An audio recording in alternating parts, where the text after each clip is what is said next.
Good morning, and good evening, and good afternoon. Hello, everybody. Randon, can you hear? Yes, I can. Hello, hello. Yay! Hello, hello. We're still on opening screen, but just doing a sound check before we, you know, get into it. How's everything sound, guys? I have some peaceful music going because it's a library. You're not allowed to blast things. Okay, well, you just subscribed, so that blasted, but thank you, Melly. Oops. Fantastic. Let me know if Randon needs to be turned up or if the music needs to be turned down, because that's what's important to me. Good. And Melkor, thank you for... Melkor, thank you for special person of the stream. Congratulations. Look at that. Of the Randon stream. I'd feel lucky. Alright, well balanced. Excellent. That's what we want to hear. Well, let's get into it, because there are a lot of books. Turn up Randon. Alright, I'll turn him up. Ooh, I'm whispering. Hello, hello. 6%. Here we go. There you go. Why are you calling him Brandon? I'll kill you. I like it when people call me by the wrong name. I think it's kind of funny. So people have called me Random. People call me Randy. People call me Brandon. I'm waiting for a Brandom, which is Brandon. like, yeah, Brandon is like Brandon Sanderson, the famous. Is that fantasy book author? We can talk about that today. Oh my god. I'm living. This is the best day ever. Okay. All right, guys, let's move on to this screen. I worked very hard on it. Pacha. Hello. We are here in the library. We're very well dressed for it. Okay. Yeah. Okay, we're good. We're fine. It's library. It's, you know, it's spooky library. If you think that somebody's fading in and out of existence, it's just a liminal space, okay? All libraries are like that. Yeah. So yes, here we are in the library. I totally didn't just Google Australian libraries. Do you know where this is from, actually? I don't. Of course not, because this is actually from the shelving website that sells bookshelves to libraries. No kidding. So it's just like the standard shelf that you'll find in any library in Australia? Okay, okay. So this is the standard. I guess a lot of stuff in Australia is standardized. Because remember one time you were talking about how like patio tables and chairs are standardized in Australia? Yes. Like everybody has the exact same one. I tried to look it up afterwards because I wanted one, but I couldn't find it. So I think it's like only available. You have to import it. The table. I have to import it. Does anybody have the table on hand? Because I would love to show the table because that is a famous table, by the way. It is. It's always from Bunnings, which is where we vote.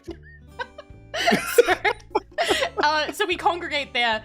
Oh look, even Weishi fell through one time. So it's very entrenched in our culture. It is a glass table. Everyone always has at least one awkward conversation at like 1 a.m. at that table at a party that you don't really want to be at.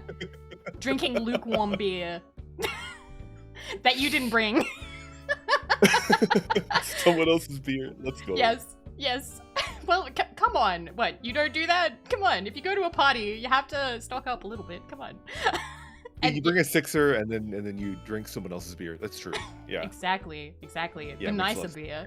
And the table is also sticky. Yes. So sticky? Sticky with what? You don't want to know. Don't question it? Okay, I won't question it. Okay. Oh, wait, we found it. Thank you, sheep. I will bring this up on screen so you guys can see. This is a smaller version of the table. So let me just, real quick, bring this up. So let's close our eyes and imagine the table in the library. It's not going to be transparent. We're just going to be... Only we could have a transparent PNG and put it up like right between us. Like, oh, that would be perfect. Oh, I have several of these actually, but this is the main one. So imagine this, but like a rectangle. So I'm closing my eyes and imagining it. Here it is. That'll be a rectangle. Oh, sorry, no. I imagined Randon too hard. There we go. Table. So here's the table. This is very important to Australian culture. Manifest the table. It's manifested. So, actually, wait, no, this could be the right one. I just realized because of perspective, this could be a rectangle. Yeah, I see it as being like a round-edged rectangle table. See, it's round edges because the Australian children, our offspring, run around wet from the sprinklers, sliding around, screaming and crying, and they hit the side with their face. That's why it has to be rounded. So that's why it's very important. Very important. So yes, that is the table. I love that. This is a cultural table. Okay. Yes, very important. I love that I've brought. I'm like, yay, let's talk about books, and then it's like, okay, time to talk about tables. So, hello guys. You know who I am, I think, maybe. In case you don't, I'm Vivi. I'm Australian. I'm radioactive, but I don't know anything about nuclear stuff, so don't ask me. Nuclear. It's pronounced nuclear. I like Simpsons. Anyway, I'm here with Randon. Randon, who is the salaryman orc, but it's morning, and also we're out, you know, out and about. He's not at work, so he's dressed for the occasion. Do you want to do a little introduction? Oh man, I'm so bad at these. Okay. Hi everybody. I'm Randon. I'm an orc salaryman, but I'm not at work today. I took the day off, so I get to relax. There's no stress whatsoever. I'm just gonna chill with my buddy Vivi, and we're gonna talk about books because we both love books. Yes! Every time we talk about it, yes. It was actually one of the first things we talked about, and I remember, Yeah. and I'm not gonna lie, I now regret this, because the first time we talked, I remember it went really well. I'm like, wow, this is going really well. I'm really enjoying this conversation. And you offered to send me a book. I'm like, no, it's too soon. Say no. Don't accept the book. You'll come off like you want things. Stop making grabby hands. No, decline it now. And ever since, I'm like, damn it, I should have accepted that book. I can't even remember. If I recall, I think you declined in a very, very diplomatic way, right? We were talking about how you don't really collect books anymore because they take too much space, right? And I was like, I totally understand that. It's just they take a lot of space. Honestly, I want to borrow books again from. This is why we're here at the library. I need to start getting back into reading, but in a time-savvy way, not time safe-savvy space savvy way. Yes. Yeah. So like. I used to have a collection of about... Okay, so I collected hardcovers. I've talked about this. I used to be very into collecting hardcover books. Occasionally a paperback would sneak its way in because the filthy things were everywhere. If you're in a library, should you be whispering, winky face? Listen, she can come over here and shush me herself. I crave the human interaction from the library. But, you know, we do have a shush emote if, you know, you want to shush. But, like, if it works, that's up to you. There you go. I had, like... I didn't do the math. I had, like, at least 400 or 500. The number changes in my mind. I had double-stacked shelves. And then the side of my bed was piled with columns of books. And they were neat, but... It wasn't, I'm gonna be real, it's not a great look when you live out of one room, that half the room is book. Is not a great, I don't know. I think it's a pretty good look. If I was looking at a friend's room and it was just like filled with books, that would be a positive impression on me, you know? I mean, you watch like almost every anime. Where were you in my life? Have you seen Read or Die? I have, oh, that's the one where they attack with paper, yes? Yes. Yes, like, I've seen the main manga character, and the trailer. Yeah. If you watch like the very first like 2 minutes of the OVA, it's the main character in her room, and it sounds exactly like what you're describing. It's just like completely filled with books, and it's like. I have to look it up. It's a huge positive impression. It was a good. Yeah, I think there's like a YouTube video just on like her room because it's so insane. It's just completely filled with books. And she doesn't sleep under a blanket. It looks like she sleeps under a pile of books for like insulation, which is like that's adorable. Oh my god. Yeah. Oh, what's this? I actually inherited a massive Arthurian. Is that how you say that? Arthurian book collection from a relative. I have so much to read. That sounds insane. Wow. How massive. It's a good feeling to have books. Yeah, it is. I actually checked though. It turns out I saved more books than I thought. I think I've saved about maybe 50 of them out of the hundreds that I had. To be fair, a lot of the hundreds I had were very trashy. Oh, you found a PNG. Nothing wrong with that. Okay, wait. A PNG version of the table has been found. I may add this to the library. Let's go. Why not? I do this during collabs. We build the collab up around. Maybe put like a PNG of like a boxed wine in between us or something. I don't know. Goon. Can somebody find me transparent goon? Thank you, please and thank you. And I don't mean Goonie. Don't give me a transparent thing of Goonie. Or maybe you can. I don't know. All right, here is the. Oh, it's so tiny. It's cute. I'm gonna put it down here. we have a nice table to put things on in case. I will put this here. There we go. Oh, there's a little like hole for like an umbrella. Okay. Yes. Okay. Wow, you're very, very perceptive. Good job. I would not have noticed. I've never seen like a glass top table like this. It's kind of interesting. I'm surprised. I kind of want one. Maybe it's just an Aussie thing because we're constantly outside. That's where we want to be. But yeah, alrighty. So guys, we are in the library, but we will be closing our eyes and imagining the internet. Because I want to talk about book covers. And I've been told we can't touch the shelves here, which is very disappointing. Although, I don't know. As a kid, I used to get bothered by library books because I always wanted to peel the stickers off, but it's underneath all the laminate, or laminate, however you say that. Yes. So, oh, okay, we found a transparent thing of goon. Here we go. Goon What about library book smell? Have you ever like noticed that?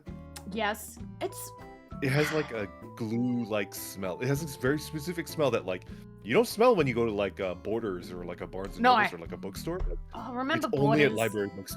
Oh, I miss Borders. I wanted to live in Borders. I wanted to work in Borders. I applied after school ended. I was like, okay, this is it. This is gonna be my life. And then it shut down like a month later. Here's the I have very fond memories of reading like hours and hours of like comic books, like manga at Borders. Yeah. Yo, we have Goon. Let's go. I'm just gonna put this on the table. I don't want it to obscure too much because as we think about the books and whatnot, I'm gonna close my eyes real quick. Think about it. Up. Here are the books. We're thinking about them. Here we go. Do either of you have the Scholastic salespeople come to your schools? I knew you guys would ask about that. I knew you guys would talk about that. So, apparently we both have that. Like, Australia has that as well. That was a thing here. Which is funny, because usually we don't have the American school thingies, but Scholastic is apparently all over the place. I never bought a book from it, though. I didn't have any money. I was young. It's very rare that the little book fair, because they have like those big iron shelves that like fold in, right? Yeah. Those big steel shelves. I remember because I was also very cheap as a kid. I remember like checking, like if I saw a book that I really liked, I wouldn't buy it, and then I would check to see if the library had it, and pretty much 95% of the time the library had it. So it's kind of like, nice try, Scholastic. Like, nice try. Trying to You're sell not me getting my something money I get this for free. Yeah, right. Like, if they had books that like you couldn't get at the library, yeah, then it makes sense. But like, what kind of absolute fool would buy something to get for free? You know. True. I remember though being a kid and like a new book would come out, like an exciting new book that I'd want. So for me, there are only a few series that I really read as a kid. Which of course I will admit this, I did like Harry Potter as a kid. We can all admit J.K. Rowling has gone down a path. It's fine. But looking back though, now that I've read more, Harry Potter is a little bit lackluster because I'm like, oh wow, there are better books. Like I got into a hardcore meh Harry Potter when I was like 22 or something. It was a while back. It was only like 8 years ago. Wait, why is it called Sorcerer's Stone? Fun fact. They did. This could come into talking about the covers and stuff. Sorcerer's Stone is called that because they didn't think children in America would understand what a philosopher is. That's kind of fair, honestly. Like somebody that like grew up here, and it's pretty fair. Yeah. Also, like the concept of the Philosopher's Stone, which is like a very old concept, like none of us know what the heck that is, you know? So it's like, yeah. Pretty much. Yeah, so that was a decision that the publisher made, and I can understand that. I can understand that. So I've realized I have a couple of pages open. You guys can't see them all. This is books that everyone should read at least once, which is a Goodreads listicle. So this is made by people. So, you know, everything I show you today is not infallible. It's made by people. And when it comes to books, that's just how it is, because it's everybody's opinion. It's everybody's opinion. Everyone has to be a critic. Although I will say, just glancing at this, I'd say, yeah, these are pretty standard for you have to read this at least once. I've always had somebody tell me like, oh yeah, like out of all these that I can see, like this top 10, I think the only one that I've seen people gush about is Little Prince. Maybe Lord of the Rings. I don't think I've heard anybody be like, yeah, my favorite book is Pride and Prejudice. Like, I haven't met anybody like that yet. Maybe when I'm older. But yeah, so this one is not bad. Like, there's quite a lot in there. It's a very long one. And we're getting rated. Hello, Devious Spray. Hello. Welcome to the library. Nice to meet you. Oh my god, look at those emotes. Look at them go. Look at them go. So, welcome. We are in a library, but you don't have to be quiet because we're imagining books. So, hello, I'm Vivi, and I am radioactive Australian VTuber, and yeah, I don't get to talk about books very often because we're always talking about games. But I do like to be able to talk about it when I can, and we are here with my buddy Randon, Salaryman Orc, but it's his day off, so yeah. Hey everybody. Hi. So if you want to go follow Randon, there's !Collab or !Randon, and you can find him at either. They both link to the same place. I hope you had a great stream. I hope just chatting. I don't know what you're talking about, but I hope it was a good talk. Wait, we're doing the right. One sec. I need to make sure that we're in the right category. I just panicked. Yes, we're fine. We're fine. Just okay. Yeah, we're good. Whew. Okay. But it's good to have you guys. Alrighty.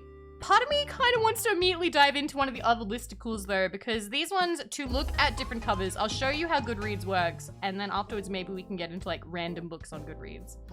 But I'll do an example with To Kill a Mockingbird. So you click To Kill a Mockingbird, and you see this, other editions, 195. Kill a Mockingbird probably isn't the best example because they've returned to the original cover. Because the original cover is very see every edition? You can see every edition. Can I try to track down the cover of To Kill a Mockingbird like when I read it when I was in high high school? Sure. Would you like to scroll through? Let me zoom in a little different bit. Language. Let me zoom in. Let me move Chrome a little bit to the side. We'll zoom in. There we go. There we go. That's a beauty. All right. It was like light purple, I remember. Like very light shade purple. Format. Do you remember what format it was? I can't sort by language, but I can sort by format and date published. What is like? I think it was a paperback. Yeah, it was paperback. We'll go by. Yeah. Oh wait, that's a little bit difficult because there's paperback and there's mass market paperback. What is mass market paperback? Mass market paperback is like pulpy, if that makes sense. So a paperback can still be kind of nicely bound. A mass market paperback is as cheaply made as possible. It doesn't mean that it's terrible, but I think it's mass market paperback then. All right, we'll try mass market. Try that. All right. Come on. I read it for school. I got like the cheapest version possible. Wow. Lots of different languages. There it is. Here. I see it. Which it's like one? Right there. It's like very light purple, and then there's a bird with a blue background. Oh, no, the one right below it. This one. This one right there. Yeah. Okay. That's the book that I read. Wait, was it the 1987 one? By Water Books?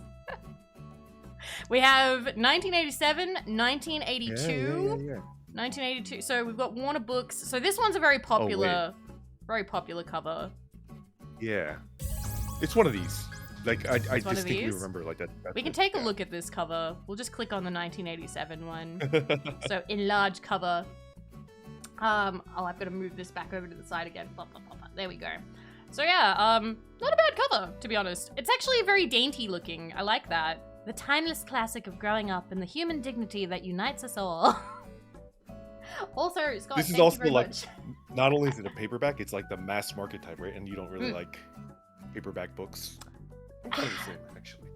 I like hardcover. Hardcover can be really nice and embossed, and there's the dust jacket, and there's the, like, you can take it off and keep it all tidy and everything, and I don't know, Yeah.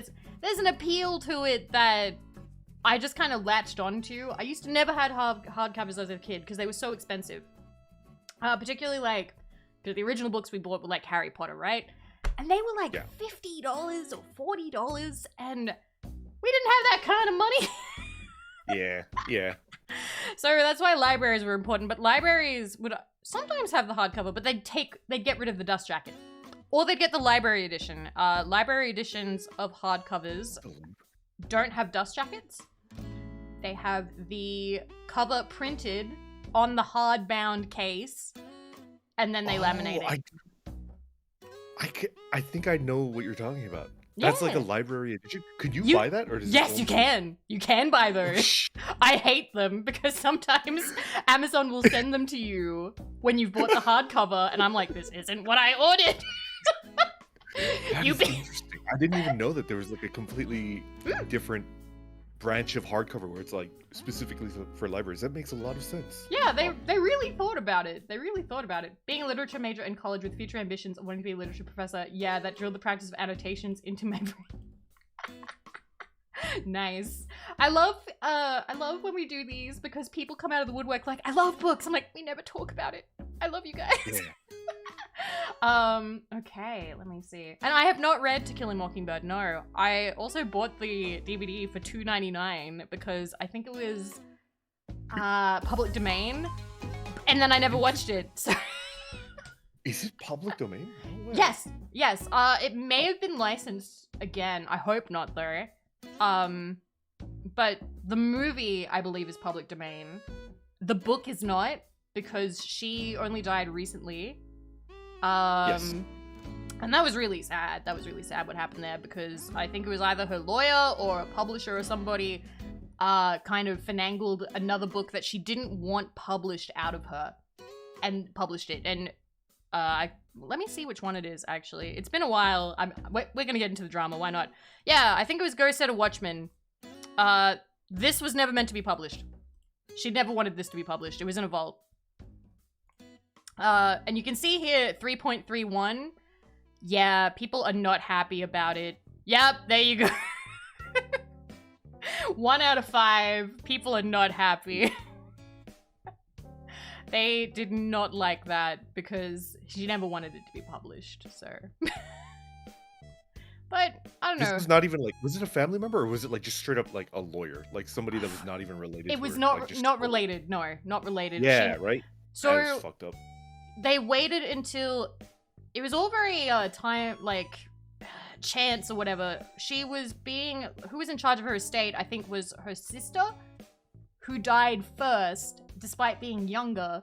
And then when that happened, the lawyer or somebody is the one who took over and then was like, all right, let's get this book out. Yeah.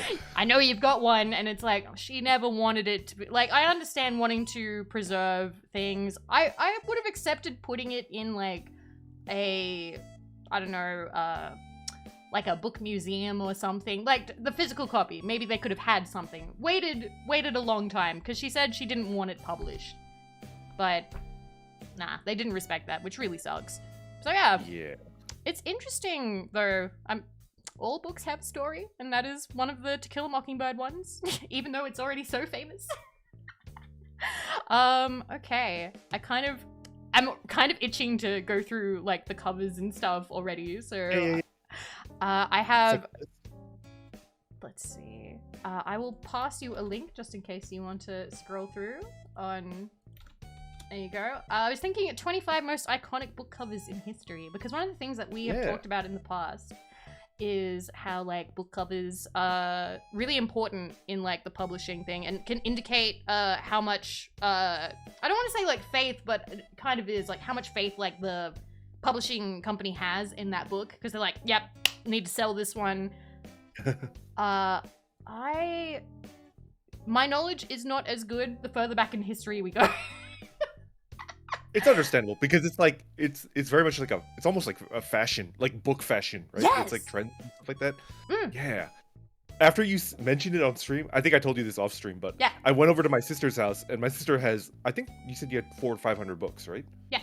I think you would get along with my sister. I think my sister has about that many. And I remember going through like all of her books, trying to discern which ones were higher budget, quote unquote, or higher, like lower budget. And I couldn't tell any trends at all. Like it's just, I think it just takes a lot of time. I did, because I get nervous before collabs, I did do a little bit of research. Sorry, I will admit that, but you know, I'm very happy right now because when you're about half an hour into a collab, you do feel a lot better. Basically, some things are a little bit surprisingly obvious once you think about it. Like the invention of the Polaroid camera, there are a lot more photograph covers. Before that, there was a lot of like fancy typography. And we're actually seeing a return of typography because what happened is with the invention of Photoshop, we started getting a huge amount of covers. Do you know what photo bashing is? Photo bashing? No. So photo bashing is when you take like a public domain kind of image, say like a jar or a vase or something, and then you get a separate thing of like a table, and then you put that, you Photoshop that vase onto the top of the table, and then maybe you'll also Photoshop some like, I don't know, flowers or something, and you might do artistic things to it to like change it a little bit, but essentially you've taken a photo and you've bashed it all together. I may be misquoting this a little bit, but you're combining photos together. That's essentially, you're bashing them all together. Kind of like being a VTuber, like what you just did with the bag of food and the table. Yeah, okay, I think I understand. Yeah. It is like making a scene out of parts. So with the invention of Photoshop, that became very popular for covers. But the problem is you'd start seeing the same thing over and over again. Particularly, I can't bring the video up right now, but there's, for instance, right now, because I still kind of keep an eye on young adult and fantasy, there's this snake. There's a stock image of a snake, like a swirly kind of snake. And apparently it's on 6 different covers. The same snake. It's just really? Yes. People keep buying the rights to this one snake and editing it around the titles. So, yeah, that's something that happens a lot, and that can cause books to like either be bought by accident or not be bought by accident. So you got to be careful. Because they make books. Yeah. I guess it's like. I didn't know about photo bashing at all, so like now I want to go and check to see if like there's like repeat like vases or like apples or like snakes and stuff like that. Like I just want to check it. More recent. We're gonna collab. We're gonna collab, and then I'll go to my sister's afterwards and like look through her books and see if they have. Like... Are there anything the same? Because some companies absolutely do it on purpose. If it's the same publishing house, sometimes if it's a smaller publishing house, they may only have the rights to so many like fonts or whatever. So it's a question of like what's available. But for other ones, it's, you know, they're like those Disney movies at the checkout that aren't Disney movies. They're like fake ones to try and trick grandma with the cataracts into buying it for Christmas. It's like that, trying to trick people into buying the book. Oh, what the heck? Yeah, it's a whole thing. Like, there's like, there's like a lot of like bamboozling going on in the publishing industry that I never would have thought of ever. Like, what the heck? But when you think about it, though, you realize it, right? Like, well, it's an industry, it's a marketing industry, so of course there's bamboozling going on. Yeah. Thank you for the Prime, Ukumin. Thanks for costing Bezos money. I appreciate it. Enjoy your emotes and no ads. All right, so we'll look at our first listicle that I found, because I found a couple. Let's see, we have.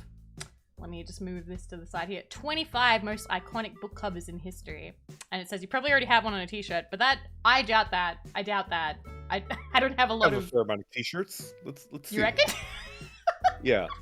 Are we gonna go through the entire list? Like, I kind of want to see if I have one of these on a t-shirt. We'll see. Let's go. We'll go through. We got time. Yeah, let's go. We got time. We've only been doing this for 30 minutes. Let's go. All right. I'm not going to read everything they've said. I'll glance over it. There's some relationship between a book's inherent popularity and endurance and the recognizability of its cover. There you go. It's agreeing with what I've said. Particularly if it's first cover, if done right, there can be a relationship between the quality of the design itself and the iconicness. I'm smart. I are very smart. But then there are some books, like their example here, like there's no iconic cover for Lolita, for instance. Like that's just like a book. People know the title, so they don't really need it anyway. Okay, so let's see. Most iconic book covers. Number 1. That is pretty. Holy shit. Jane Austen, Pride and Prejudice by the cover design. Oh, cool. It's got the cover design artist. Hugh Thompson, 1894. 1894? Wow. So, Jane Austen, I've never seen this cover, so I've got to be real with you. I haven't seen this. If you've seen this cover, chat, tell me. It is very pretty, though. Like, that would have taken him a long time, because that would have been done by hand. All of these strands of the peacock feathers are different. So, wow. Okay. Would have been very expensive. So this was the first fully illustrated edition of the novel, published by George Allen. Was not only the most popular edition. Fully illustrated. I've never seen an illustrated version of Pride and Prejudice, so that's interesting. Yeah. Never. Oh, so okay, so somebody's seen it at an exhibit. Oh, thanks, Finish. All right. And I've never read any H.P. Lovecraft, no. I had the chance, but honestly, like, yeah, there's so much to read. I went for more unknown stuff. Although I read American Psycho, and honestly, I was so tired after that, I kind of gave up the books for a while. Alright, okay, I know the next one. This one would be a good shirt. This one would be a good shirt. Great Gatsby. Everybody knows this one. This one's famous. Oh, yeah. I don't have a shirt of it, but I've seen this cover. Yeah. Yeah, this one's very famous. What's up with the eyes, though? I've never looked at them. I thought this was like a baby in the eye just then. Okay. It's not. Did you ever read The Great Gatsby? I don't think it's. No, it's public domain now. Is it public domain? Yes, you could. You're allowed to read it on stream now. Kind of cool. Oh. Or make a video where you're just like narrating it. That's kind of cool. Yeah, you could do that. I reckon that would be interesting. I'm tempted to do that as like ASMR or something. Like, all right, let's just read The Great Gatsby. I think this is like the neatest one that has entered public domain. But yeah, I haven't read this one, but once again, heard good things. You will hear me say I haven't read a lot of these. I haven't read many of the classics, I know. But you have? What would you rate this out of 10?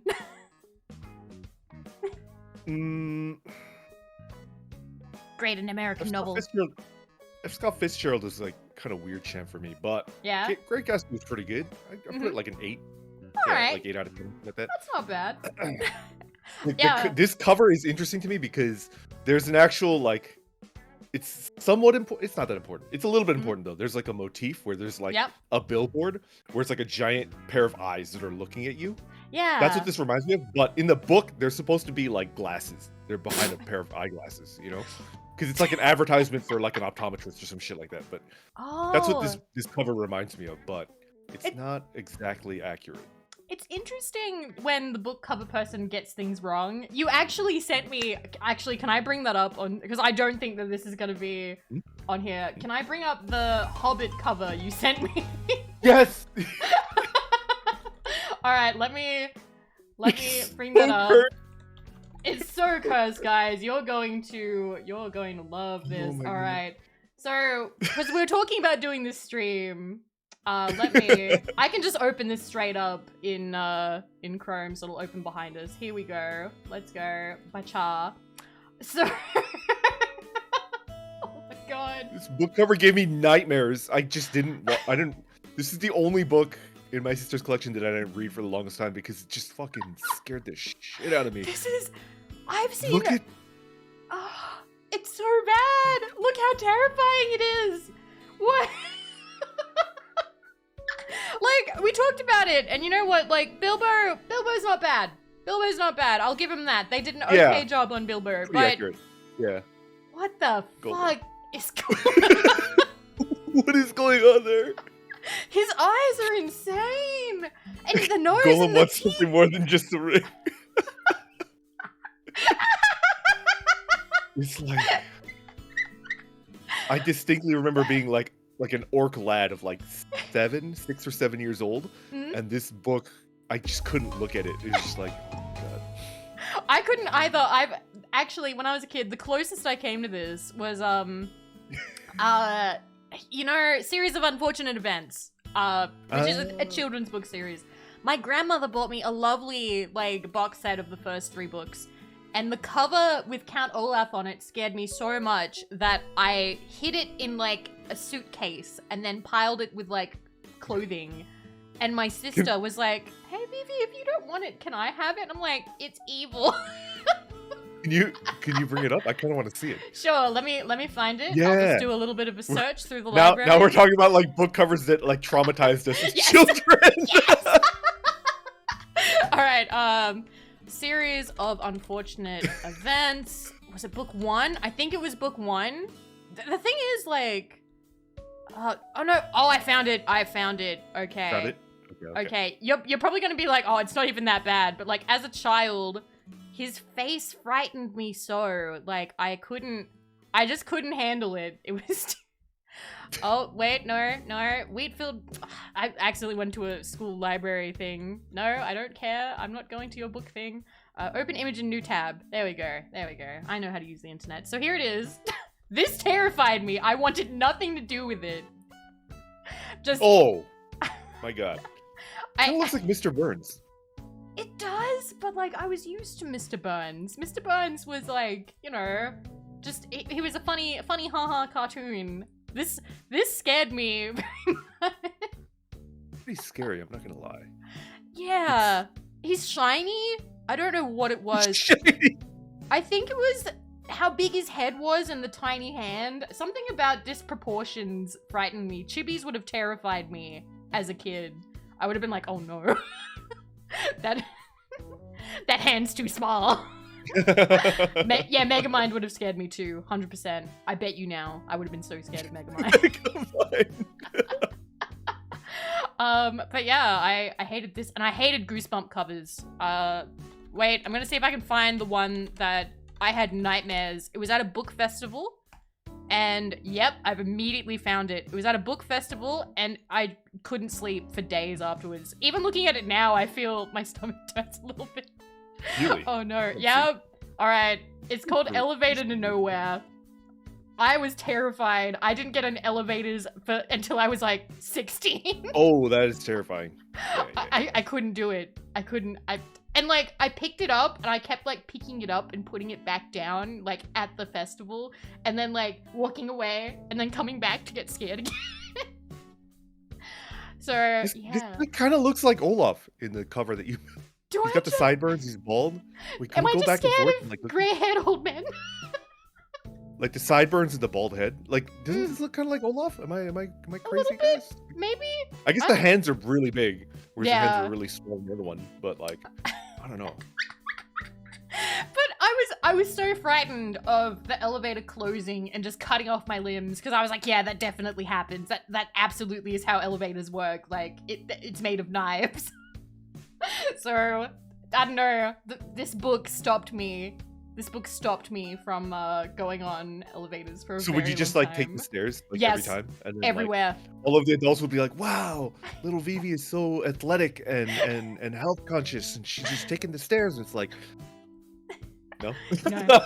I'm just can't go in the elevator. Elevator will eat me. Elevator will eat me. You go into a room, the door closes, and then it opens a couple seconds later, and you're in a completely different place. That's scary. Why? Why would anybody take that risk? You could be anywhere. Just take the stairs. Also, not related to books, but we had a Disney movie on VHS, and it had a trailer for Disneyland, because despite the fact I'm Australian, they would think that we're American for some reason. And one of the things was like an ad for, it was one of the horror rides, and there's an elevator. I can't remember. It's Tower of Terror. Yes, Tower of Terror. Yeah. Oh god, and it would have somebody like scary, like narrating, be like the Tower of Terror or whatever, and I'm like, oh my god, no, I don't want to see it. I just wanted to watch Lion King. No. Like, I was devastated every time. Like, I'd be like, no, fast forward this bit. Like, pop the VHS back in, hit fast forward, and be like, okay, 10 seconds should do it, maybe 20 seconds. We gotta get past Tower of Terror. I had a legitimate fear of elevators. I hated them because of that book. And that's a thing that book covers can do. They can fuck you up. Okay? Yeah. Absolutely. Yeah. And I'm sure that this could have terrified some people. Who knows? You know, just the eyes. But yeah, so here we go. Back we go to the list. There you go. We're just gonna go on tangents like that. Don't worry, guys. Yeah. All right, next one. I just got an ad on the side of the page. Go away. Brave New World. I have not read this either. Huxley? It's a Huxley book, right? Is this really the famous cover? Really? I feel like there was a different one. Well, I've never seen this one. Most of the covers of these books, I bought like the Penguin version, and those are like very unified, right? Like they have like an orange border. The orange, yes, with just the letter. Yeah. Those look so okay. I shouldn't say this because I come off like, oh my god, but like they're so cute. They're adorable. Those little. I kind of like that. Yeah. Yeah. I kind of like them. Yeah. Yeah. So yeah, I don't have much to say about Brave New World. I know it's famous, but other than that, I have not read it. Sorry. All right, scrolling that down. What the? I have never seen this. That Streetcar Named Desire? What? What the heck? What the fuck? I do So like I've how never they actually watched or read Streetcar Named Desire. I only know it because of Simpsons. Me too. Stella! And then Stella! Ned is like super jacked, and it's like, damn. Yes. A piece of that. Yeah. Let's rehearse the bottle scene. Yes, that's how I know it too. The cap of my pudding is gone. Yeah. You're cutting out just a little gate or Sorry. noise. That's Yeah, okay. yeah, I didn't get to hear all that no beautiful cute, Marge. But I thought that for the longest time, Streetcar Named Desire was a musical. Because it's like, it's like, here's a tip from, what is it? What's her name again? Here's a tip from Blanche, you won't regret. A stranger's just a friend you haven't met. I wonder if I actually thought that as well, that it was a musical. Yes. I wonder if The Simpsons did that to like a lot of people that were growing up. It did it to two things for me. Streetcar and Planet of the Apes. Planet of the Apes, yeah. I hate every chimpanzee. I hate every monkey from chimpan A to chimpanzee. It's so beautiful. It's such a good one. Oh my god, I was wrong. Beautiful. They're all along. Also, welcome everybody who's joined in. It's lovely to see you. We're talking about books. We're just going on about whatever we find. But yes, I will say this. It's very tasteful boobs. They're a little bit misplaced, but or maybe that's natural placement. Who knows? I don't know. It's very interesting. I don't quite understand what's happening in the cover. I know that's a woman, and that seems to be a guy. Yeah. But is this another person? If so, what is their head? Like, is that another woman? Because is that a boob? Is that a side boob? I think that's side boob. I think that's tasteful side boob. That's the head, and then the arms are like doing like an airplane, like Naruto run type thing. I don't know. Yes, all I can see is a Naruto run now. Yeah, it's definitely a very abstract cover. I don't know how I feel. Like this is 1947. All right. So wait a minute. This was 1932. Actually, that's really interesting for 1932. I'm not gonna lie. Like, because you can see like is that like a plane or something? And the planet, like that's pretty interesting. Oh look, there's Australia. I can see Australia there. Let's see. In 1925. All right, so they're kind of going in order there. So you're seeing a little bit of an evolution of covers. Yeah. So this is interesting, but like I don't quite know what would have inspired that exactly. I guess it's simple to print, maybe. No, I don't know what Brave New World is about. I've never read it. I'm sorry. I am shockingly uncultured. It's like an art style. Yeah. All right, the next one though, everyone's seen it, and I actually really like this cover. I'm not much on J.D. Salinger, but I do like this. I'm not even much on this book. Yeah. I had to read this one for high school. So yeah. Didn't people think that this guy was dead for a long time, and then he finally had to like answer? I think it was like the New York Times or the New Yorker or something. He's like, "I'm not dead. I just don't want to talk to him." And I felt that. I felt it. I love that. I like that a lot. There's so J.D. Salinger was pretty reclusive. He also refused to sell the rights to anything. He was like, "Nah, I'll only do it if I can play Holden Caulfield." And they're like, "You're like 50." You're like 50, my dude. You're like 50. No. So it says here he was notoriously strict about the way his books were presented. So that's interesting that he actually like was in charge of the cover.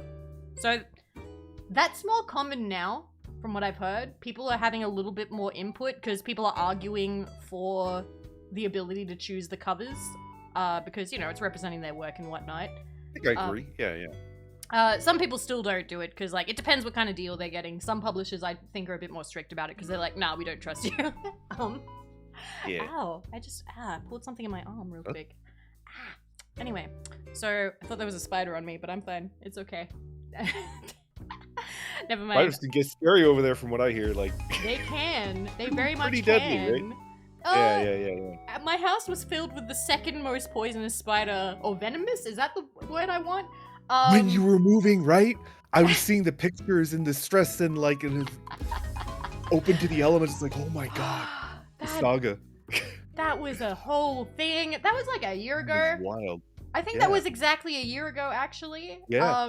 And my entire garage or car hole, was filled with redback spiders. Is actually what it's called in Australia? They call it a car hole. I like that. Is it actually called that? No. No? Oh, okay. I'm just very Simpsons oriented. I'm sorry. I want to call it a car hole now. It's okay. Just put it in the car hole. A garage. Ooh, la-di-da, Mr. Frenchman. What do you call it? A car hole. Car hole. Oh god. I should have put in the title, yes, there will be Simpsons references. I'm not sorry. Pretty much. You're the first person I've had that I can talk about Simpsons with. And really? Yes, nobody else has watched it.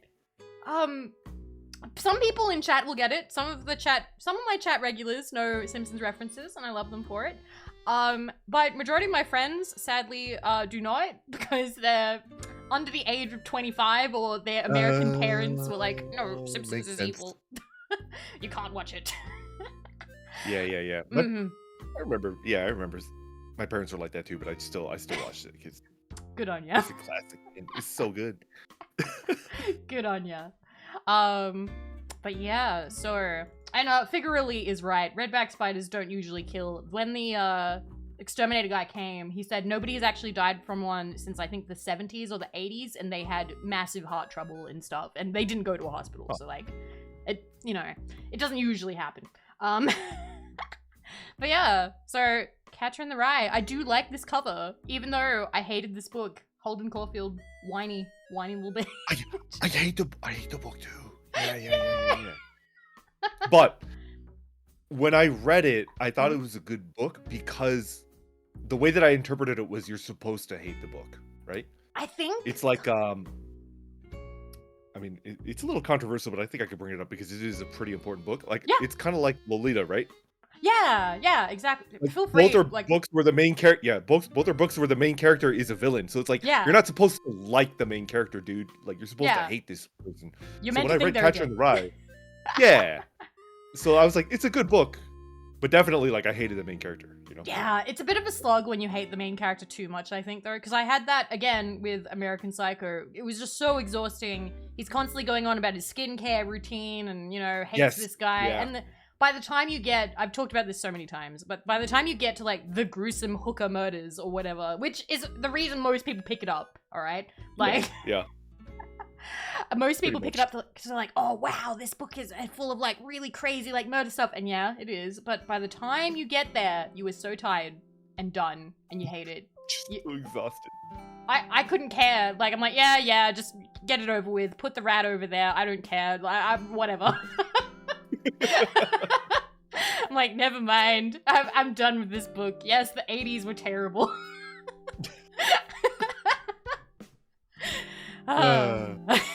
Okay, so yeah, that's Catch on the. I'd wear that on a shirt. I would wear that on a shirt. Anyway, that does remind me though, when you said he was a recluse, there was another one. Who else was the recluse? He's been on Simpsons, and I think he's still alive. He wrote Gravity's Rainbow? Let me look that up real quick. Thomas Pynchon. Thomas Pynchon. Thomas Pynchon. Which episode was he in? Was it one of the older ones? So he's still alive, which he was 80, he's 85 this year. He's 85. Okay. His birthday was actually on the 8th of this month, so happy late birthday, Thomas Pynchon. Oh, happy birthday, Thomas Pynchon. I'll bring him up. There's not many photos of him. The photos you see on the right, like the colored ones, are estimates of what he would look like, because nobody's photographed him. Just estimates of what he would look like? Yes! Somebody used technology to try and guess what he would look like, but they don't know. We should get this guy to be a fucking VTuber. Oh, I cursed. I'm sorry. But you can curse. I swear all the time. I say the C word. I haven't said it because I'm not sure if you're comfortable or not, so I've been avoiding it. The thing is, like, if it's said by an Australian, it's perfectly fine. I remember I was talking to somebody about this. It was like, somebody said it, and then like me and 3 other people were like, "Ooh," but it's okay. He's Australian. It was. I forgot what it was. I lost it, but yeah. That's funny. I like that. Okay, if they're Australian. It's okay. Yeah, it is our word. We say it a lot. We say it in regards to everything, and it's a kind of a friendly word here as well. So like, one thing I want to teach you in chat about real quick, because I've been talking about it nonstop with my friends for a couple of days, because I watched a Friendly Geordies video. There's a phrase that is very Australian, and I only recently relearned it. I've forgotten it because of my travels with Americans in the VTubing sphere. And the phrase is, "Oi, don't be a dickhead." Oi, don't be a dickhead. I like that. You have to say it kind of quick. Oi, don't be a dickhead. Like, it has to be pretty quick. Oi, don't be a dickhead. Yeah, okay. It's your way of saying, nah, don't do that, or no, come on. Like, it's, you know, an expression of, come on. Like, that's what it means, that essentially. And you have to say it in that way, and it's one of the most Australian things you can ever say. Even, like, compared to the C word and crikey or whatever, what you want to say. But, oi. Keep that in mind. Yes. Keep that in mind when you talk to Australians. It's the cadence is the key, right? The cadence has to be very high, like 120 cadence. Yeah, oi, don't be a dickhead. Like, real quick. Like, if you say oi, don't be a dickhead, that's too serious, alright? That's... Oh, okay. So you're not like stopping them. You're not stopping them and letting them know they did something wrong. It's more like a SWAT, right? Yeah, it's oi, don't be a dickhead. No. SWAT, yeah. Yes, it's a SWAT, exactly. Yes. But what you said about him being a recluse reminded me of Thomas Pynchon, who has only appeared on The Simpsons twice. He's been in 2 episodes. I can't remember which ones, but he appears with a big bag over his head. They actually get very famous authors. They had Thomas Wolfe, is that his name? Yeah. And they had he died. Gore Vidal. They had Gore Vidal. Gore Vidal, yeah. Yes, yeah. And it's just shocking. They get these famous people to say the funniest My favorite one. My favorite author wasn't even there. They were just making fun of her. Eudora Welty. The burp. I've got a date with Eudora Welty, and then there's like a belch, and it's like, "Coming, Eudora." Yes. Oh my god. I thought that she'd be like an actress or something because they were talking about awards, but okay. Well, I had no idea that Eudora Welty is an author. Wow. So yes, that's how we know. I think also the Simpsons cameo that mattered the most to me was John Updike, because he had 2 lines, and one was his name. What was John Updike? John Updike. What did he write? He wrote like Run Rabbit or something Rabbit Run. No, I actually know John Updike because he wrote the original like how to write manual that I took in college. But like, where was he in The Simpsons? I don't even remember. Like, it's the episode where Krusty has an illegitimate daughter or a daughter, and she comes to find him at the signing thing, and like her mother was like in the army, and like they got together, and now the mother hates clowns, and he's trying to build this relationship with her, and then he sells her violin to the mafia. Yes, the mafia. Yes. He's playing like a card game, right? Yes. And then Fat Tony is like playing it, and it's like, well, it's not worth much, but the sentimental value is through the roof. And then he just like he accepts it. Yeah. Oh my god. No. He gives it to an appraiser. He doesn't. He plays it. He plays. He's like air violin, and he's like, oh wait, I have one now, so I can actually play it. And then he starts playing it. And he's amazing. He plays it beautifully. But yeah, John Updike is in that. He ghostwrites Krusty's book. And he says like, I didn't even write it. It was this guy. What's your name? He's like, John Updike. He's like, whoa. I didn't ask for your life story. And the fact that they actually got John Updike to do that is amazing. And then the daughter throws herself at Krusty. And John, you can hear him. He laughs. They recorded him going, and he goes, cram it, Updike. I just love the idea of getting these famous, like, just absolutely prolific authors, these amazing authors, and did not even like. You're spitting like Simpsons trivia at me that I did not know. Like I knew John Updike because I read his book on how to write, but like when I watched that episode, because I remember that episode very clearly, I didn't know who he was because I was just a stupid orc kid, you know. Oh wait, that's like insane. Somebody's brought up a book I remember, and I have a hot take. What? A Child Called It. So have you heard of this book? I haven't actually, so you're gonna have to teach me about it. This book, I can show you a cover. Essentially, it's famous because it's debatable. They've debated whether or not it's real, but it's about like somebody who had a really bad childhood, like very traumatic. And me and the other people in the bookstore had a term for books like this. We called it trauma porn. There was an entire section about it. Yeah. Yes. People would buy books and books and books. So many of people suffering. Just having terrible lives. Terrible lives. So this is the cover for this one. They've never changed it, and I kind of hate it. So did you give people your background when we started the stream? Like the reason why you're good at you have to tell people that like you worked in a bookstore, and that's why you know a lot about book covers. Yeah. Yeah, I worked in a bookstore, guys. I think I've told you guys this sometimes, but some of you are new. I've had many retail jobs, well 4. And one time I had 3, and 2 of them were bookstores. Actually wait, does that mean I had 4? Because I was working between 4 locations. Oh god, I had 4 jobs at a time. Oh my god. Oh man. But, you know, working is hard, guys. Yeah. So yeah, this cover used to crack me up too a little bit. There was a bit of drama around it because people in his family came out and said Dave Peltzer lied, that it didn't actually happen the way he said it happened. And they've also released like parallel books being like, no, this is actually what happened. And there's 3 in the series.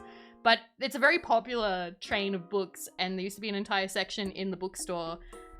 I'd put it near the biographies, and it would always be like my struggle with like my terrible childhood, or something terrible that happened to me, or I was wrongfully imprisoned and here's all the terrible things that happened. Like those books that people pick up and buy. So yeah, that's my knowledge on that one. I didn't like that book very much. Yeah, my shitty childhood trilogy. That's essentially it. Pretty much. But yeah. Okay. So we'll keep going on. Please know it's okay if we go on tangents, guys, because books bring on tangents. Talking about books. Yeah. Yeah. Books are all about tangents. I'm having a lot of fun. Yeah, me too. I can't believe we're already an hour in. Dang it. Me I want to too. keep talking about it. Let's keep going. We'll keep going. I want to see more book covers. Yeah.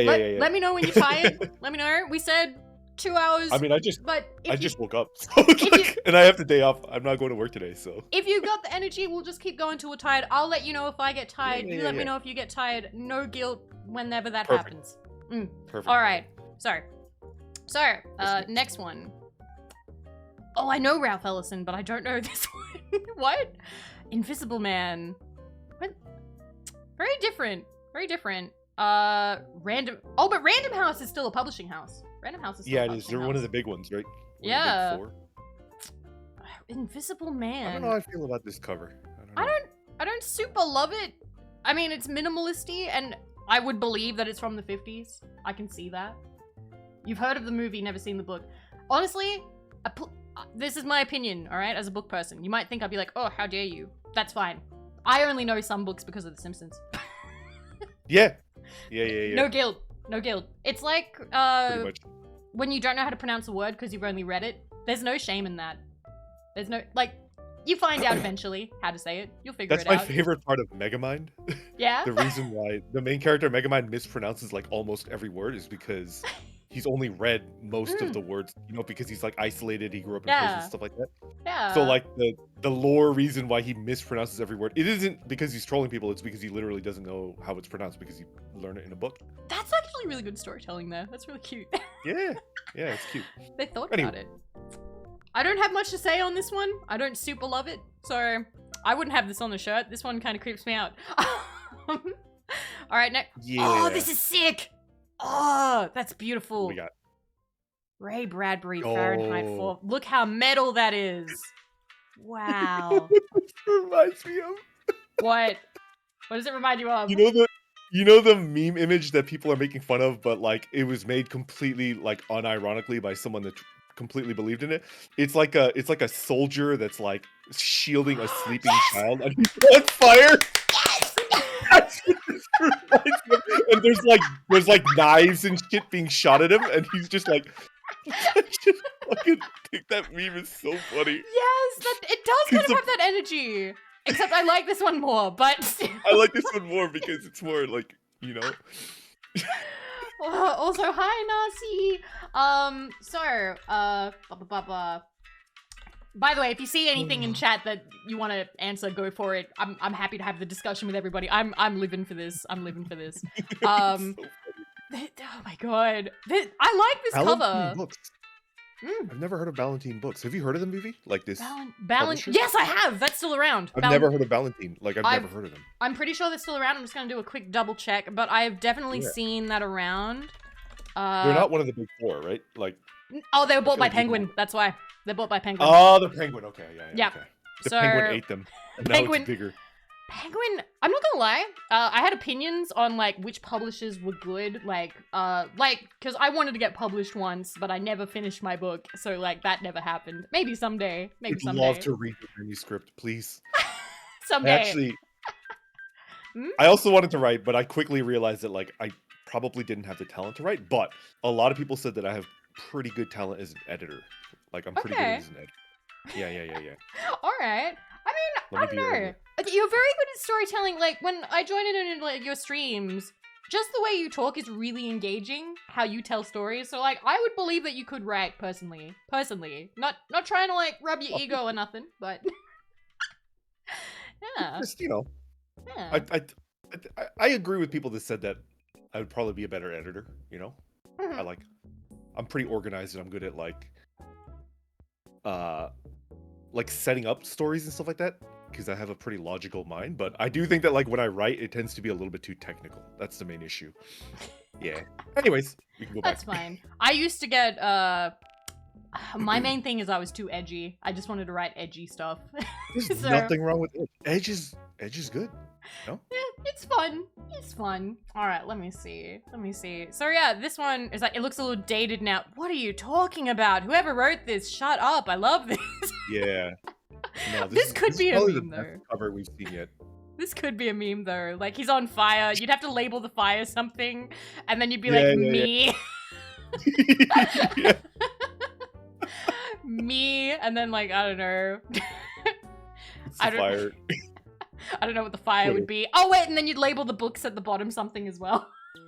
Yeah. All right. But yeah, I love this. This is good. All right.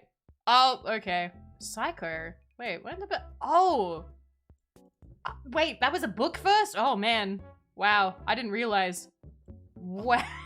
I thought that was just a movie. Either. I thought it was just a movie. That's nice though. I like that. So this is one of the typography ones. Typography came back in a big way in the 50s and stuff. But then you'll start seeing like photos and stuff. I said that really weird. Looks like a Hershey's This is like a hardcover book too, right? Like you can kind of see the spine. You can. That's the spine. Yeah, it's a hardcover. You can see that because you can see underneath. The that's the underneath binding, and so the dust jacket is slipped up. So you're 100% right. That's a hardcover. Yeah. They've just straight up scanned that. I like that. We gotta save those covers for the future. Hi Nemo, good morning. Psycho, Jaws, Godfather, holy trinity of books where movies are unanimously considered better. I have seen 2 of those. I've seen Psycho and Godfather. I did not see Jaws. Yeah. I've heard good things. I've heard the book is kind of meh. Yeah. Late comment, but I think there's one version of Fahrenheit 451 with a matte strike thingy as the book spine. Just what? That would be cool. What? That also kind of crazy because it's all about, you know, book burning and then your book and stuff fires. I wonder if that would worry people.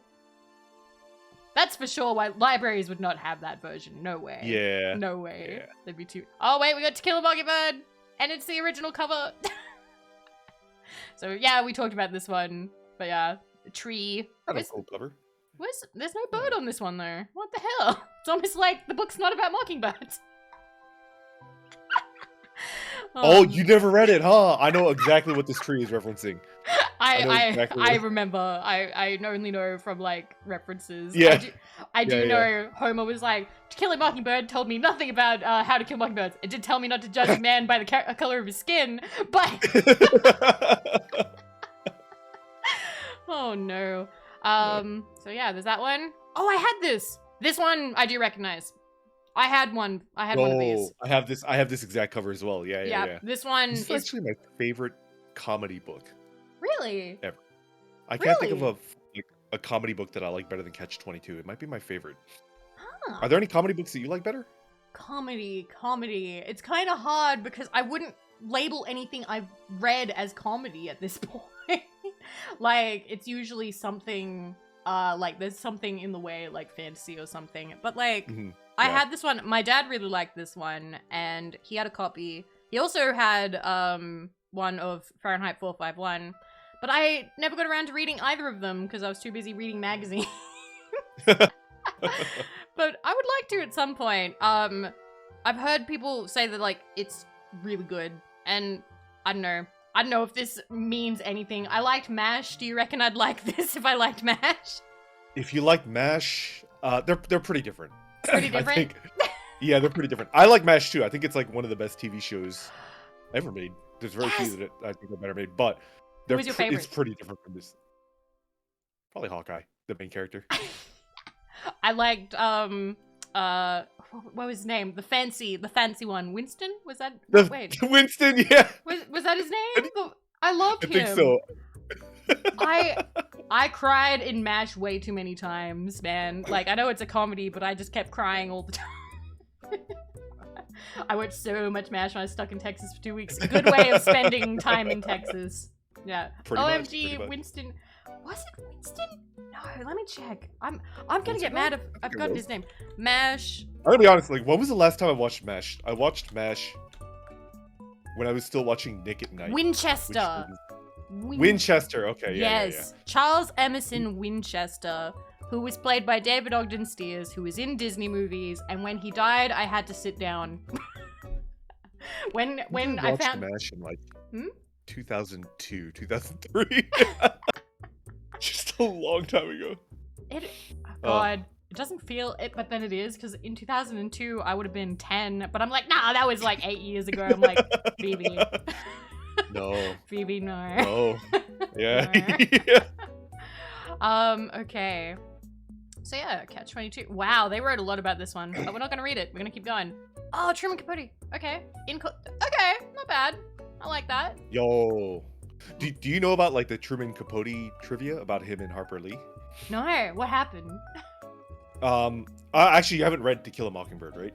Nah, but I know enough. So To Kill a Mockingbird it's a fiction, but it's like kind of autobiographical. Like, it's about her childhood, right? Harper Lee's childhood. And she has an older brother in the book, and then she has a neighbor that she has a crush on, right?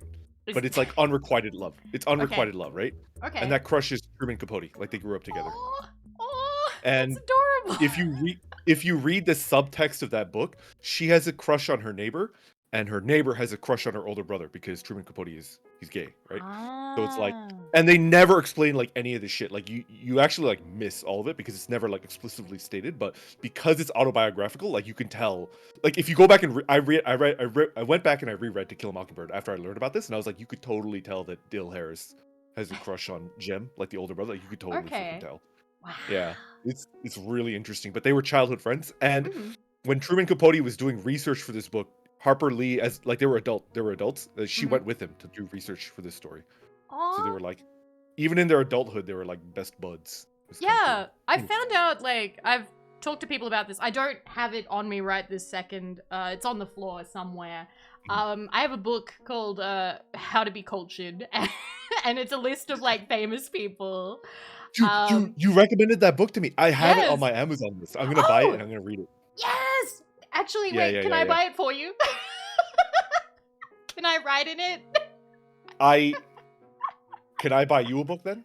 Yes. 'Cause something about Strip. Okay, cool. Yeah, if we can trade books, then yeah, absolutely, We please. can trade books. Let me Yeah, write in yeah, it yeah, first, and there yeah, you yeah, go. yeah, yeah, But like, I really yeah, yeah. liked that I'll one. buy a book. I'll write in it, and then we'll just mail it to each other. Yes. But yeah, I love Nice. that one. I love that one because there are so many famous authors and painters and philosophers and stuff who are all just buddies or in love with Yeah, each other or fucking each other's yeah, wives. yeah, yeah. Even that There's so was many. nuts. It's crazy. Like once they all get into like that level of society of like, yes, I am writing, yes, I am directing, yes, I am doing this, and then they all just get super tangled up together. It's interesting. Yeah.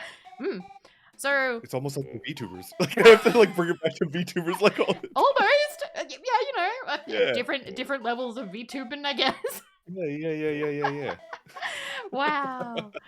Anyway, who's offering their wife for me?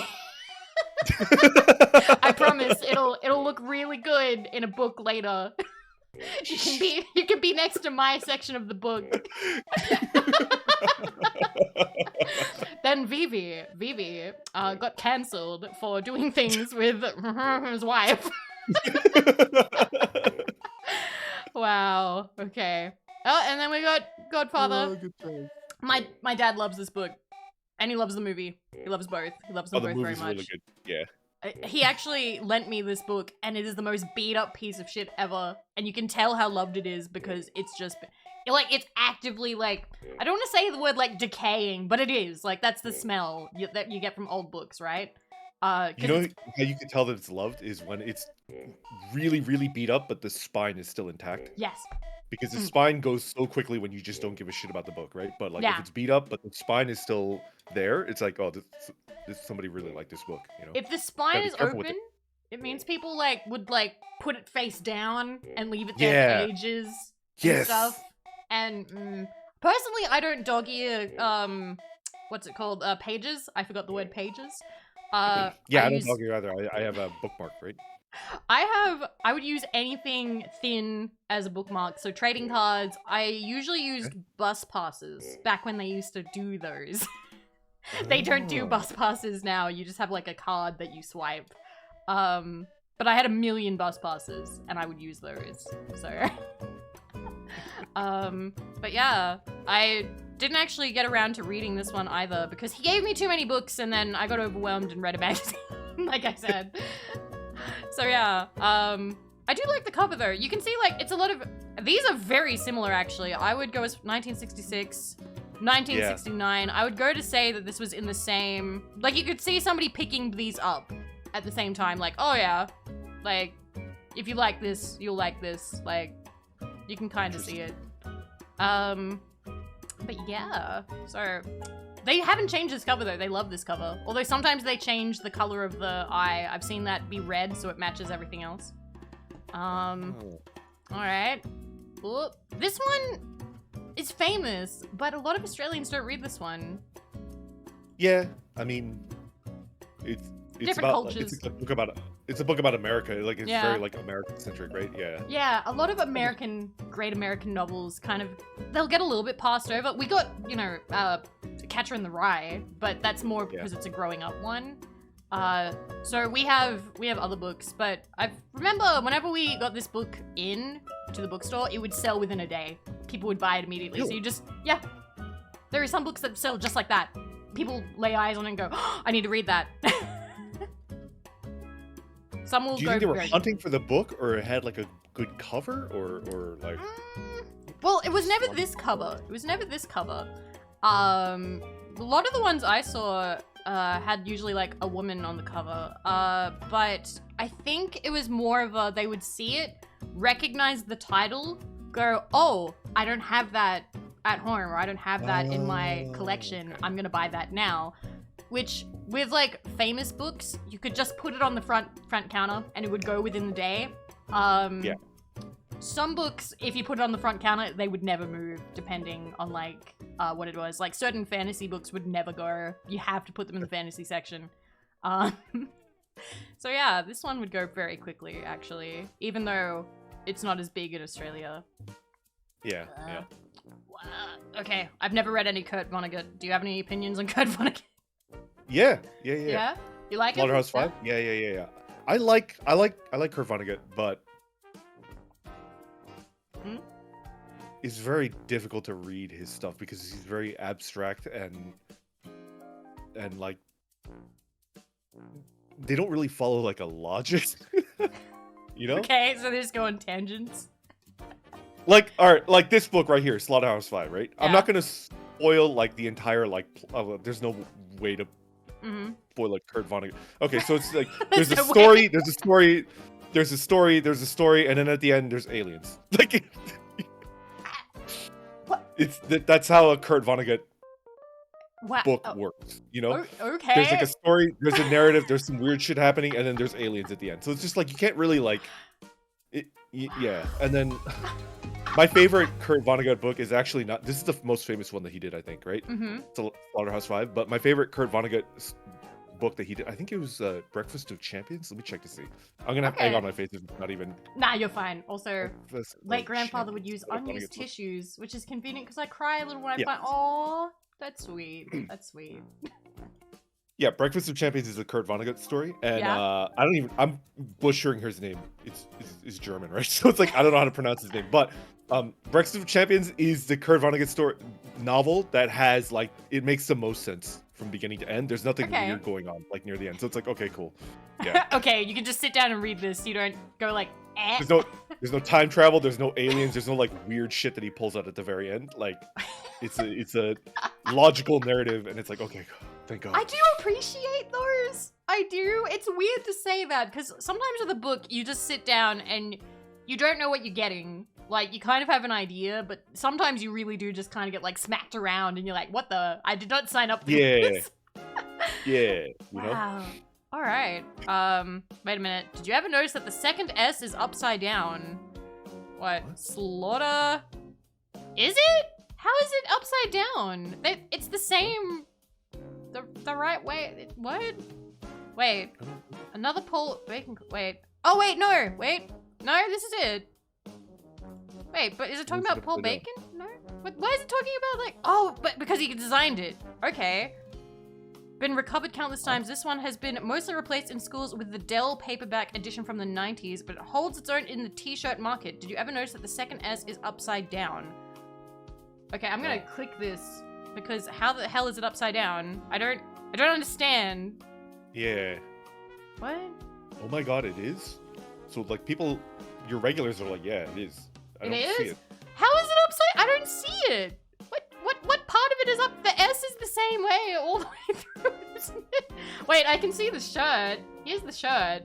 That's actually pretty nice on a shirt, but what? It's a printing defect? Is it upside down? Is it? I don't see it. I'm like, it's an S. An S is an S the same no matter how you put it, right? What? It looks symmetrical to me. What? I am baffled, guys. I don't know. That's too over my head. The serif seam doesn't. Yeah, I don't see it either. The upper part is slightly thinner. Wow. You guys have crazy eyesight. But also, like, that book, you're not looking at it head on. It's at an angle, so... Yeah. It might just be distorted because I don't know. Anyways. Yeah, we'll move on. We'll move on. This is. I'm like, Yeah, what yeah, the? yeah, yeah. Okay, once again, more. Oh, Philip Roth. When he died, I drew a portrait of him for the bookstore. Portnoy's complaint. I never read anything about him, but I had a guy come in and get very emotional when he found out that he had passed. And again, by Paul Bacon. Or even heard of it.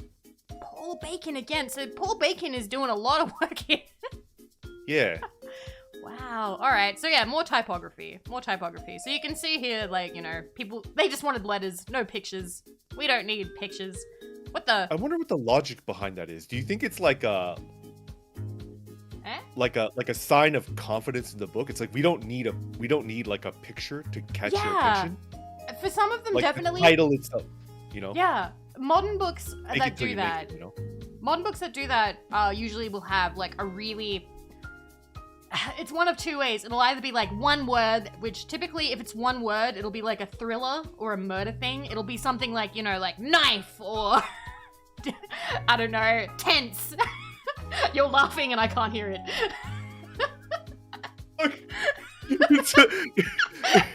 It's like knife with an exclamation mark and then vividly Vivi. Knife. So like imagine if like you were the person in charge of Knives Out, like the movie, and you're like, how about knife? And they're like, perfect. But people buy books if you have a punchy title like that, just because, and this is really dumb, but because it looks cool on the shelf. They absolutely will. They'll be like, I'll buy a book that's called like Bang Gun. Yes. Gun. Yeah. So like they usually, from what I've seen, the trend is it'll be either a thriller or a murder mystery. If it's more American, the great American novel, they'll have some sort of, I don't know, kind of weird title. I don't know. It's usually a very, what's the word? Non sequitur sort of thing. Oh, yeah, I know what you're talking about. Yeah. And I don't know how to explain it more than that. Titles are also interesting. It's like kind of abstract, and it's designed to make you think like, why is it called this? Yeah. And then you just start reading it. Yeah. And then you get to the end, and it'll probably make some sense, but at the same time. Yeah. What? I know exactly what you're talking about. Okay, so the next one weirds me out. Sylvia Plath, Belljaw. These seem to be football players? Yeah, those are definitely football players. What is this book about? What?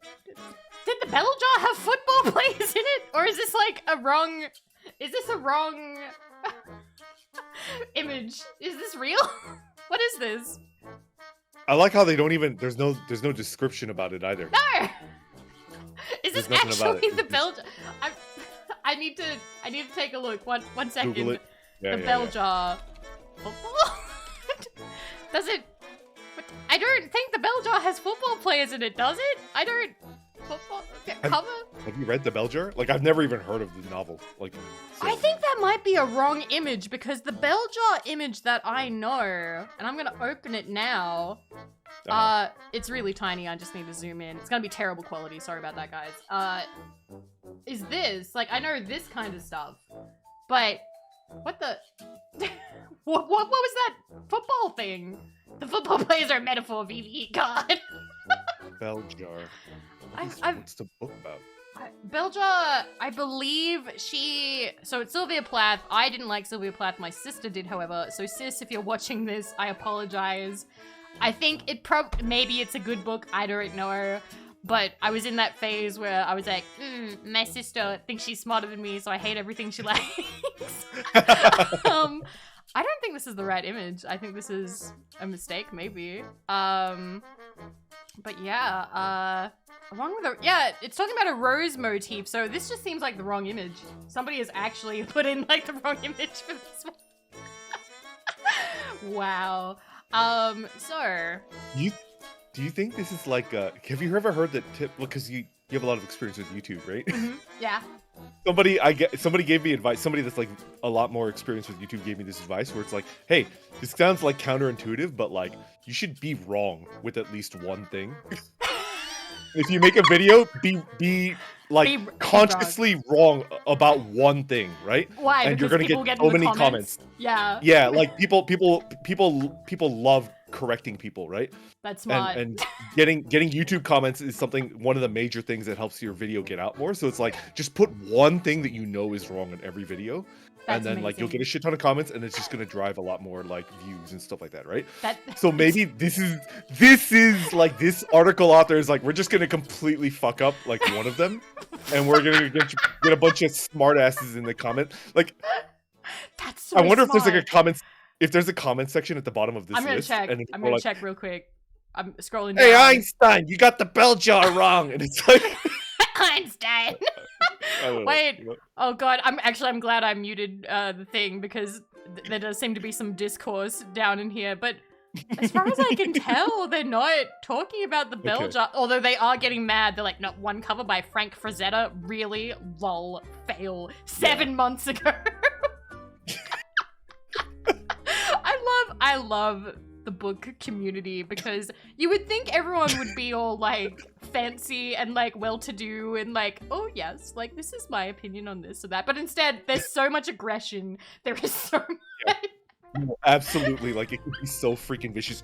You guys, you VTuber babies, you think the VTuber community is toxic? You have no fucking idea, man. No, The book community is you need to check out the book community. It's intense. I forgot the name of the authors, but there's like a Russian author like from like the 1700s Mm-hmm. that was like talking, because apparently like in newspapers you could just take out like a little section of the newspaper and talk shit on people. People Oh, used to do that, right?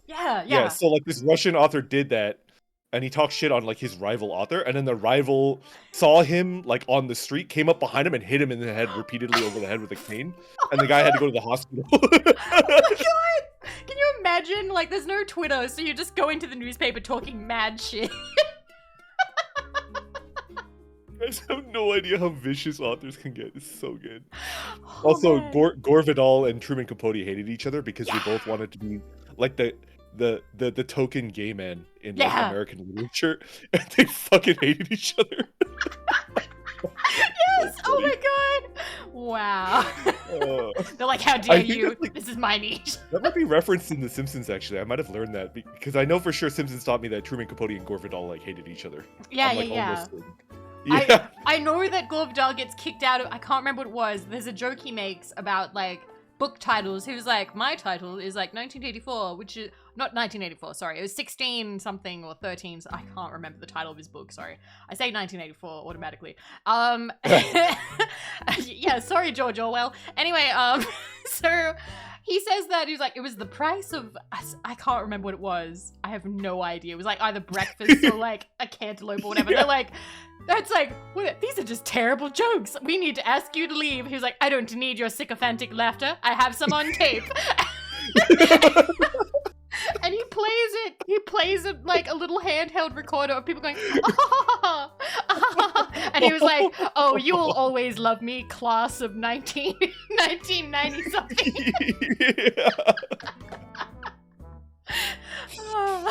Yeah. That's like freaking me. Simpsons is just like Yeah. so highbrow. It It's so like is. deceptively highbrow, and I didn't understand it as a kid. Oh, God. There's a book actually about it. Do you know...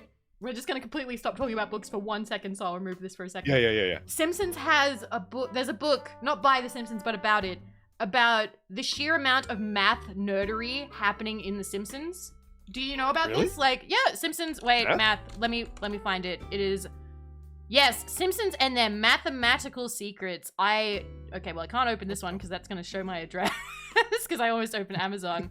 Let me open this. So it's actually, they have a lot of mathematics. There's an entire book on it. And I want to buy it at some point, but I don't know a lot about math, so it'll probably go over my head. But this is what it is. Simpsons and Mathematical Secrets. Simon Singh, author of Fermat's Last Theorem by Bloomsbury. And Bloomsbury's pretty good, actually. So it blows the lid off decades-long conspiracy to secretly educate cartoon viewers.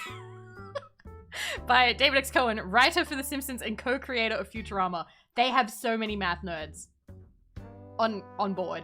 On their writing team. I mean, the only like math secret or math like related joke was, pi is exactly 3. I I'm sorry it had to come to that. Right? Like that's the only like math joke that I remember in The Simpsons.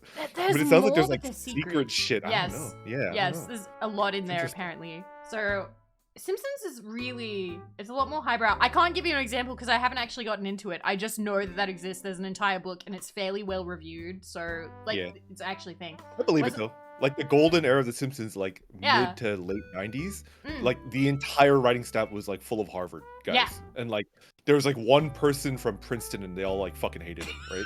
I think I remember. It's just like 8 Harvard alums and like one Princeton person and they fucking hated that person.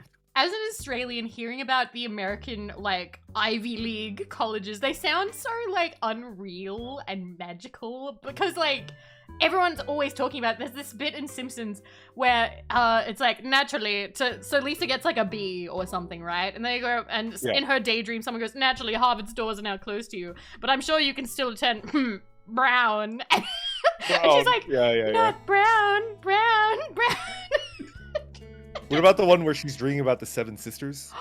And like, all I remember is one of them is like, experiment with me, and starts making out with another one. Yeah. So I was like, okay. Do you know about the 7 sisters? Like what their deal is? No, They were okay. So the Ivy League, yeah, their colleges. The Ivy League used to be segregated only. Like I mean, it used to be men only, right? Because sexism is a big, like Yeah, well, you know, history. Yeah. So like when that was a thing, but even then they realized, hey, we should like educate everybody. So they made sister colleges to each of the Ivy Leagues, and they each had like their equivalent. Yeah. So the 7 sisters are like attached to the Ivy League schools that like Harvard has. Make the schools kiss. Okay. Yeah. Neat. Yeah. I didn't know that. All right. So that's a little bit of history there.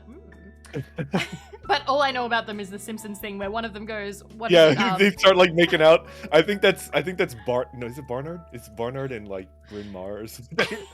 There's been so many times this stream that I've wanted to bring up a Simpsons clip, but I'm just gonna keep fighting it because we'll get into Simpsons clips. We're just gonna keep going there. You guys will have to look it up later. I believe in you. I believe in you guys.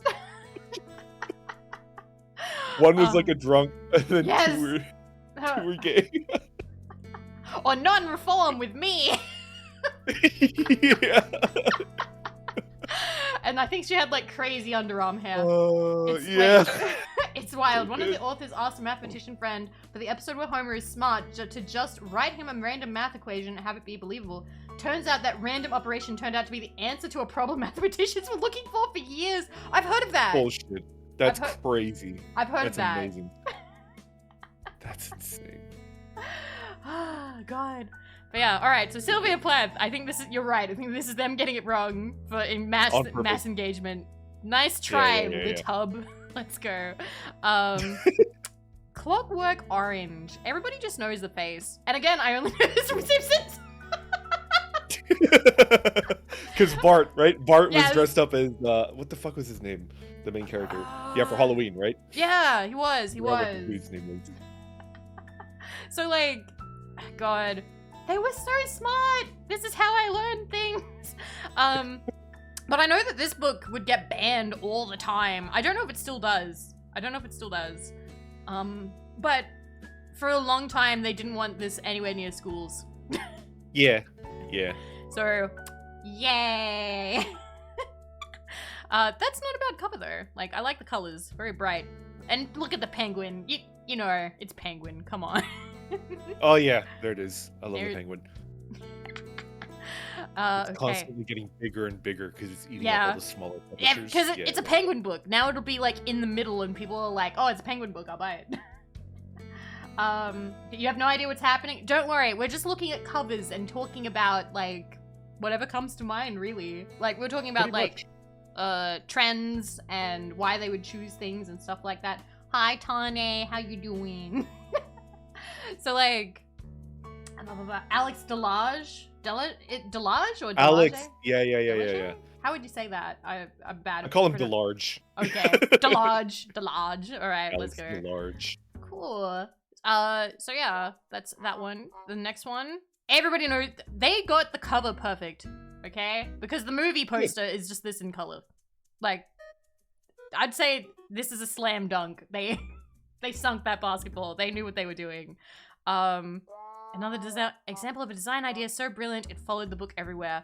Honestly, I don't think you can get better than this one. Like, I think this is a good example of because all right, let's go back to that elevator one, right? Elevator. They're both going the goosebumps thing that terrifies. Oh sure, me, right? I'll get they're both covers designed to scare you, right? But I think there's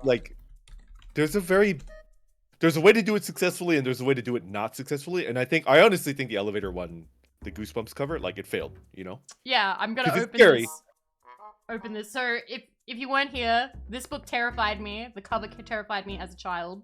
Alright? I did not go on elevators for a very long time. Because I hated this cover so much. It terrified me. Yeah. It scared me. It's difficult. Like there's a science to it. Not a science. It's like an art. It's art. Yeah. And then you have the Jaws. Jaws one is like perfect. Yeah, it is. What is it about this one that just makes you want to read it? I just want to see whether the little girl's the lady that's swimming is like okay. Is she okay? Does she make it? Yeah. She was fine. Anna, thank you. I love my shirt. Yeah. Yeah, it's beautiful. Matsune Hiku. Yeah, so I don't get sued. I love the bike. I love how you've tied everything together because Randon loved bikes. Yeah. Yeah. Oh, The shark man. looks like a knob. Kind of.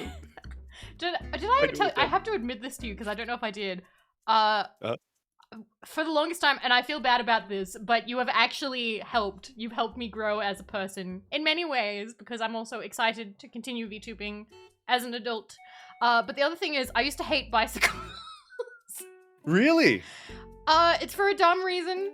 There was an adult in my life who really loved bicycles to the point where it was all they would talk about over dinner all the time. There is a small chance she could be watching this. If so, you know how I felt about you.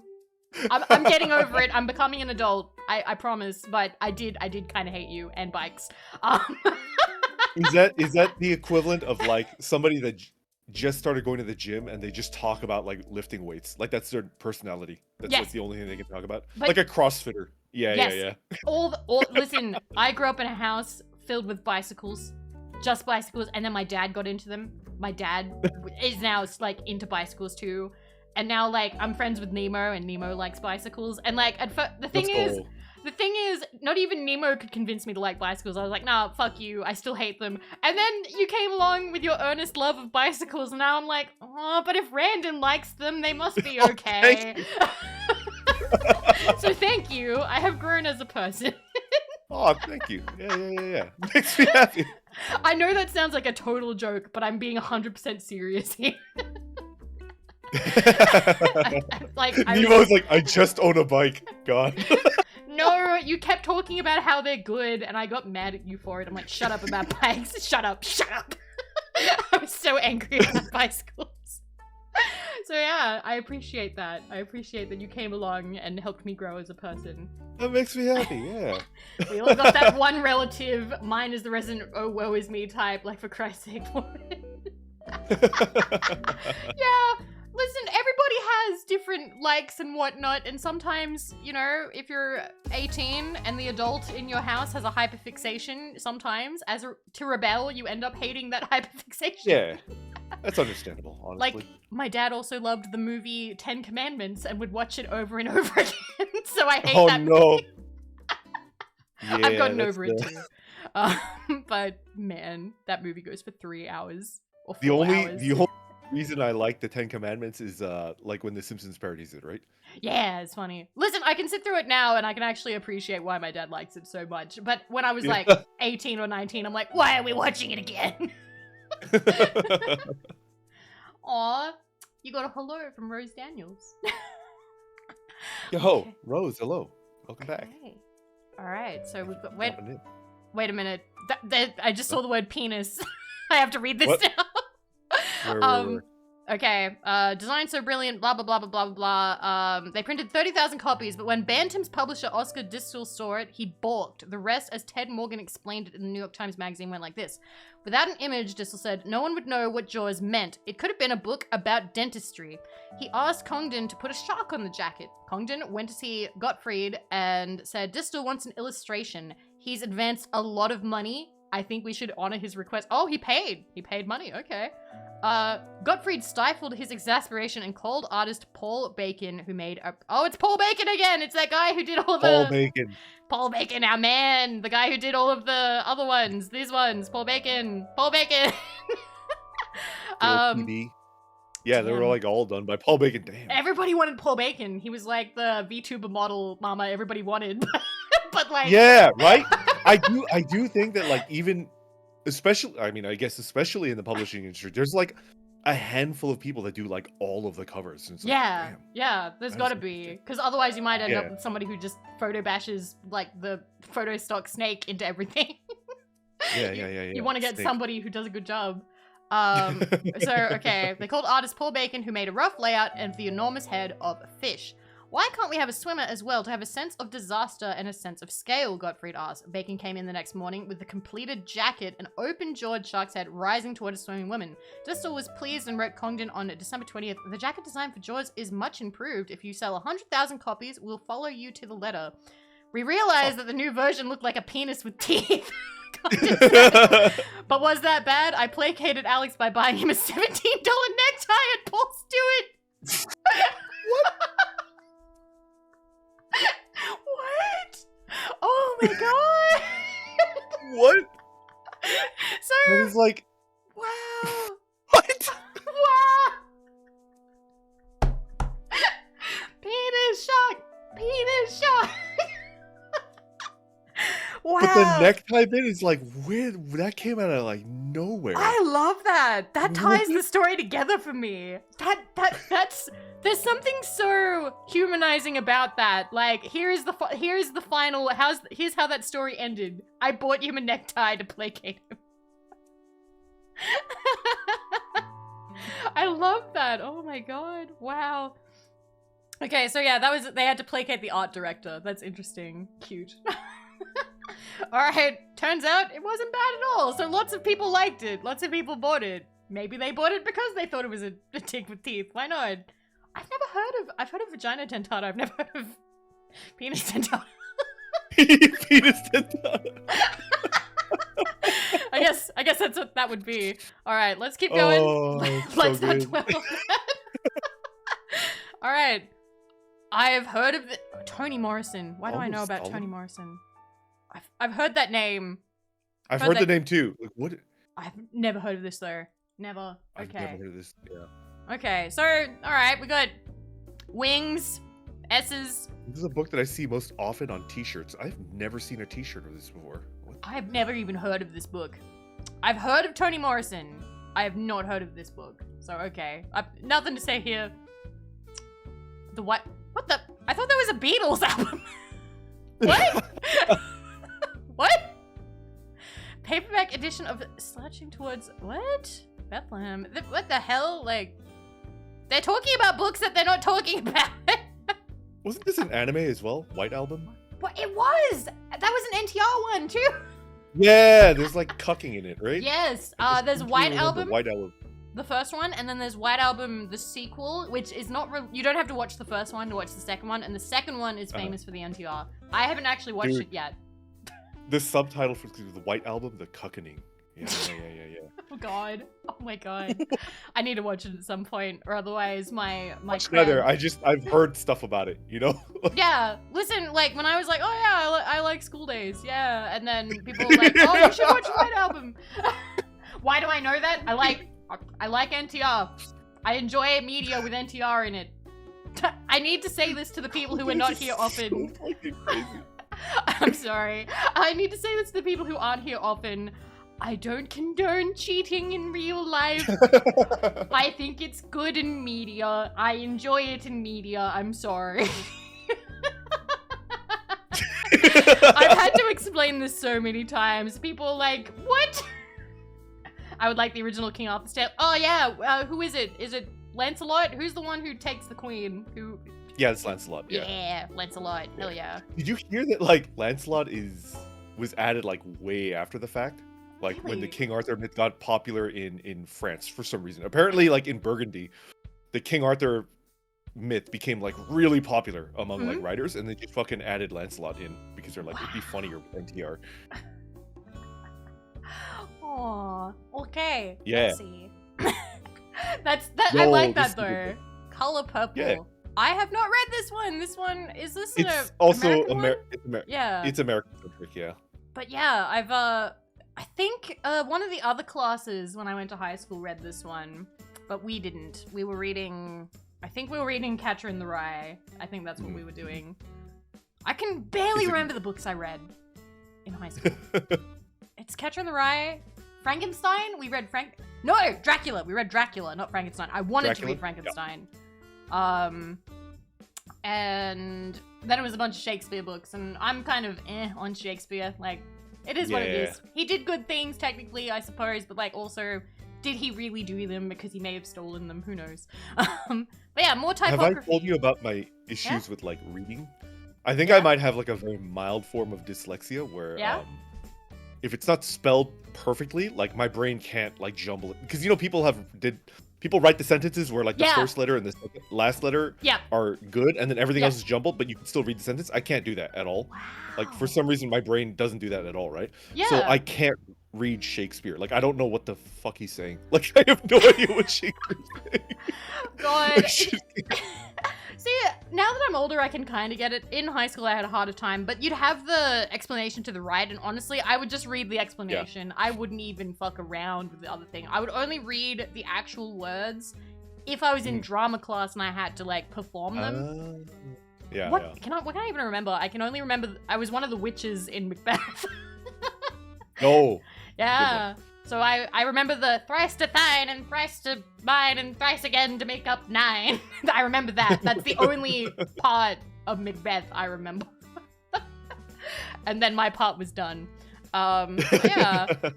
So we got typography and Fua! Yes, Fua! Hello, Fua. I hope your trip was good. I haven't seen you in a long time. It's also been a year. It's good to see you. Hello. I've missed you greatly. I hope you were good, Fua. We're talking about books. And we've just found typography. Well, they kind of went for typography for a while, and then they've started bringing illustrations back in. Just a tasteful, like just a little bit of illustration, right? Yeah, not too much. They don't overdo it. I'm kind of waiting to see, because this is 25 iconic book covers, so we're gonna get to the ones where they start having more. Oh, look, more illustration. See, look how tiny that typography is now compared to, you know, before. So like, the unbearable lightness of being. I've heard of this. I've heard more people. I've never read it. I know people make jokes. The unbearable likeness of being, which I think was a Mr. Bean joke. Oh man. I love that I'm like, oh yes, I'm cultured. I know Simpsons and Mr. Bean. Mr. Bean. What do you think about this cover? I don't know how I feel about it. It looks too much like a movie poster. It does, because of a novel by the layout. author of Immortality, Milan Kundera. Yeah. And then it's got like the little review down there. So this isn't even the first one. This isn't the first cover. This is a redo because international bestseller, and there's a review on the front. Although books now always have a review on the front because they'll send it out to people to get like a quick little beforehand review. It's funny, if they don't have any reviews, they either had a lot of faith in it because it's like a really famous author and they're like, nah, we're not gonna let anybody read this before it comes out. Or they're a little bit on the fence about it. And they're like, nah, we can't be bothered sending this to people. Because it's actually a good sign if they send it to people. But it can be a really bad sign if they don't send it to anyone. Because it means that they can't be bothered getting the early reviews in and getting that early press and the early promotion. Makes sense. And some authors full on decline it. Some authors like, no, I don't want reviewers to get it for free. And the review community is pretty salty about that. They can get very angry. And be like, what do you mean I can't review your book early? Would they like hate on it on principle, like just because they did that? Sometimes you would see it happen. Okay. You would totally see it happen. That is a problem. Critics are people, and you can hurt their feelings. So they can pretend that they don't get their opinions swayed, but they absolutely do. They absolutely do. I've seen it happen. As you brought to my attention though on a stream, like the reverse can happen too, right? Like an author can go like absolutely psycho. Yes, like, absolutely. Fucking crazy. So much. I am never gonna go. Like I gave away the book. I'm just gonna talk about it because I'm not scared of her. No, the book. The book is called No One Else Can Have You by Kathleen Hale. And Kathleen Hale, guys, is insane. Kathleen Hale cyberstalked someone to their house, to their doorstep, because they gave her a negative review. And then she wrote an article on it.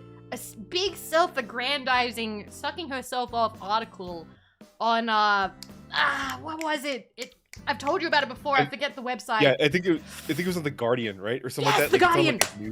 Yeah, it was The Guardian. It was The Guardian because she had a big nepotism moment. She had, like, her husband is, like, friends with somebody who, like, either is, like, involved in The Guardian and whatever, and there was, like, this whole web of stuff happening there. Like, she was just in higher society, so she could do whatever she wanted, including write mediocre young adult books. Yeah, I said it. So, yeah, she cyberstalked a critic who gave her a negative review straight to their doorstep and wrote this big long like story article journalistic thing about how this person was like lying about themselves online. And think about VTubing, right? Think about VTubing. How, you know, we don't put everything out about ourselves. There's a degree of anonymity there. Like, you know, yeah. I live in a bunker in the middle of nowhere. My name is Vivi. I eat radioactive waste. Apparently I'm catfishing you guys now. according to this lady, because she was like, oh, this woman was using like a stock photo and like that wasn't even her real name on the review site, and like she said she lived in this place but she actually lived in this other place. And I'm like, yeah, to stop people like you. Yeah, psychopath. And how she actually found this woman is she went through the publisher who would send books, like early books, to reviewers, because she was one of the reviewers who was greenlit. And she got the address that way. I have no idea if the person who gave that address ever had any kind of comeuppance. They should have.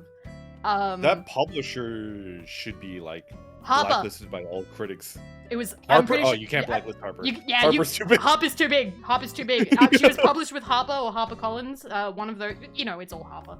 But yeah. But yeah, it's too big to take down Harper. Isn't it owned by Rupert Murdoch? I think. Is it? Let me check. Oh, that's a fucking shame. Let me check. One of them is owned by Rupert Murdoch, and that makes me sad. Yeah. Rupert Murdoch. HarperCollins, Rupert Murdoch. Is it? Yes. Oh my god, I did not know that. Yes, owned by Rupert Murdoch's media conglomerate, News Corp. Yep. And it has 50 imprints. So, if you I've never tried to boycott News Corp. It would be kind of hard. They own a lot of things, but yeah, they own HarperCollins. So yeah.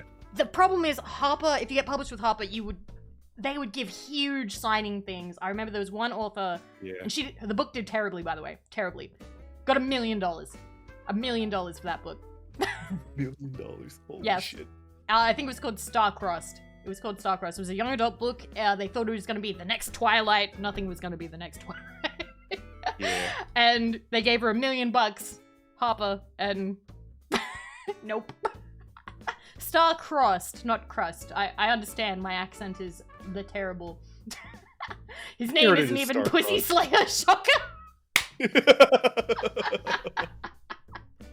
I love that. Gonna change my name. XX_Pussy Slayer. Let's go. Oh, okay, so people get tattoos of this. What? I can't imagine. Really, the hat? Okay. Alright. For me, as cover is just like they wanted to make it look like a movie poster. That's yeah. I love this. I love this. This is a cartoon. It looks like a chocobo. Yeah.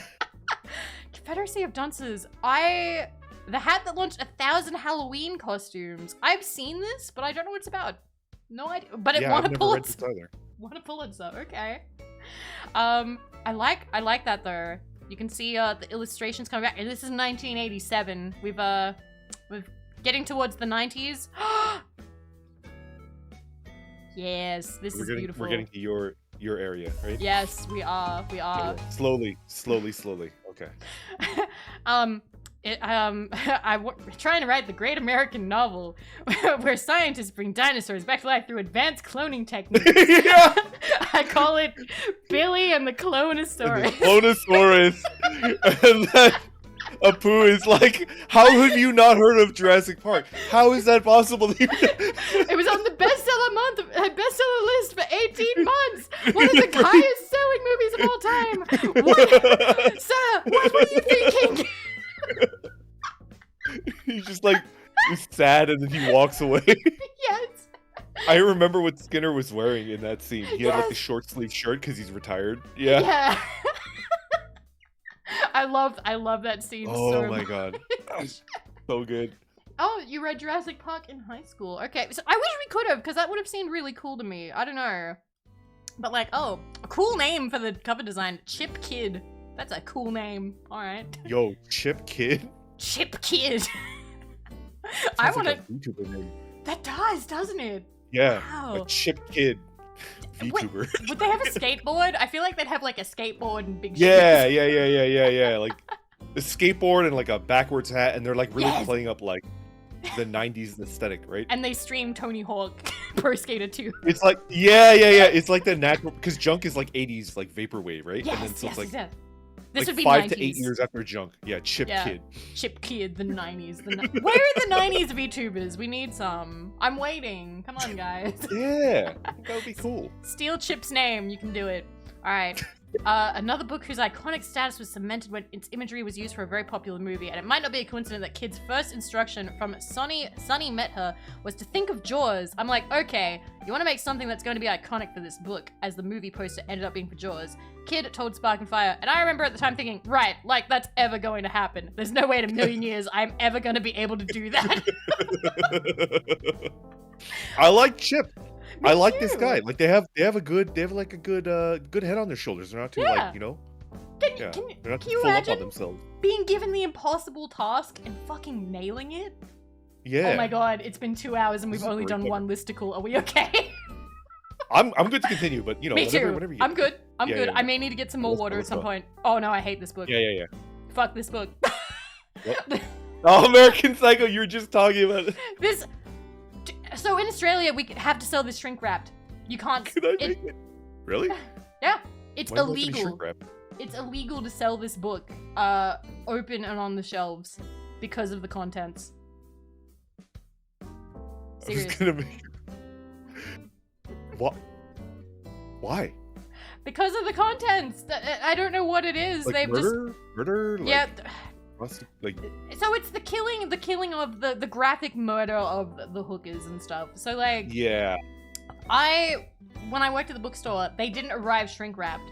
So immediately we would be in danger, and sometimes I would come into work and immediately be like, oh fuck, we could get sued, because like they would just put it on the front counter, and so I'd have to put it in a brown paper bag, and I had to leave like a note, and like I was a casual, okay, I was bottom of the rung. I'm like, guys, you gotta stop putting this book out on the shelves, it's illegal. You've gotta put it in a paper bag and write on the front American Psycho and be like, I'm sorry, it's illegal for us to let you like, you know, leaf through this unless like we have ID or something. So I would have like, I'd have people in their 20s try and like open the paper bag. I'm like, I'm gonna have to card you. I'm sorry. So yeah, but honestly, I think the movie was more enjoyable. I mean, yeah. I haven't read the book yet, but the way that you're describing it, and also just like, you know, Yeah. it's a book where the main character's a villain, and it's like, Yeah. it's tough to get into books like that. Yeah. Yeah. Thank you, Shadow Wolf, for 2 months. I appreciate it. Hello. Did you also know that Bret Easton Ellis wanted to... What? Germa? Yes, there's a deep fake. Actually, does someone have the link for that? I'll send it to you. It's a very hilarious watch. Nemo, do you have the YouTube link for that? There's a deep fake where it's that famous scene, it's hip to be square, where he's like doing the murder and stuff. Oh, yeah. And it's superimposed Germa's face, and it looks dead on. It actually looks like Germa has done it. The fucking serial killer. Send the Nemo, somebody, there it is, there's the link. Let me copy this link. Let me copy this link and send it to you, and you can watch it at Yeah. your leisure at a later time. Yeah. After stream, yeah. But seriously, it's so... You'll believe that Gemma actually was in this movie. It's amazing. But yeah, Bret Easton Ellis actually wanted to direct 50 Shades of Grey. Do you remember the sex book? Yeah. Yeah, he thought that it had huge potential to be an amazing movie if he directed it. Interesting. He thought that the sex and violence could be really good. Like, he was like, you know, we could really do something, and they didn't take him up on it. I would have loved to see what he would have done just because it sounds insane. I'm squinting. I'm squinting so hard. My imagination is audible, like audible squinting. Like, what would that be All right, like? dude. Because Have like, fun with that, I guess. have fun with that. Because like, people think that movie is like sexy romantic, but no. All right, let's see. Euphoria is 50 Shades of Grey on crack and cocaine. I've yet to watch that. I have not watched anything recently at all. I think the most recent thing I've watched was, I think the guy who was Better Call Saul was in it. I don't know. Better Call Saul. I have a hard time watching movies. I don't know. Wait, no, I watched a Disney movie. I watched that Panda one. That one came on. Oh, there's a bonus. Turning Red. Yeah, I watched that one recently. And you know what? People hated it. I didn't mind. I thought it was accurate for the cringe. As someone who used to write fan fiction and draw embarrassing doodles of myself and anime characters when I was 13. Accurate. Okay, so apparently we've reached the end of this one, but here are the bonus ones. We have To the Lighthouse, Virginia Woolf, 1927. I don't know much about Virginia Woolf, really. I had her book, A Room of One's Own, and I didn't read it. Yeah. Story of my life. Okay, Grapes of Wrath, very illustrated. You're judging it by its cover, though, right? Like, what? Yeah. How do you feel about that? How I feel about this one? I don't like this cover. It's kind of... What's going on there? Is there a lighthouse? I guess that's a lighthouse. Kinda. What do you think? Like, it kind of looks like... I don't know what that is. A tree? I think it looks like a mushroom cloud to me. I don't know. Yeah, I don't know. Yeah. I don't know. Interesting. Gonna scroll down again. I mean, I like the cover more for the John Steinbeck one, but even then, like, I don't know. See, I'm so immature now that I want to make a Hank Hill ass joke. there's no answer. He does kind of have a Hank Hill ass. Yeah, I see it. I think I'm biased towards covers. Like, I don't much like typography only. I like illustrations, you know? I understand. I like an illustration as well. Typography, it has to be really fucking nice. Also, this next one, I just caught a glimpse, and the author I have some issues with, even though she has died, and that's fine. You know, but Anne Rice used to sue people who wrote fan fiction. So, nah, if I could stick out my tongue, I would. Yeah. People write fan fiction of it now because she can't sue anymore. People like, I can release the fan fiction. So that's just typography. A surprising amount of authors are like that. I don't know. George R. R. Martin is like that too. I've heard. Wow. He hates fan fiction, but he said, like, on an interview, like at a convention or something, he's like, I don't like it when people write fan fiction of my novels, but I also understand that I can't exactly stop people from doing it. So just do whatever the heck you feel like. Just know that you don't have my blessing. I don't like it. So it's like, okay, that's fair. Bless him. All right, that's all right, I suppose, because I can understand. Everybody's allowed to dislike stuff, you know. But like Anne Rice just straight up like sued people, which is like which was douchey, because a lot of them were like, you know, college kids or high school kids or like, you know, people in like they're like 20, 21, 22. They ain't got money. They're writing fan fiction for fun. What do you expect? Like, I also think it's an important like step. Me too. To, like, learning how to write. It makes you into a better writer just because you learn the craft by writing. Like, yes, I've talked about this before. I think that fanfiction is really important. There are books that exist because of fanfiction, and then everybody likes to trot out like, because what is it? Dante. The Inferno and stuff, and like technically that's fan fiction. Like, yeah, fan fiction is where a lot of people started. It doesn't always mean that, like, you know, amazing stuff, but it's important, and it also encourages people to write, and it's just good. It's good. I really, and because I started doing fan fiction when I was a kid, and I did it up until, like, I was, God, when did, I was 20. I was 20. Hunger Games movie came out, and then I never did fan fiction ever again. Hunger Games was the media franchise that, like, killed it. It's yes. All right, let's pack up. I was like, no, I'm done. Hang it up. No more. No more. Oh, by the way, I thought that it had all been lost. It hadn't. I've got all of my fan fiction on a drive. I'm so happy. Whoa. I'm so happy. Are you going to set a condition to releasing it? Because I think on a stream, I think on a celebration stream, you're like, if you hit like a certain milestone, the plan. And when it does, I would like to have a website so people can just go read it, because I didn't finish it, but it's pretty lengthy, because one of them is what, 300k. 300k? Yes. I used to go home. Oh I used to come home from work and write. I'd bang out 8,000 words, and then I'd go to bed. 300k for like one narrative? That's super impressive. It was actually the longest Hunger Games fanfiction in the archive for a period of time. Somebody has overtaken since, especially because I ended up deleting it from the archive. But yeah, I'm sorry, I'm seeing people go, ew, Ayn Rand! It's okay, you're valid. You're valid. Yeah, not a big fan either, but this is a pretty banger. Like... That is a banger cover. Yes, it's a good book cover. I will admit that. And it's also a very good title. I'm kind of mad about that. I'm kind of mad it's a good title and a good cover, but I don't like Ayn Rand personally. Yeah. NaNoWriMo, I wanted to do it last year, but I ended up not doing it this year. Somebody actually give me a good punch and be like, oi, NaNoWriMo, give it a go. Because I actually want to. I genuinely want to. See what I can do. Crap out a book. And then we got... Oh, this one's famous because this cover is like the really popular one. And then yeah. It's also... What, a Netflix thing or something? I don't know, HBO, some kind of TV thing. But yeah, and that's the last one of this list. That's the last one. I don't mind this one. It's pretty simple. I don't know, titles up there. But I'm now really excited about the next listicle because I told you about it before. By the way, I don't have a shirt of any of these covers. Neither. What a lie. What a lie they told us. Oh, people have shirts of this. Nah. Although some of them wouldn't be that bad. Okay, we need to see if we get shirts of any of these books. Ooh, here we go. Here we go. This is the list. All right. Here we go.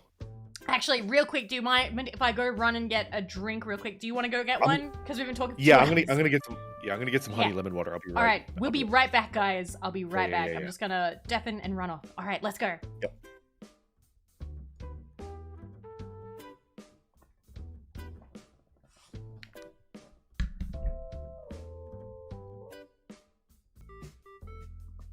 I've been talking and you couldn't hear me. Hi guys, I'm back now.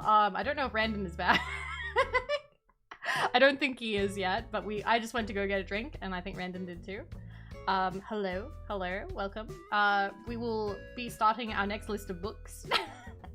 I'm looking forward to this one because it's funny. Because we just did a list of the most popular or the most iconic covers, like in history.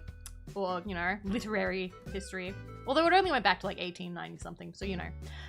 We're now going to do the opposite of that, so I'm looking forward to that. I hope you guys are doing well. Thank you for hanging out. I'm having a blast. I am very much enjoying myself. But yes, we'll wait. We will wait until Randon is back before we switch back to the library. Ah, man, I'm enjoying myself greatly. Yeah, it has been 2 hours. Time has flown by. I was really nervous. And Ramshackle, thank you for following. Thank you guys for all the love today. I do appreciate it. Could hear you the entire time. You could hear me the first time. I was like, oh no, I'm not muted. Ah. I'm not unmuted. No. It's because I have a Bluetooth headphones, so like I'm Oh. making honey lemon water in the kitchen, and I could hear you. And it's like, oh shit, oh jeez, No, oh no. no, you're fine. You're fine. Take your time. I'm back. Take your time. We're good. But like, I was like, oh wait, I didn't unmute myself on my thing, and I almost didn't mute myself when I walked away too. So you guys would have heard me going, Wendy, no, Wendy, because she's trying I to. saw a break picture in. of your cat with like a little like onesie on, like a little purple. Yes. Oh. God, I will switch back now. Yeah. Oh wait, no, wrong one. I clicked the just chatting. Ignore that. That's the wrong screen. Not today. So give a second. You'll load back in. There we go. But yeah, I took the onesie off her, and she became very bitey and angry. Like, I'm free now. I hate you. So I've put we've got a fluffy cone that goes around her neck, and I put that back on her, and now she's all like docile again. Oh, okay. Okay. Please don't kill Randa just by startling the poor dude. I won't, I promise. I promise. I won't. I bet she hasn't even read Infinite Jest. Yes, I still hate Infinite Jest. Alright, I still hate it. It's still a pretentious book, and people who come in going, do you have Infinite Jest? Can suck it. I hate them. There are some things that you just end up hating because of the people who like it. I'm sorry. Until someone like Randon comes along who likes bicycles, and now I don't mind bicycles again. Alright, so I was just saying, we just finished our list of like the best covers. So now, it's time for the worst. Yeah, let's go. I'm ready. I saw a couple of them and they were just... They're so bad. I'm so excited. Look at it. Look at this side-eye there. What is this? Okay. Oh. It could always be worse. All right, guys, let's go. So, blah, blah, blah. When a book passes the public domain, that means it's available for adapting, reprinting, and reselling with brand new covers. And some of the covers are pretty bad, which makes them hilarious. Here we go. So the first one, Frankenstein, or the modern Prometheus. Can I open this in a new tab? Yes, I can. Oh my god. What is this? Why are they're like sitting on a couch? She's got an arm. Like it's the thigh grab that gets me. It's like, damn. Yes, it's like the perfect man. She in there. She's like all the way in there, man. It's like, yes, he is the perfect man. That thigh grab, but like, I don't know. This is baffling. Just wow. It's the intense stares. Like, yeah, we gay. Keep scrolling. Yeah. Or also like have you ever seen the painting American Gothic? It kind of reminds me of American Gothic.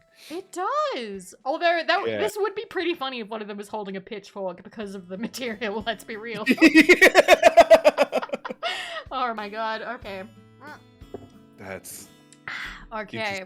That's just the first one, guys. That's just the first one. The first one. The next one, we have The Scarlet Letter. Which they've titled it, If the Scarlet Letter Was a Planned Parenthood Pamphlet, Small Town Ignorance and You, a User's Guide. What the fuck is this? What is this? Could you imagine like picking up a book with this cover and then starting to read it, and it's like 1700s like New England? So the entire town has branded you a whore. How to deal? Oh my god, yes, it's a PowerPoint! It's a PowerPoint, isn't it? Look at it. It's like a PowerPoint. Nathaniel Hawthorne, 20 steps on how to deal with being a whore. So, wow, that's interesting. Oh yeah, they also said Frankenstein isn't a work, everyone knows Frankenstein isn't a work of autofictional erotica starring Mary Shelley in a corset and featuring significant hand play. Yeah. It's the hand on the thigh, man. It's beautiful. Holy shit. All right, next one. Jane Austen, Pride and Prejudice. Jesus.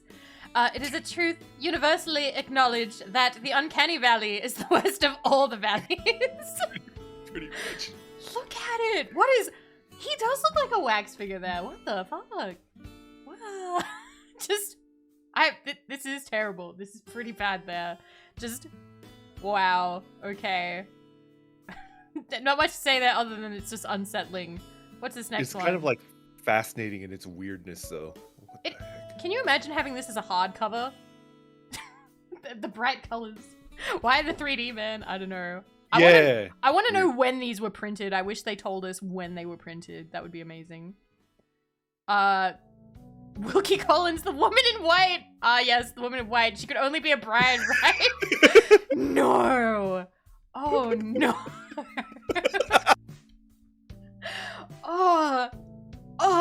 I took psychic damage. We gotta go. We gotta go. Oh god. What the? How is this Macbeth? Macbeth, William Shakespeare. Look, it's a nice cover and everything, but I wouldn't say it's quite the correct mood. What is this? How is it Macbeth? How? What? What if like they mixed up? What if they mixed up like a F. Scott Fitzgerald novel with like Macbeth? Maybe. And then they just like never fixed it.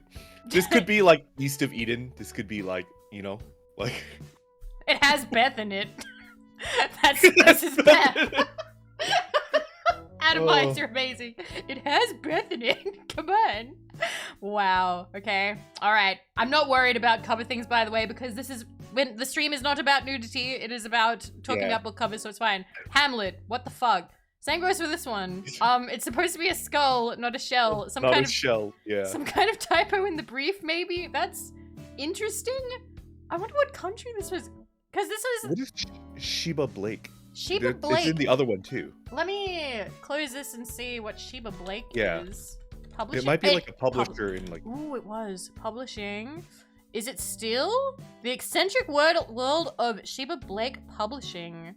So it's a public domain ebook publisher. Oh. Okay, the public domain ebook publisher that challenges our perceptions of just what appropriate cover art for a classic novel might be. Oh, wow. Okay. They do it on purpose. Okay. Look. What? Huh? What the fuck is with picture of Dorian Gray? Look at that. What? Look at Moby Dick. What? What is happening? I feel like they're doing it on purpose. Yeah, it's gotta be. It has to be on purpose because these are just entirely wrong. Wow. Wow. Wow. Is that an anime cover? The Sign of Four? The Sign of... It does kind of look like one, doesn't it? I don't want to scroll up too far because there is a very big... there's a nice ass on a Samuel Butler cover. But that's okay. We're not here for the nudity. Aesop's Fables and just very nice fashionista dress. Wow. Wow. They really just... Huckleberry Finn Converse? No! No! Don Quixote. Dorothy and the Wizard of Oz and it's tennis. Oh. You know what? I respect this now. Like this. I kind of like it, yeah. Me too. I respect this now. What the fuck? Okay, so if we see a Sheba Blake, it's the shock value. They're doing it on purpose, yeah. It's on purpose. It's all right. All right, so it's the ones that don't say Sheba Blake that are funny. They're just having a little giggle. Yeah. Yeah, having a little giggle, mate. Like a little giggle, ain't it? All right, back to picture of Dorian Gray. It's just a picture. It's literally a photo. Okay. Not that kind of picture, guys. It's not even Dorian Gray. Oh man, I love it. Oh my god. What the? As I lay dying, William Faulkner. You know, Faulkner's levitation-based fantasy YA novel. This would totally be a young adult novel cover, though. They love these. It kind of looks like one. They love these. This is so popular in young adult. Having the facing away because, you know, they're about to embark on a big journey, and if they're levitating, there's usually something like either metaphorical or supernatural happening there. So like all of this hits the young adult things, and I'm like, yeah, I would believe it. And then just as William Faulkner.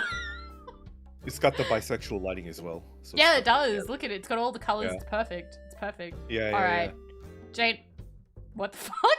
This is objectively terrible. For the record, I love it. What is this? What is that?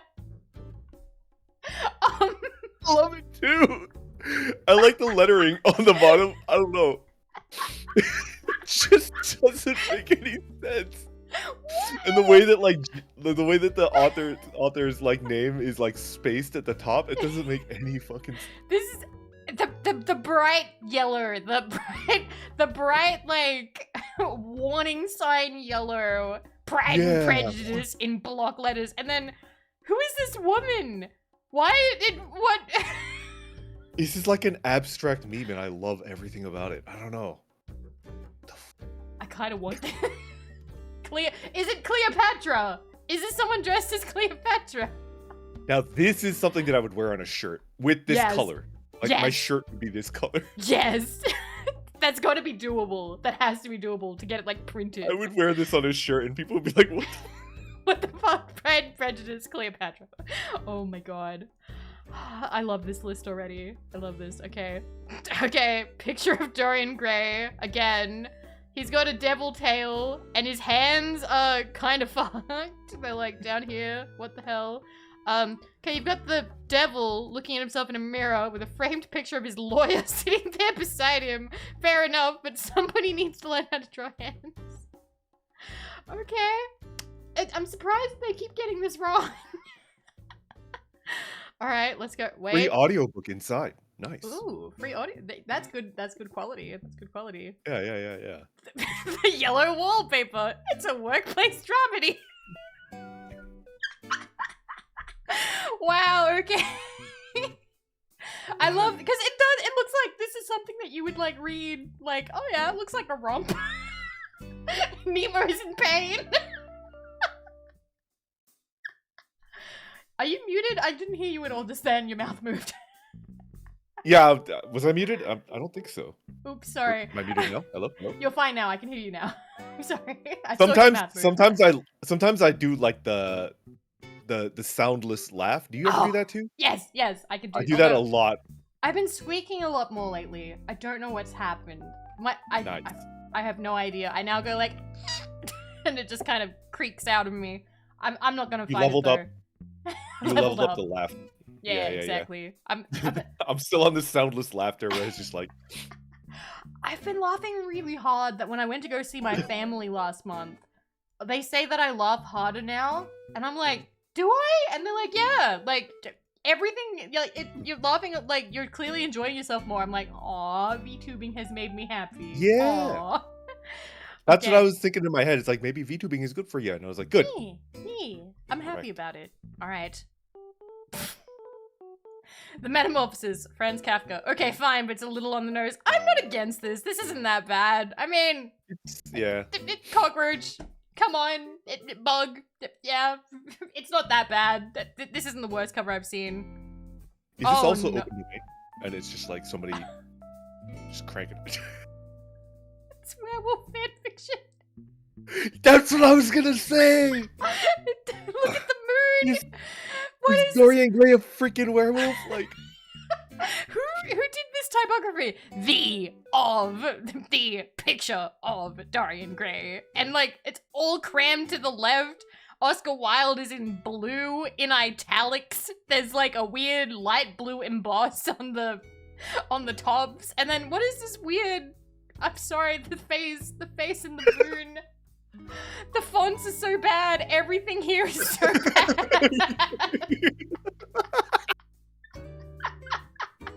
I can't. Did they do it on purpose? I don't know. I can't tell. I want to see a publisher's name here. Who did this? Who did this? Okay.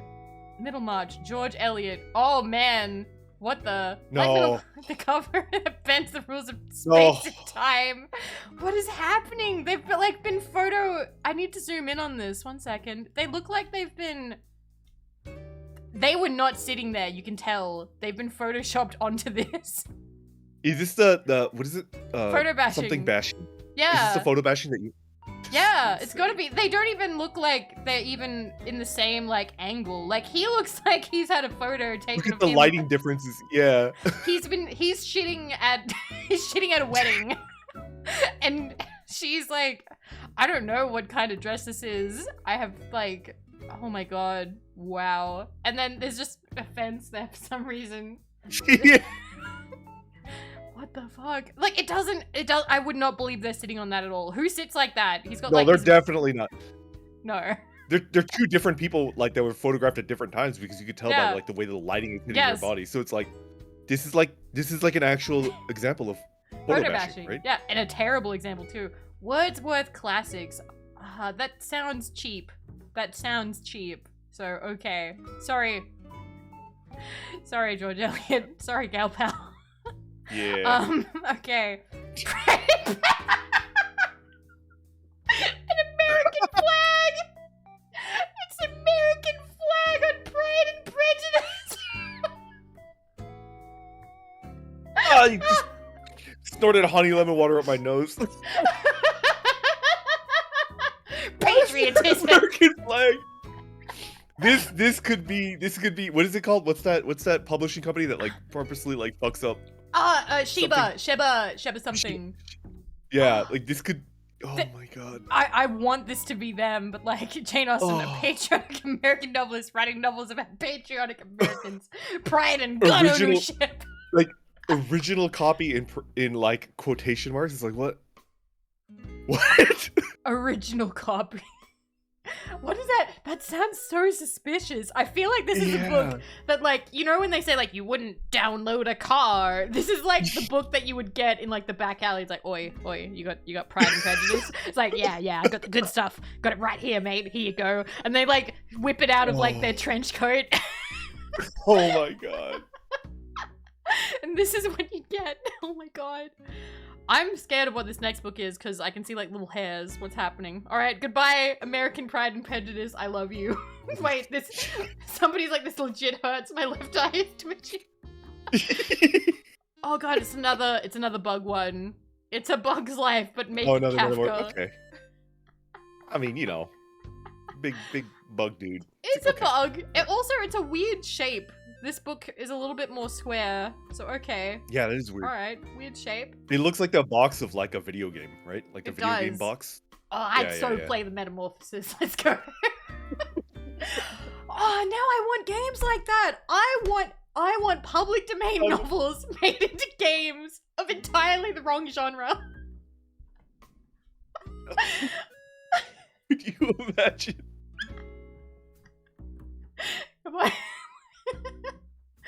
You've died, I can't hear you. Can you imagine? We'll get there. Like a bug. And everybody is disgusted by you, and it's like, if I wanted to experience this, I could just turn off the game and like live my life.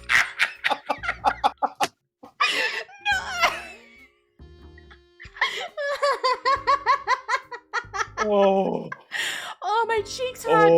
My cheeks hurt. God. Ow.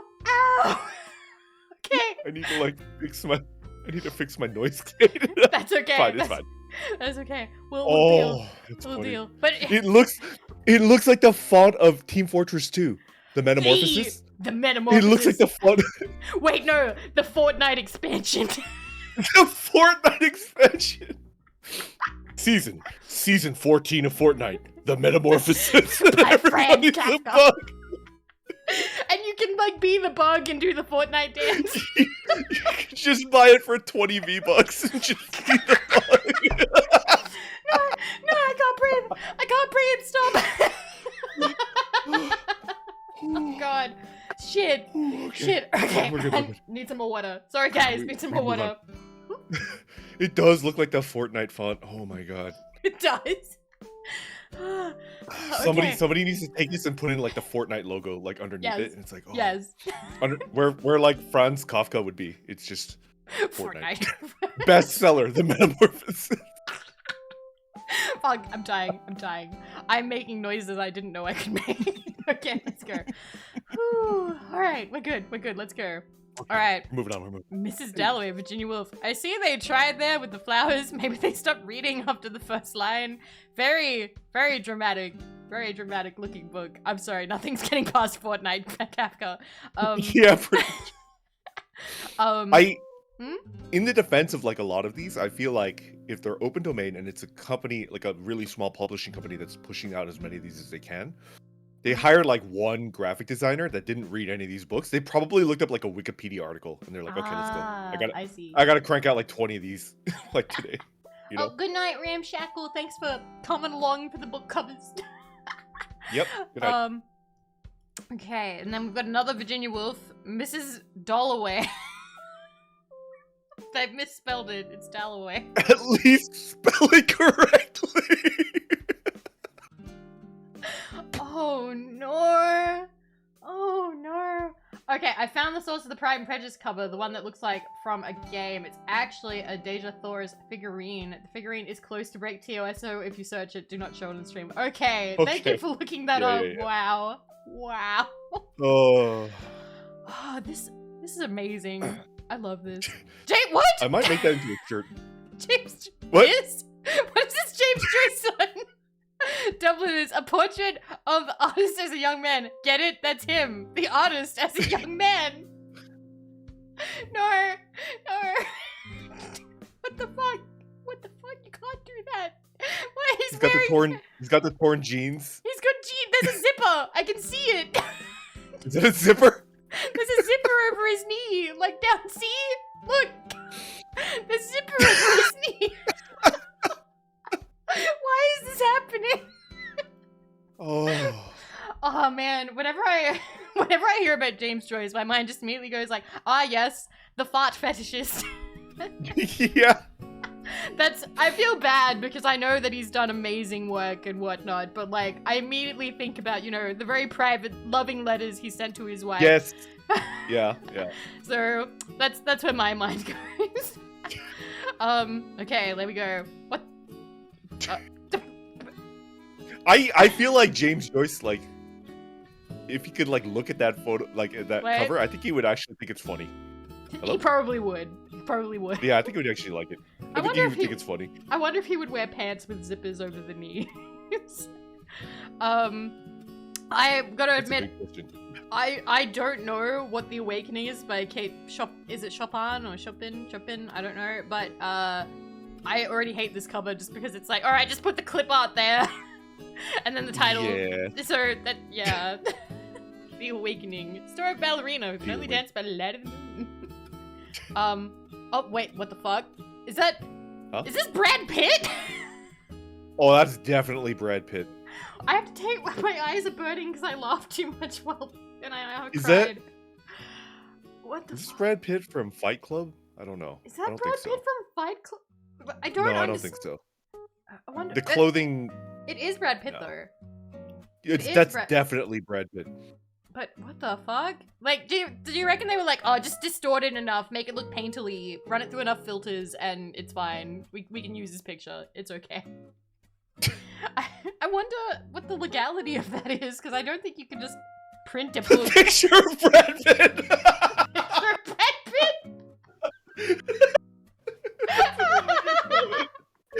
Picture of Brad Pitt. Oh my god. Okay, let's go. Is it from Mr. and Mrs. Smith? I hope not. That'd be bad. What the fuck? Oh god. Charlotte Bronte, Jane Eyre. You know it's chick lit because you got a woman walking away from you in a field. You know it's YA because of the chalk font and the backwards N. Why did they do the backwards N? They do that in like children's books. What the fuck? Yo, you called it. Like the walking away from you, not looking at you. Like you called that out. That's like I'd never noticed that as like a thing. It's super popular. Sorry, by the way, I'm rubbing my eyes because they are burning because I've laughed too hard that I started crying. So much. Yeah, I'm kind of like tearing up too. It's okay. It'll subside. My eye will fall out and I will begin anew. So yeah, that's a super popular trope in young adult. It's funny seeing them do that to a classic novel because I don't know this. Not to be rude, but it does cheapen it in a hilarious way. But the fact there's a backwards N, like Jane Eyre has cutely misspelled her name. Wait, it has a blurb from Virginia Woolf. What? You know it's preposterous because it has a blurb from Virginia Woolf. Did she actually review that, or is that something they've made up? I don't know. What? I'm so confused now. Okay, I'm gonna keep scrolling. Oh no. Age of Innocence. Age of Innocence. I'm sure this is what Warden had in mind.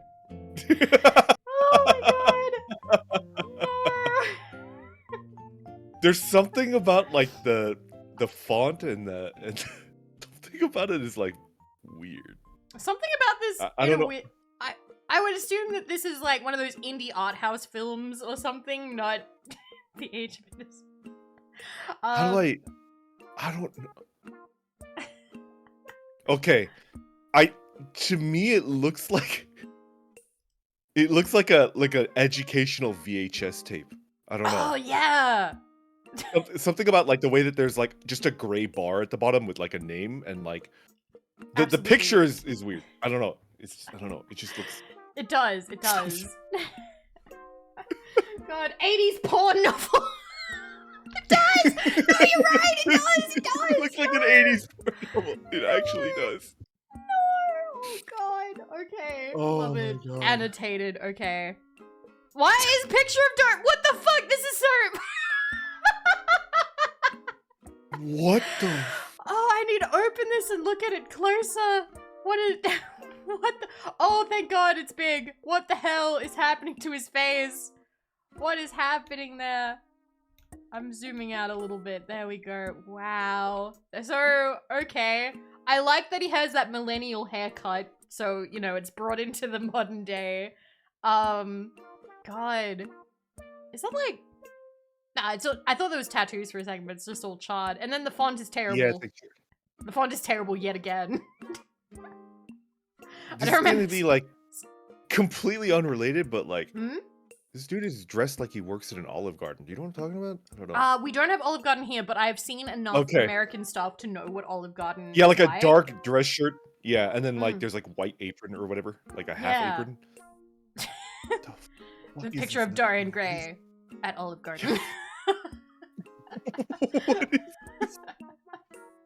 He's Runs turning a into pub, a lava monster. Yes, yes, it does. This guy definitely runs a gastropub. Yeah. I don't think that Dorian Gray would have that hairstyle. I don't know. Because I tried to read Dorian Gray when I was younger, but wow. Oh, what's this next one? What's this next one? George Eliot, Middlemarch. Yes, Middlemarch, story of a woman who can't think of what to paint, so has paint on her face. Why? What? I had like 2 separate professors that said that Middlemarch is the best piece of fiction ever written in the English language. So I kind of like absorbed because it's like, oh, figure of authority says that this is the best like English written novel, like best novel written in English. Yeah. Oh my God, why do they keep fucking it up? I want to email both of because the other one was like the photo bash like picture. Yes, right? yes. I want to like email it to both of my professors and just watch them fucking die inside. Do it. I would love to hear what they say. It's like, hey, I found these and thought of you. Yeah. What? Just, oh my God. What? What? What? She may look like everybody, but she's not like anybody. She has a secret dying to get She?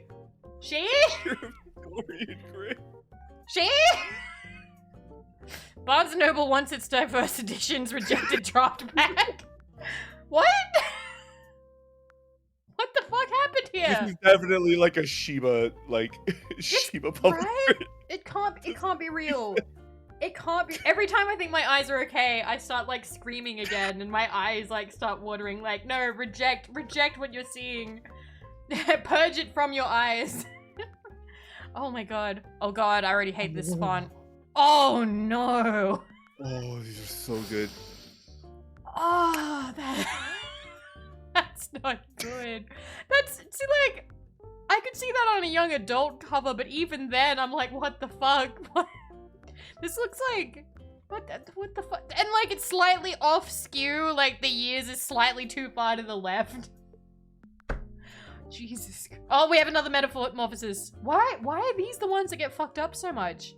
What the fuck? It's probably the public domain, right? And it's the one be. that's like, everybody's gonna buy. Yeah. What is that? Oh. What is that? What is that?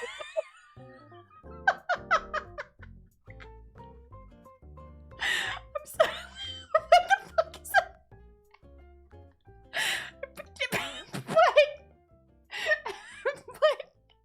I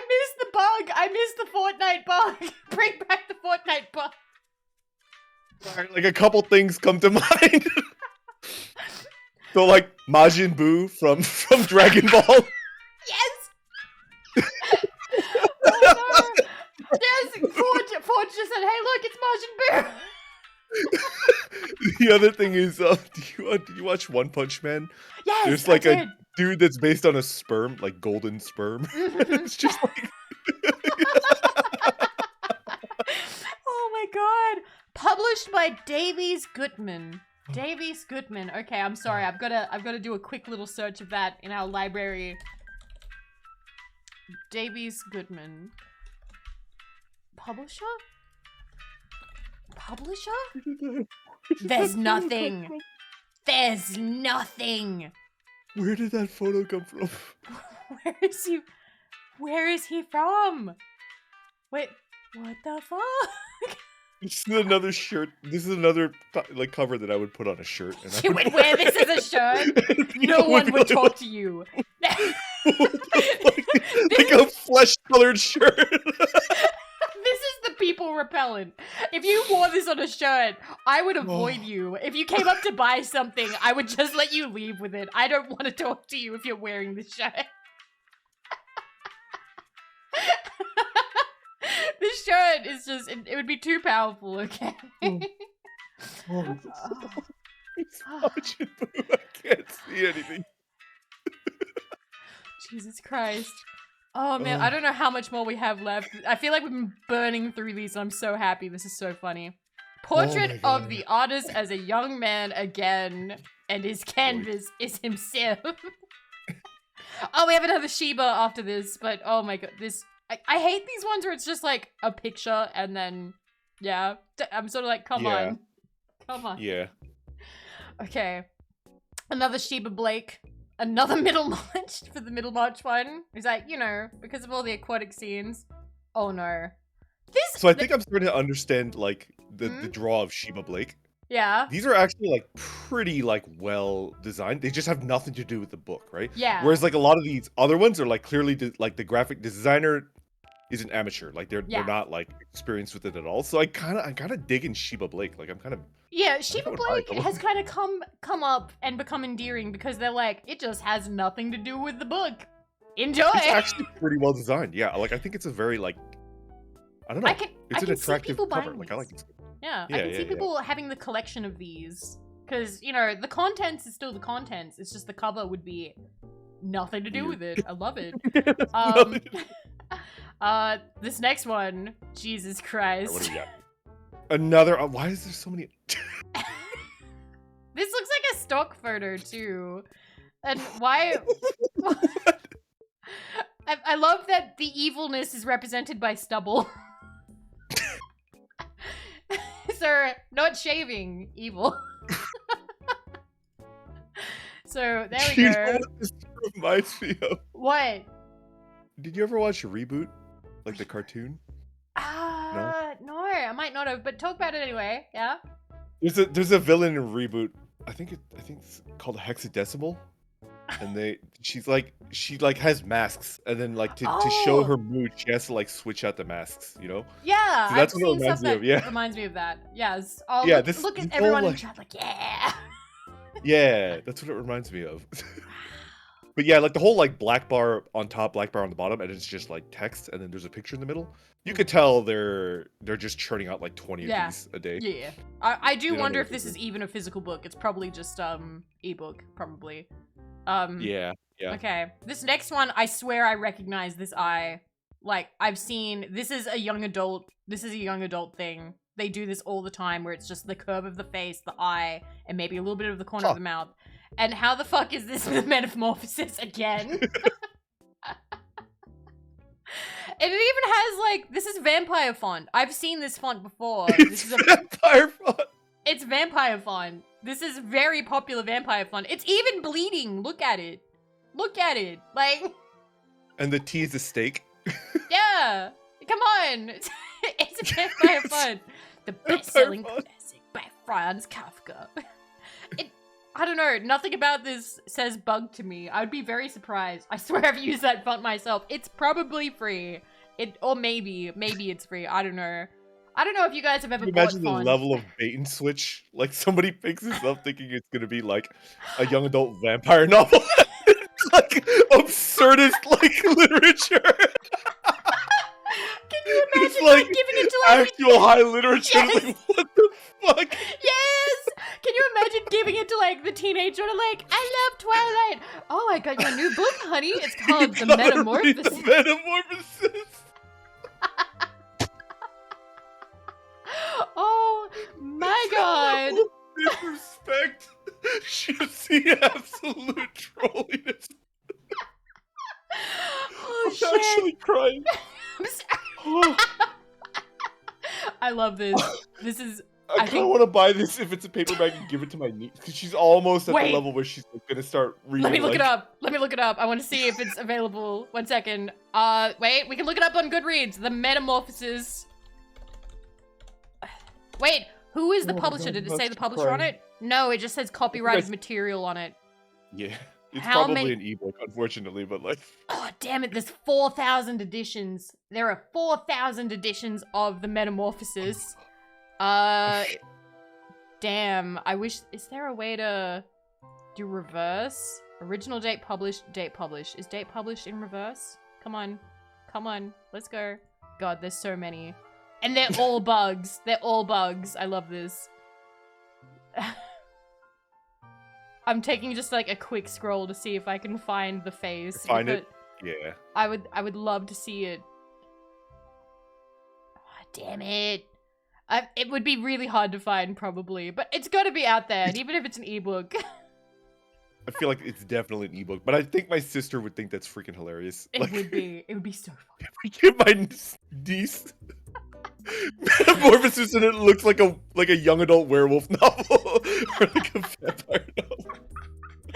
It's like, here you go. Do you think that would be like Hmm? like a funny shtick as like a to make parody like of like really like Yes. high literature novels and just make it look like a young adult novel Yes, and just so like much. just Trick them. bamboozle kids into reading like I don't know Anna Karenina like that wouldn't work because the book is too thick, you know. It's got to be like It would have to be something like, you know, just giving them the classics, but then like giving that young adult, like the woman facing away about to walk into a field. Yeah. And they're like, oh, Yeah. cool, young adult. You could so trick them into reading it. You could. That would have worked on me. It would have worked on me, okay? That is how powerful covers are.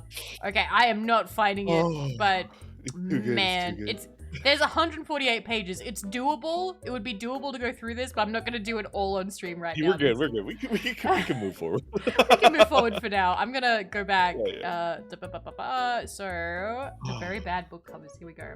So, Moby Dick. Oh, and look, it's just whale. Whale.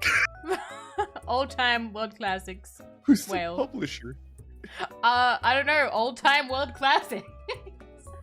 I don't know what this symbol is either. It's like waves, maybe? I don't know. I have no idea. Alright, let's see what. Okay, next one is Dostoevsky. Oh Yo, god, the face! They stopped printing this one! Oh, Wordsworth Classics! Holy, I sold these! I sold these, look at his face! Oh my god. These were actually really cheap. They were like $6. They were like $6, but look at his face. Oh dear. I love it. Wow. Okay. It So looks like the meme reaction images where they make the eyes bigger, like successively. The eyes get bigger and bigger every time somebody like reposts it. And Yes. it's like halfway to the. Yes. Oh my god. Oh my god. Fuck. I want that now, kind of. Okay. Oh, another Sheba Blake. Little Women. Listen, sign me up for a retelling of Little Women in Maoist China, but this is not that. Why is Mao on the cover of Little Women? Why? Oh my god. I want these. Okay, Sheba Blake once again knocking it out of the fucking park. I would pay money to have a physical copy of this. Look at the I don't know who that is, but there's like a silhouette of like a man. Is it Mal? I don't know. Or is it I don't just... think it's Mal. I have no idea. I have no idea. Is it Mal? That's Mal? Okay. Oh my god. He's photobombing. Could you like... Oh my god. And it's like they realized they were no longer little girls. They were little mouths. Being read by Mo. Yeah. Oh no. What even is this cover? Oh, funny. Oh my god. Okay, alright, next one. I see bridal imagery. What's happening? What? Pride and Prejudice. I love a good stock photo. The really offensive part here is the horrible off-center text. What the hell's happening? Yeah. Pride and Oh my Prejudice. What the fuck? But yeah, that's stock imagery, alright. Way to go. Center, yeah. Okay, way to go. Oh, Wordsworth! Oh no. The hands, look at the hands. Oh. Let's open that. Jeez. Let's open that up. Oh, one. Oh god, yeah, that's... What is this face too? She looks like she's smelling something terrible, or you've just like farted or something. What, is this PewDiePie? It's PewDiePie! It's PewDiePie! Somebody said PewDiePie. PewDiePie, I Loved You in the Age of Innocence by Edith Wharton.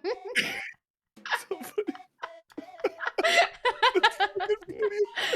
Oh my god. Okay. And that's Wordsworth too. Those are physical books. These are physical books. They're very cheap. I liked Wordsworth classics because of that. Some of the covers were alright, but this is... Oh, so good. Oh god, what's this? What the fuck? Frankenstein? What? Look, I would totally read this book, but this book would not be Frankenstein. What is this? What? My D&D character. What? This is like my straight up my D&D character. What?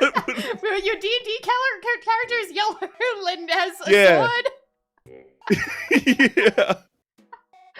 Cool. That. What's this mountain of mashed potatoes in the background? I don't understand. Did someone switch it up with Macbeth? Maybe? Would that make any more sense? Oh, a little bit more. Maybe. What? I want to know what this in the background is. What is it? I don't know. It looks like... We should... This is a good way to trick, like, fantasy novel enthusiasts into reading, like, Frankenstein. Yes. Like, oh my god. Alright. Alright. Okay. This doesn't make any sense. What? K-Chopin, The Awakening, and Selected Stories. Okay, but what does Zelda Fitzgerald have to do with it? Is this Zelda Fitzgerald? I didn't know that. I don't actually know what she looks like. I'm pretty sure that's Zelda Fitzgerald. What the fuck? So you can... We're just putting whoever the fuck we want on books now. Just anybody. Just... Can you tell... Isn't this like, It's a really poor imitation, but I think this like format is kind of what like a Penguin Classics. Yeah. If this was orange. It's like a really. Yeah, let me look it up. A Penguin Classic. I can also look that up. Penguin Classic. I bought a lot of Penguin Classic novels. Yeah, a little bit. Yeah. It's not orange. I mean, the font is orange, so they're just trying to like get as close as they can to it. I can. You know what I'm talking about, though, right? Yeah, I know exactly. Here you go. Here you go. Here's what I'm thinking of. Like Homer, the Iliad. Like you got that orange there. Yes. Oh. Yes, that. The VTuber. Thank you for following. Thank you. And hello, welcome. Hello, Scarlet. Welcome. Thank you for the raid. Lovely to see you. Guys, can we have a shout out to Scarlet? Scarlet does ASMR. We raided the other day. I was so happy that we got to. Scarlet has an excellent vibe. Black and white with very soft, beautiful voice. I love it very much. We're currently talking about books, me and Randon. We're laughing about terrible book covers. Wait, some of these are pretty great. what was one of the best ones? We've The got metamorphosis where it's like Fortnite. yes, PewDiePie. Metamorphosis but Fortnite. Let's look at that one again. It was all the way up here. Oh, I'm so sorry. We're not looking at it without laughing. Fun. I'm sorry we're quite loud if you were doing ASMR. We're gonna keep laughing, but I'm so happy that... No, it's okay. It's okay. I think they knew. They knew. Are those mandibles or hands? I don't know. I think those are mandibles. But, are they mandibles? I don't know. Whatever, they're gonna do the Fortnite dance with it. It's gonna be great. Thank you so much for the raid. It's lovely to see you. If you need a rest, by the way, I didn't say this to the other raid. If you need a rest, please do. Thank you so much. I appreciate it. But if you want to hang out and laugh about books with me and Randon, we're just... My eyes are burning from... And here's the metamorphosis again, but the Martian Boo.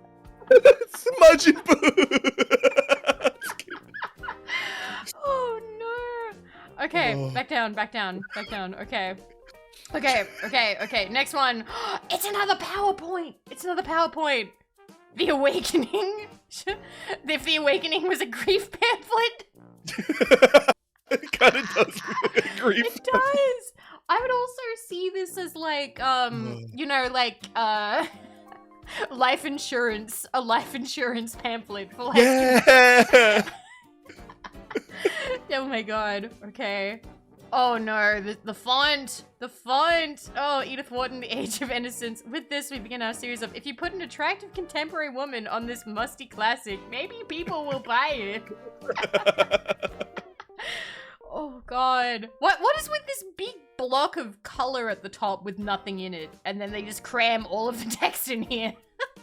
Do you think they don't know how to like resize images? Because like clearly there's like negative space on one side, right? They could edit it so that like it takes up the entire cover.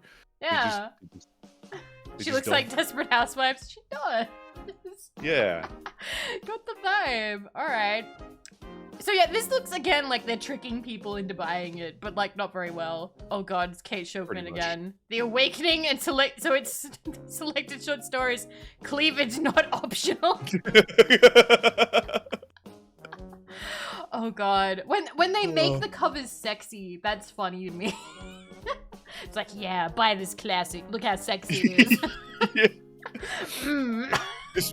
This book is gonna make you so horny, and then you read it and it's like, this is like the opposite of horny. Like I'm completely sober right now, and I'm thinking about my life. And then you're just like, high school literary class. Oh god.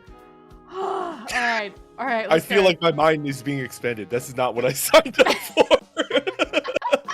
No, it's not. It's not. I'm so happy. Oh no, is this TOS? I feel like. No, it's fine. It's fine. It's fine. Okay. It's just, it's slightly, it's fine though, but Wuthering Heights. Okay. Virtual books. So this is an ebook, unless you replace it with a belly button, I guess. Because they just, oh god. Oh my god. That's, alright, make it sexy. A classic, but make it sexy. They will buy it. Let's go. Oh god. Oh no, the lettering! The lettering! A portrait of the artist as a young man. Can't read young. A portrait of the artist as man. To be fair, thirst traps know no gender. So these are all thirst traps. These are all thirst traps. So, you know, cool. Yeah. Brooding. Oh look, we got it again. Picture of Dorian Gray. Nordis cleavage. What? Wait, what is happening on his back? What is that? Oh no. What is? You should get that checked out. You should really get that checked out, bro. Excuse, are you okay, man? What bro, happened? There's no way that's benign. Dude, you need to get that checked out.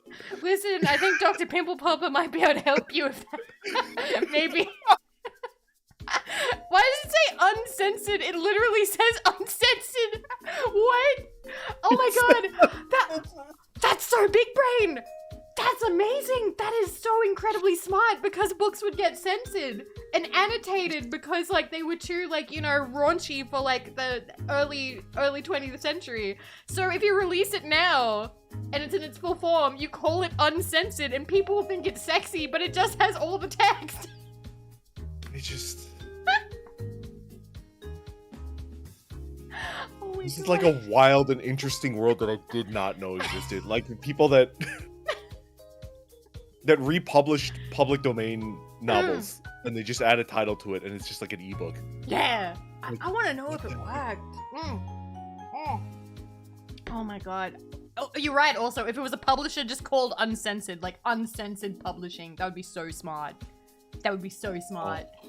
All right. Oh, this is a YA cover. I believe this is a YA cover because it's got the gradient. It's got the. They always put like the audio thing there. Except actually, that font is for self-help books. This font. Actually, you're right. Sorry, I said this to myself. You're right, Vivi. Yes, Vivi. This is self-help book. So you could tell like by the font, like what type of book it's supposed to be. Yes. Self-help books always have very blocky, easy to read because they're trying to reach a very wide audience and they want anybody to be able to pick it up and go, this is gonna fix my life. That is a self-help book, all right? If a self-help book has very flowery text, it chases off men. It also chases off women who are scared of being seen reading a self-help book. So there's a lot of judgment in the self-help book publishing. It's interesting.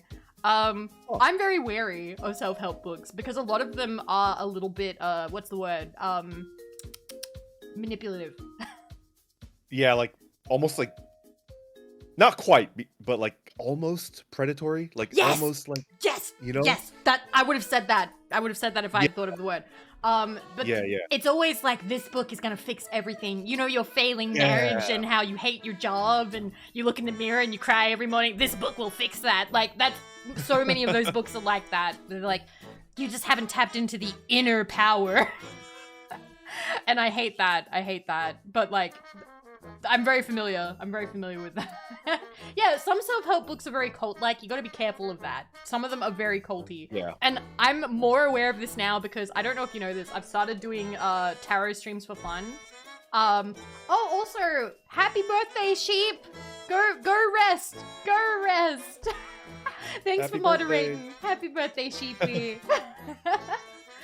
But yeah, I've started doing tarot readings for fun. Now, I have to stress, it's for fun. I don't believe in it because they're cards, okay? Haha, they're funny little pieces of cards and they're fun to play with. Like Yu-Gi-Oh! But a lot of them come with like a book, or they'll advertise like a separate book that costs like $29.95. That's very culty. And it'll be like, you need to tap into your spirituality. It's gonna save everything. It's gonna blah, blah, blah, blah, blah, blah. And you gotta be really careful of that. Like, I hate those. Aw, bye, sheepy. Okay, so, it's like they know she walks into the ocean to commit suicide at the end, right? That's a little on Actually, didn't know that because I haven't actually read The Awakening, so that's pretty funny. That's pretty dark. You know, I actually think that this designer has a good sense of humor. It's like, oh look at her in front of the ocean. Let's go. You hated The Awakening? Okay. It's interesting seeing you guys being like, yep, I read it. Yep, it's bad. Or yep, it's okay. Like, it's always interesting. Yeah. Okay, you've taken the first step on your journey. Now for $29.99, you can unlock your hidden potential. Yes, that's exactly what it's like. Hey, another Wordsworth, I think. Yeah. Oh, Wordsworth. Oh god, what is it? What the fuck is this? What the fuck is this? He looks like Matt Wait, there's a Always lot to Sunny. unpack here. Hold on a second. There's a lot to unpack here. Let me get rid of our table for a second. It's getting in the way of his hand and the cane. There's a lot to... 1 second. I'll get rid of the goon and the table. Okay. So, there's a guy. And he's standing in front of like an executive table, like a big boss man Table. chair and table. Yeah. And then there's like a photo... And then there's, a picture of Rasputin in the background. Kind of wearing the same thing? Kind of, except that one's way more buttoned up. Oh my god. I don't know why. There might be a red bow tie underneath the beard. We can't tell. You're right. You're right. We have no idea. Toonie, thank you for 4 months. Thank you so much. But like, for some reason, I'm like, is that Mac from Always Sunny? He looks like Mac. That's what I was thinking too. It looks like Mac. Yeah. What? Now I want to see him in the picture of Dorian Gray. That is, wow. Okay. The portrait is supposed to be horrible and decaying, not just an evolution from annoying big-sleeved hipster to much cooler, older hipster. Oh no. What? What's the context of this picture? Like, where did you get this picture? Like, that's two separate pictures. God. It clearly is, but like, I'm fascinated by the decision to combine them. And just everything and like the setting, because it is photo bashing, because they've put that desk in there and stuff. I highly doubt that he's actually standing in front of that desk. I don't believe he's ever met that desk in real life. But like, the setup for this, Wordsworth, what are you doing? Yeah. Wordsworth. Oh god, I can see another man on the next cover. Let's go. The Great Gatsby. Is this the same model? What? Okay. Interesting choice. Yeah. Yeah. I'm gonna put our table back for now. It brings me peace. This font is kind of self-helpy, right? It's like big and blocky and spaced. Big and blocky. Typically I don't think they'd do that because it's funny what this reminds me of actually. The format that they've done here, I've seen more on financial books because it's sort of like a stamp. Yeah. We'd have an entire... That was the section that I was least interested in when I worked in a bookstore. I knew nothing about financial books. They were in the same section as the business books as well. And a lot of them would have this stamp quality because, you know, business, stamps. You work with stamps, you're a big businessman. So that's kind of what those lines remind me of. If so, then I kind of like it because The Great Gatsby is about like rich people that are like on a crash course to getting like screwed over. This is smart, actually. You know what? Good cover. I kind of like that. Yeah. Smart cover. Broadway-ish font. It does. I suppose it could be a little bit Broadway-ish too. Yeah, if you see it that way too. Very cinematic in that way. Oh god, there's another Oscar Wilde and it's illustrated. Okay. Oh Jesus. Oh, that would give me nightmares. Oh, fuck. What is that? Oh, God. Oh, no. Oh, we gotta... What? This looks exactly like the Hobbit thing, right? Like, there's a person and there's a freaky thing behind the person. Oh, God. Like, this is... I wouldn't say it's, like, wrong, but, like, at the same... I don't like... Oh, my God. All right. Crypt Keeper making a cameo. That's pretty... People are like, that's pretty good. It's really nice that the Crypt Keeper is getting what? Good for him. I mean, work is work, you know, but I would say, like, this definitely... Like, the font does look more professional than the other ones, right? Is this an ebook or is this, like, an actual book? Reading time. I don't know. He's so pleased about not turning into the Crypt Keeper. They're all talking about the Crypt Keeper. Okay, cool. Oh, we got another Sheba Blake. This will be good. Ooh, oh, incidents in the life of a slave girl. Woof. And that's it. That's the list of the 50 very bad book covers. I loved that. Holy crap. So good. Oh my god. I feel like we went through a lot of journey there. It was good. I still have other listicle. I have 3 more, but I reckon we could do like 1 more maybe. But yeah, let's pick a good one. Okay, so let's see. They're all based on 2021 because I wanted to talk about like recent books even though we haven't read them, just to see what we're dealing with in today, you know? Like what are the current... Also, these are like published. It's not just like released or like published. Okay, cool. Published. The best book covers of 2021. Now I have 3 options. I have 3 options that I've picked. Now I'm a little bit sus on 2 of them, but one of them is a bit of a... Oh wait, no, there's one other thing I wanted to check real quick. Fuck. What do we got? Okay, we're gonna do this one because I think it's important. This is Evolution of Book Cover Design. I looked this up. This was me doing research. We did the evolution of the first cover and one of the most recent ones. So I wanted to look at these ones real quick. So 1984, typography goes to eyes. Wow. I mean, that makes sense. I feel like the person like understood the novel when they picked the art for that. So this one won a Polish book cover contest in 2011. Oh. So yeah, and this was like the original one. Okay, Pride and Prejudice. We remember this one. We saw it, and this is the one that everybody buys. It's the one that I sold this one. This one's very popular. Typography. Oh, really? Typography came back in a big way towards the end of 2010 because people were getting sick of I wanted to say the anime girl, sorry.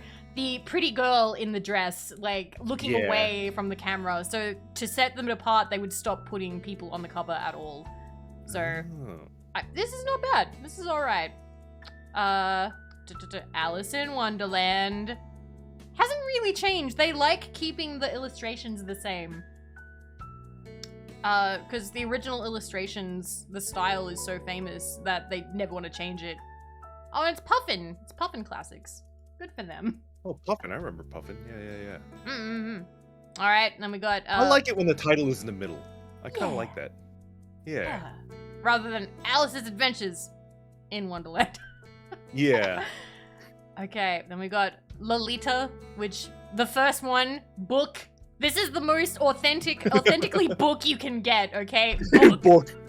Book. It's just title, author, volume 1, number 66 of the Traveler's Companion series. Book. And then you've got the new one, Lolita, which has like a smashed lollipop, because, you know, smashed innocence. So clever. Yeah. We all get it. We all get it. Typography as well. Yay. Oh, Franz Kafka, but it's not Metamorphosis, it's The Trial. Look at that. And the first one's very literal. The Trial. I think I like the first one better than the second one. The second one's a little... I don't know what's happening in that one. Their face is kind of like... Modern classic, yeah, it's more abstract. And look at that. It's Puffin. Or is that Penguin? That's Penguin. That's Penguin. Modern classics. Penguin, I do like that one a little bit, though. Kind of gives me, like, Silent Hill vibes, right? Like the second one. Yeah. I can imagine a game where that thing's chasing you down a hallway. Yeah. It's like Kafka. Oh, I wanted these and these were so expensive.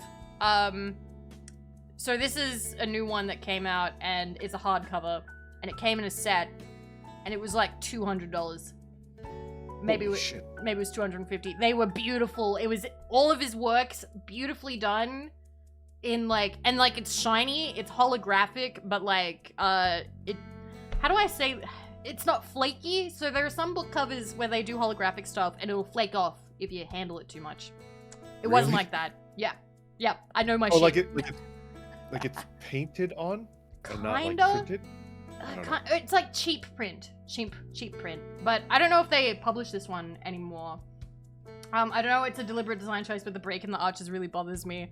I don't know if that represents anything or not. It's just them being fancy. All of his books got reprinted in this style and have this square with his name and then the title and then some kind of tessellated, is that the word I want? Like a background.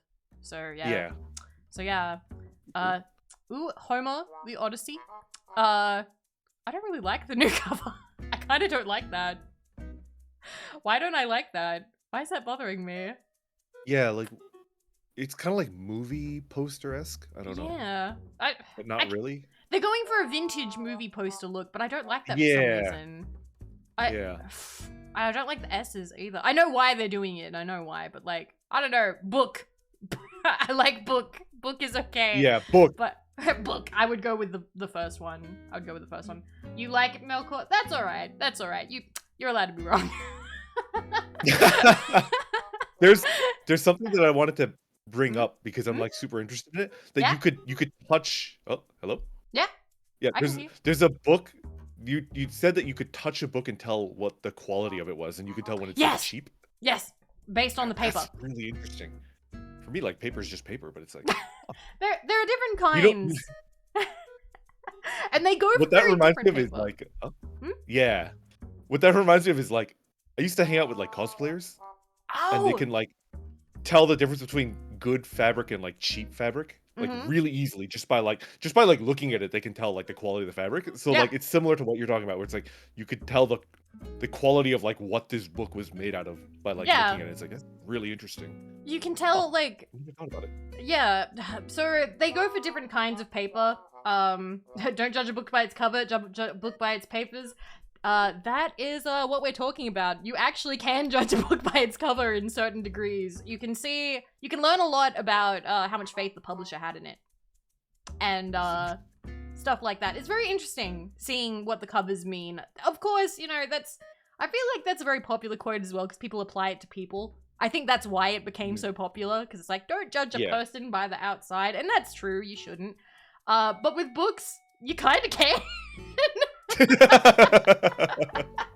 Books are a material good. There is a lot of thought and reason that goes into it. But then again, there are sometimes chances that they get given a terrible cover when it's actually not a bad story. We just saw a bunch of good books with bad covers, so it can happen. Yep. It can happen. That's true. That's true.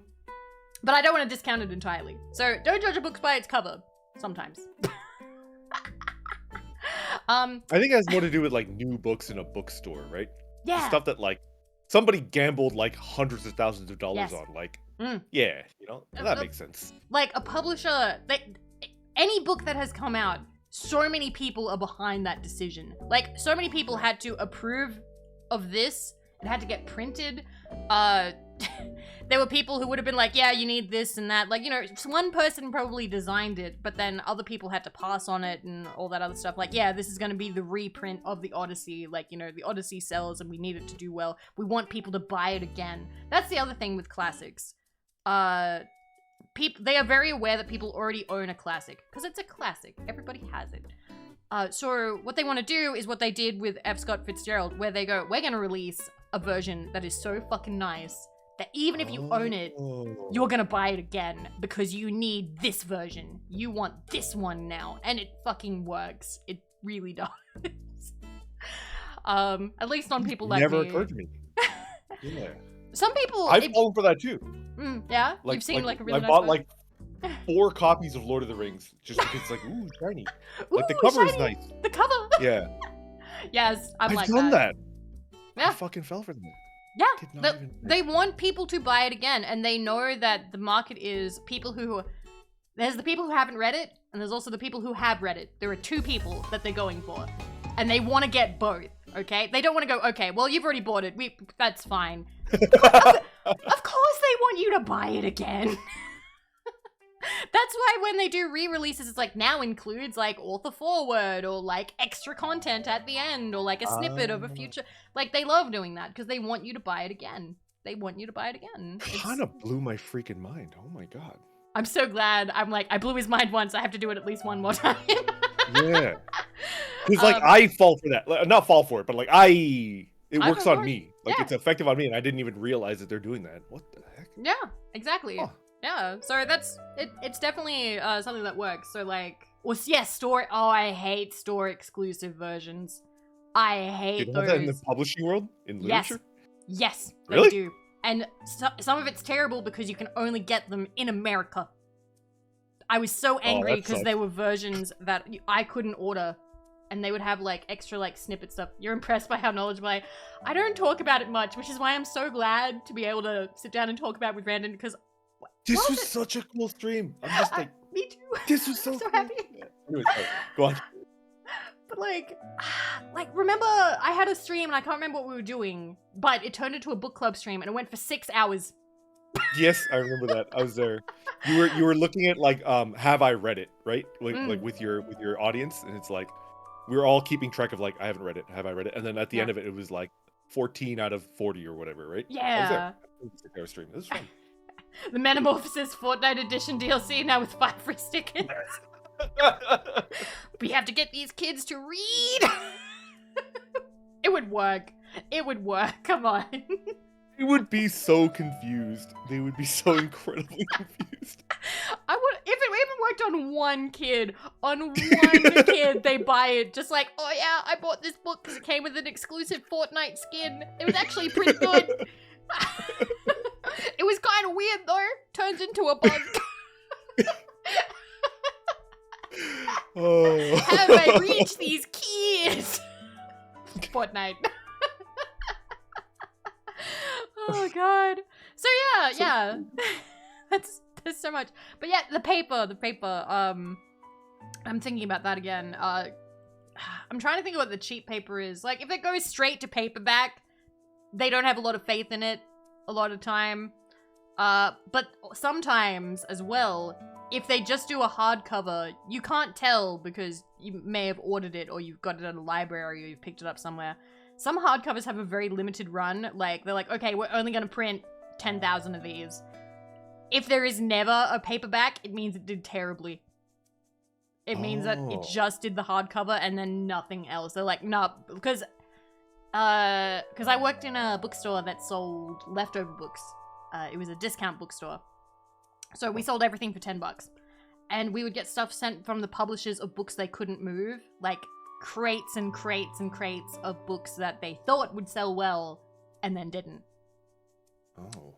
So we get it cheap because they need to unload it to free up room in their warehouse. And they've pretty much just written off the book like, all right, this book was a failure. Here you go. We would get good books as well. But that was the majority of what we had. And that's how people got them, like, super cheap. And that's how I became more knowledgeable and like, wow, this is, like, crappy quality paper. All right. And we got Moby Dick. First one. Dick. I like that first one. It's interesting. I like the... Yeah. But I don't know how I feel about this one. Like, I get it that the writing is also a whale and it's, like, crashing into the ship, but I don't know. I like this one more. I read that as, like... Like, you know, like, Milady? Moby? Obi Dick. Moby Dick, yeah. Like, I hate the new one. I hate the new one, yeah. I hate it too. I'm like, I get it. I understand what they're going for, but I don't. Wait, is it meant to be? Oh, that's its mouth open. The reason why Dick is separated like that, the D and the I, that's its open mouth. It's like biting down on the ship. Okay, thanks symbolism. Old Man in the Sea. Actually, these are both kind of boss. These are kind of nice. No, these are bangers. I like both of them, yeah. Yeah. Which one do you like better? Ooh, it's hard because I like the blue. The blue really catches my eye there, which is a lot of people say red catches their eye more. I'm more leaning towards blue because I've seen a lot of red. What happens is so many people go with red that now blue is kind of interesting. I like this though. Oh, and like, look, the wave is a tail. That's amazing. Yeah. This is very good. I think I'm going for the red one. Okay, we're split on. We're split, but yeah. Well, I like both of them a lot. They're both like banger book covers, right? But yeah. I think I'm looking at a lot of covers with you today, and I'm starting to understand that I think I like it when all of the text is in one space. I don't like it when they're separated. I see. Yeah, they try and separate it a lot sometimes because sometimes this is really dumb, but there is an issue of people thinking that the author's name is the title or in the title, and it's caused some small issues. that kind of makes sense. Yeah. But that's why they put it in like smaller text or a different color. So I don't really see that being a problem here. I don't see that being a problem here so much. Or they'll think that the title is Hemingway, comma, the old man in the sea. Hemingway, the old man. How do you Hemingway an old man? What's this verb? Ooh, One Flew Over the Cuckoo's Nest. I hate that new cover. I hate it. This disgusts me. Oh, I don't like that. I love this one. Like, I know this is typography, and also it's faded because it's scanned. I can see that this is a scan, so this would have looked a lot nicer. But this is... Fucking Penguin, what are you doing? This is messy. Ugh. And like, I know I get the point. Like, oh, look, there's a cracked egg because of the mental health stuff. But like, I don't like it. I don't like this one. All right. Good job, you broke it, Penguin. It's really busy. I don't know. Yeah, it is. Oh, and that's it. That's the end of this one. So okay. Are you okay for one more? This was the last. Let's do one more. I'm in. Okay, one more. Let's call it. So this was the decision we had to make. So the first two lists we did were by LitHub. So I do kind of like LitHub now. I'm not gonna lie. However, I've never even heard of LitHub. Like, what is it? Is it like it's a website called it's a literary hub, and it talks about like literary criticism, and it has all these listicles and things of stuff, which I like. I've been enjoying it. I liked the first two ones we read, so we can so that it's not one. like Goodreads, which is like a review website. Yeah, right? Shizuko. Hello, Shizu. Ah, we've got another raid. We're being Hello. swarmed by the emotes. Hello, everybody. Hello, Panda Raid. Hi, how was your stream? What were you chatting about? Can we have a shout out? Oh, we already got it. There we go. I just realized that I read that and then I asked for a shout out. My brain is all over the place because we're talking about books. I'm having a great time. Hello, I'm Vivi, or Vivi, a radioactive Australian VTuber. Talking about food and books. They go. Do you eat while you read? Yes, I do actually. Good. I used to love doing that. My sister hates it. Really? Oh, doesn't like getting crummies in the book. I was very careful not to mess up any of her books, but if she caught me reading one of her books like while eating, she would just snatch the book like out of my hand and be like, "Read it later." Yeah. So like, my mind is imprinted on like you have to. Even when I'm in my own apartment, I don't live with anyone, so it's like even when I'm by myself, I like eat and read like very, very sneakily, you know, in case someone's gonna like. It's like, gonna take it away from me. Yeah, I'm like my late 30s. The book snatching events would happen when I was like a kid, like 8 or 9 years old, and to this day is still in my brain where it's like I shouldn't read and eat at the same time, but They'll catch me. They'll catch me. I also enjoyed doing that a lot. Shizu, thank you so much for the raid, guys. It's lovely to have you. Yes, so this is me and Randon, the salaryman orc, but currently, you know, not at work. Oh. So Yeah. You don't have to dress up to go to a library, but I don't have a casual outfit because, you know, the radiation and whatnot. It's lovely to have you guys. We've been talking about book covers and things, and we're just gonna do our last listicle, which, depending on what we pick, could be a long one. I am kind of biased towards what I want because I like the ones that we just did by LitHub. The other two, because these are all best book covers of 2021. There is one by LitHub, but it's 101 covers, so we'd probably have to like move quickly.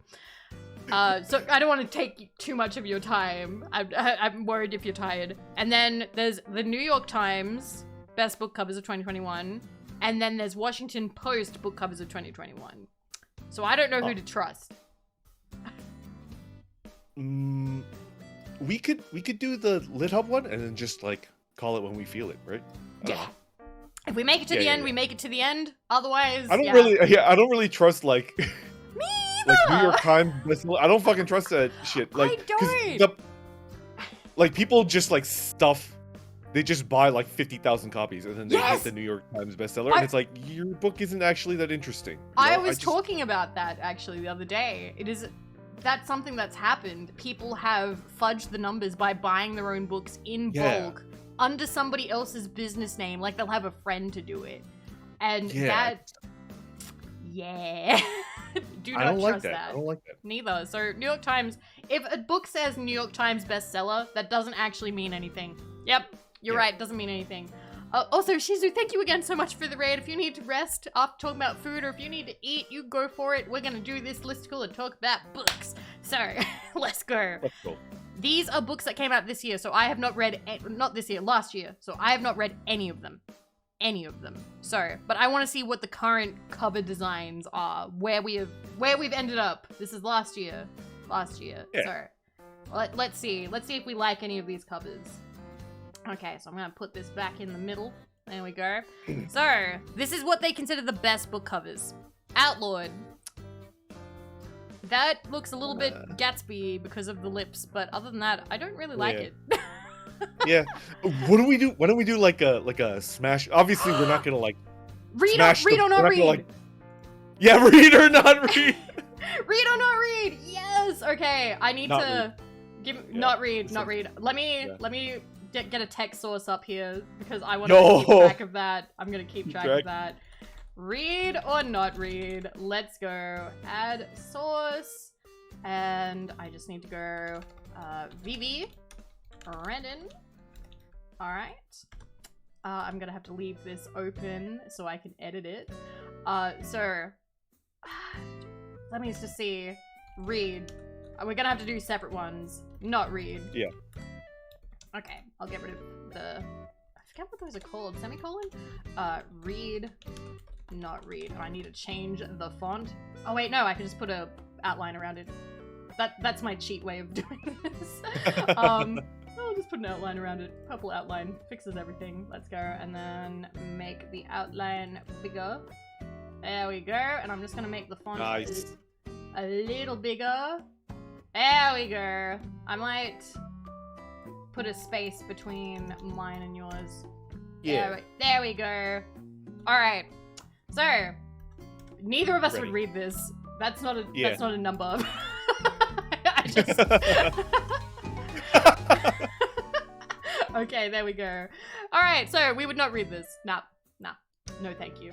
Okay, absolutely. So, next one. Okay, I love that they've got all these, like, beautiful reviews. I'm like, nah, we're just going off cover, okay? We're just looking at the cover. What the fuck? What is this? Ooh, no, that's a pass from me. Yeah, I passed on this one, too. Not read. No. Not read. No thank you. Already, I'm kind of doubting their lit hub. Why do you think these are good covers? What the fuck? It's like a colorful mess. I can't stop staring. Gorgeous, fun, fresh. No. Not in my opinion. All right. Yeah. With teeth. I would read this. I feel like I could read this. I was just thinking, like, after those last ones, it's not offending my eyes as much. What about you? Yeah, I think I would read this. Okay. Just based off the cover. But I gotta cover. point out that it kind of looks like an Among Us, you know? No! Not read.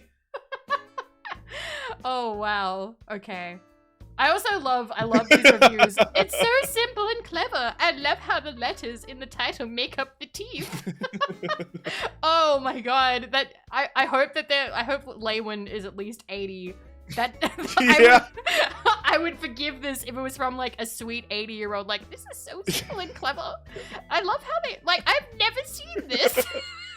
Cause like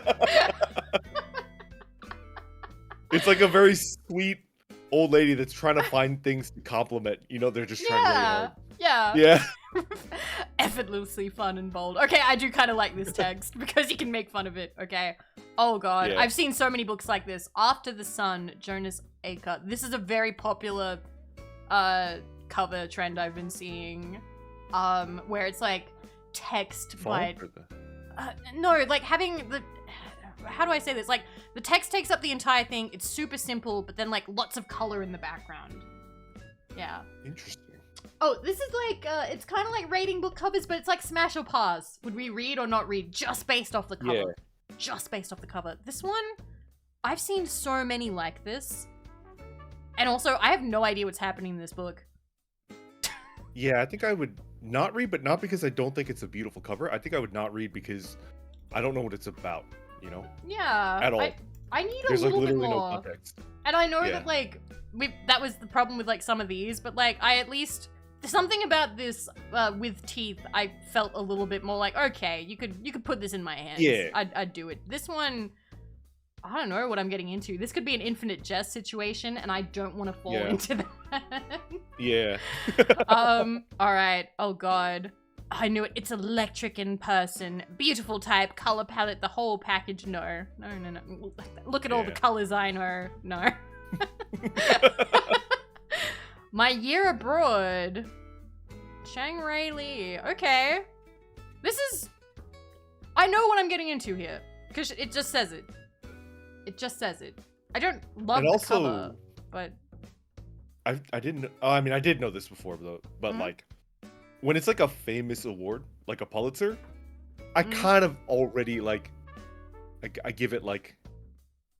I'm more interested because it's like, well, if it won like a freaking Pulitzer, or like it's a Pulitzer. It's not New York Times bestseller. Like, I think I would read this.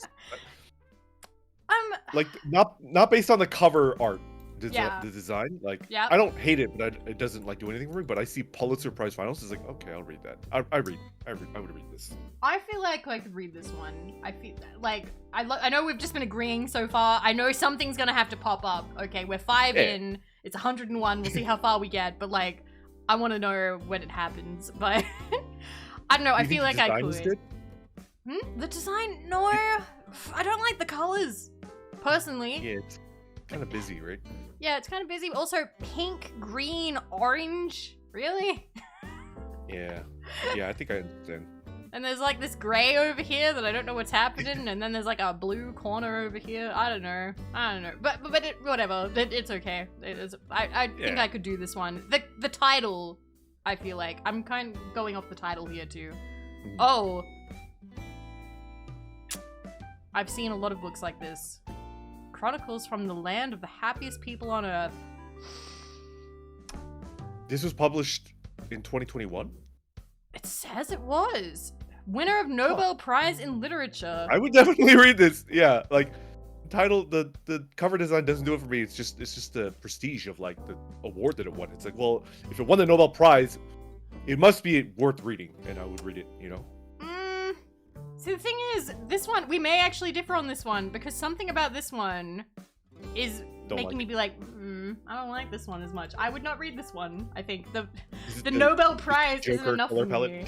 Yeah, okay, the Joker color palette. This disembodied head. Yeah. Oh god. Alright. Oh shit. Oh shit. What is this? Oh my god, what is this cover? What? Hard read. Read. Give it to me. I would read this. Super read. What the fuck? It's like a horse jumping through like a puddle of oil. It's drowning. Help it!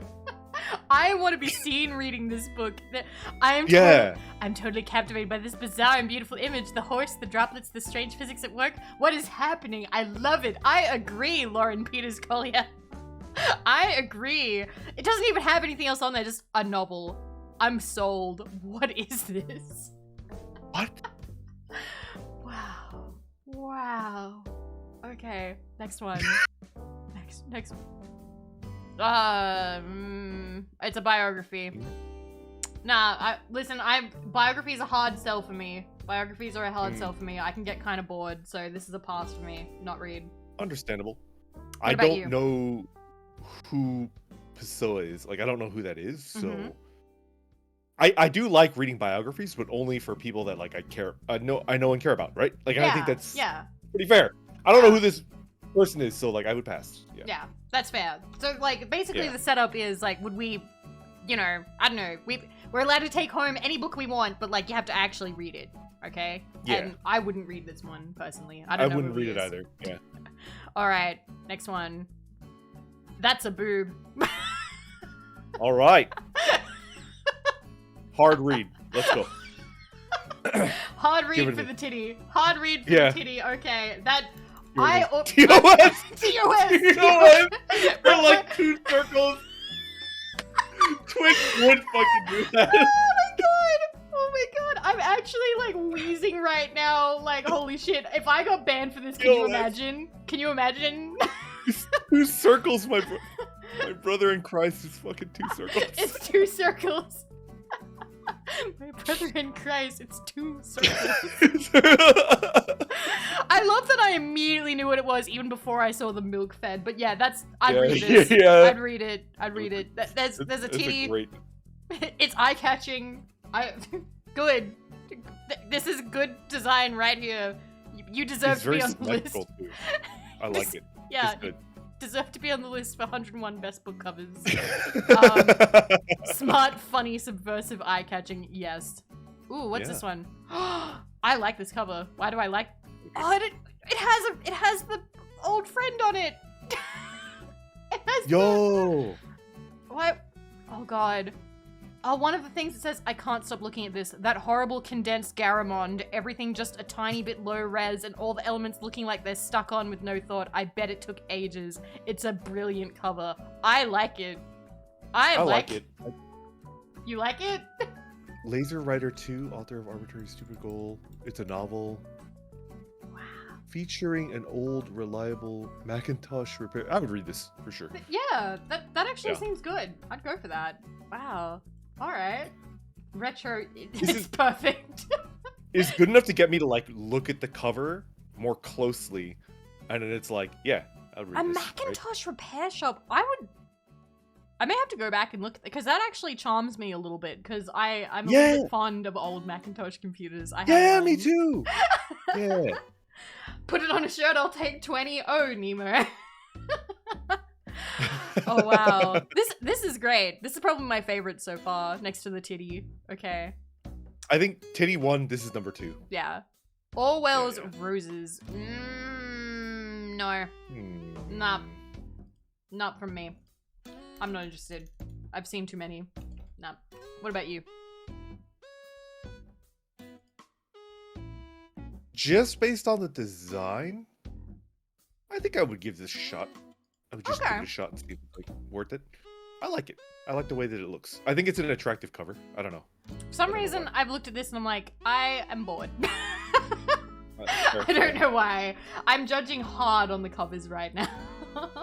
Is it the design or is it like the title or? Maybe it's the color on the red. It could be, because I did just say before that I don't go for red covers too much. Yeah. So that may be what's put me off a little bit. Also, Orwell's Roses, I'm already like, ooh, what does that mean exactly? Is this going to be like a... I've been burned before by artsy-fartsy books that have titles like that, and once you've sunk in that time, it's sort of like, I could have spent that time doing anything, and I wasted it on you. Sure. Yeah. Sure. All right. Oh look, it's Dead Souls. the new, it's the new Souls, guys.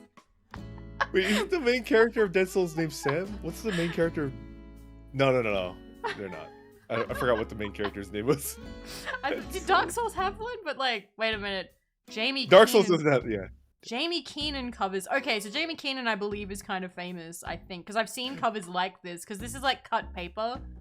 I'm not thinking of Dark Souls. I'm thinking of Dead Space. Oh my god, you're thinking Dead Space and Dark Souls had a baby, and it's they're Dead completely Souls. different. Yeah. Did you read this? So this looks like it would be popular for some, because I've seen this cover because it's Jamie Keenan. I have seen covers by this person. I'm pretty sure. I could be pulling this out of my butt, by the way, but I'm pretty sure that they're fairly popular. So that means that the publisher has been like, all right, let's go. This book is going to do it. So there is a little bit of faith behind this one, I can see. But I don't know. Like, you know what? Based on that, I would go for it. Based on that, I think I could. What about you? I think for me, it's a pass. Pass? We're just going to have to diverge. Yeah. Yeah. Pass. We've disagreed on a few things. I'm glad about that. Yeah. It's interesting. It's interesting. Yeah. All right. So next one, God of Mercy. This one, I've seen so many faces on covers now that I'm also always automatically like young adult. This probably isn't young adult though. Probably not. I see Crayon Fire. I'm gonna assume there's something about childhood there, maybe. I don't know. No, pass for me. It looks dark. I'm not feeling it. I think I would also pass. Yeah. For me, it's the font. The chalk. It's like written in chalk, and I don't like how that looks. I don't know why. Whenever I see the chalk, that makes me assume that it's young adult because that's very popular for that. But it's also popular if they're talking about like childhood stuff. I'm not sure. So yes, a haunting cover. I don't know. Haunting covers don't do it for me personally. Yeah. Oh god. I Why does this enrage me? Because it's illegible. It's like completely illegible. I hate you. I hate you, book. Antonio, a novel?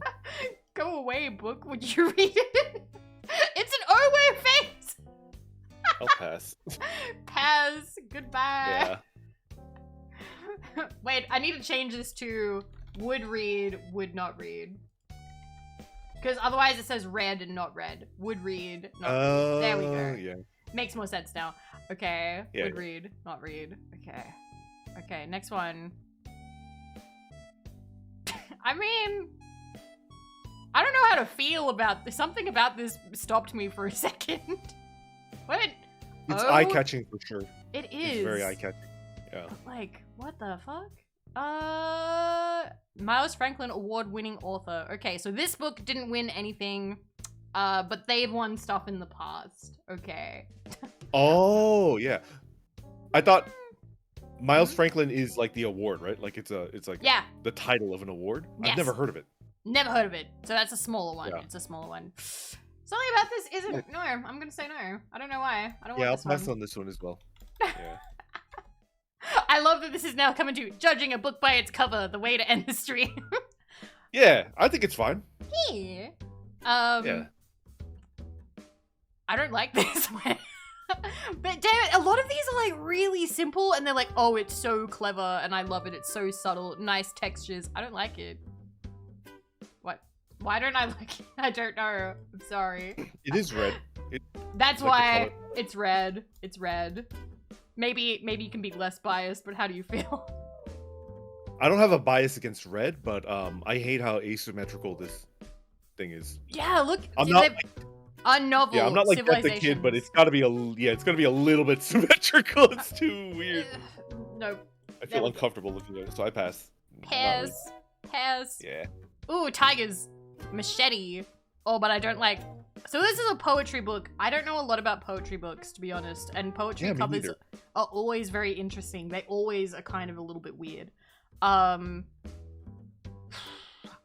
know either. Machete. Machete. Okay. Always on board with a roaring tiger pattern. You know what? This kind of looks like the pattern for like a piece of hype beast clothing. No? Yeah. Like a jacket. Or a shirt. I can see that.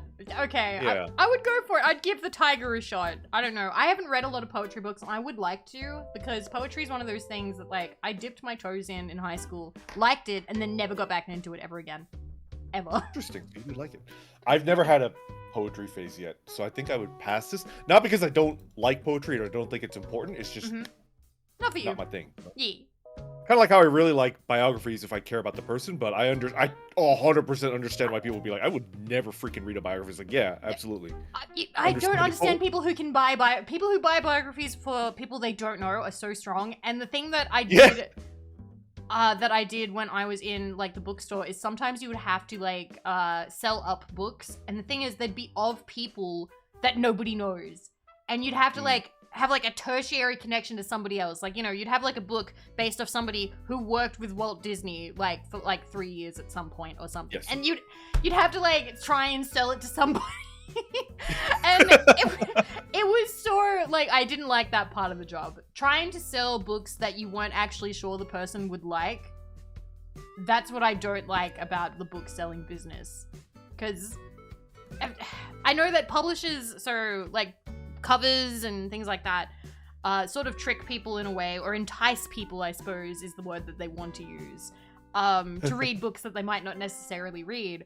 But when you're on like the ground floor of like the retail, you ain't got any control over that. You have to talk with your mouth. You have to convince them yourself, and you can feel kind of dirty doing that because you're like, I'm really pushing this book that they may not like.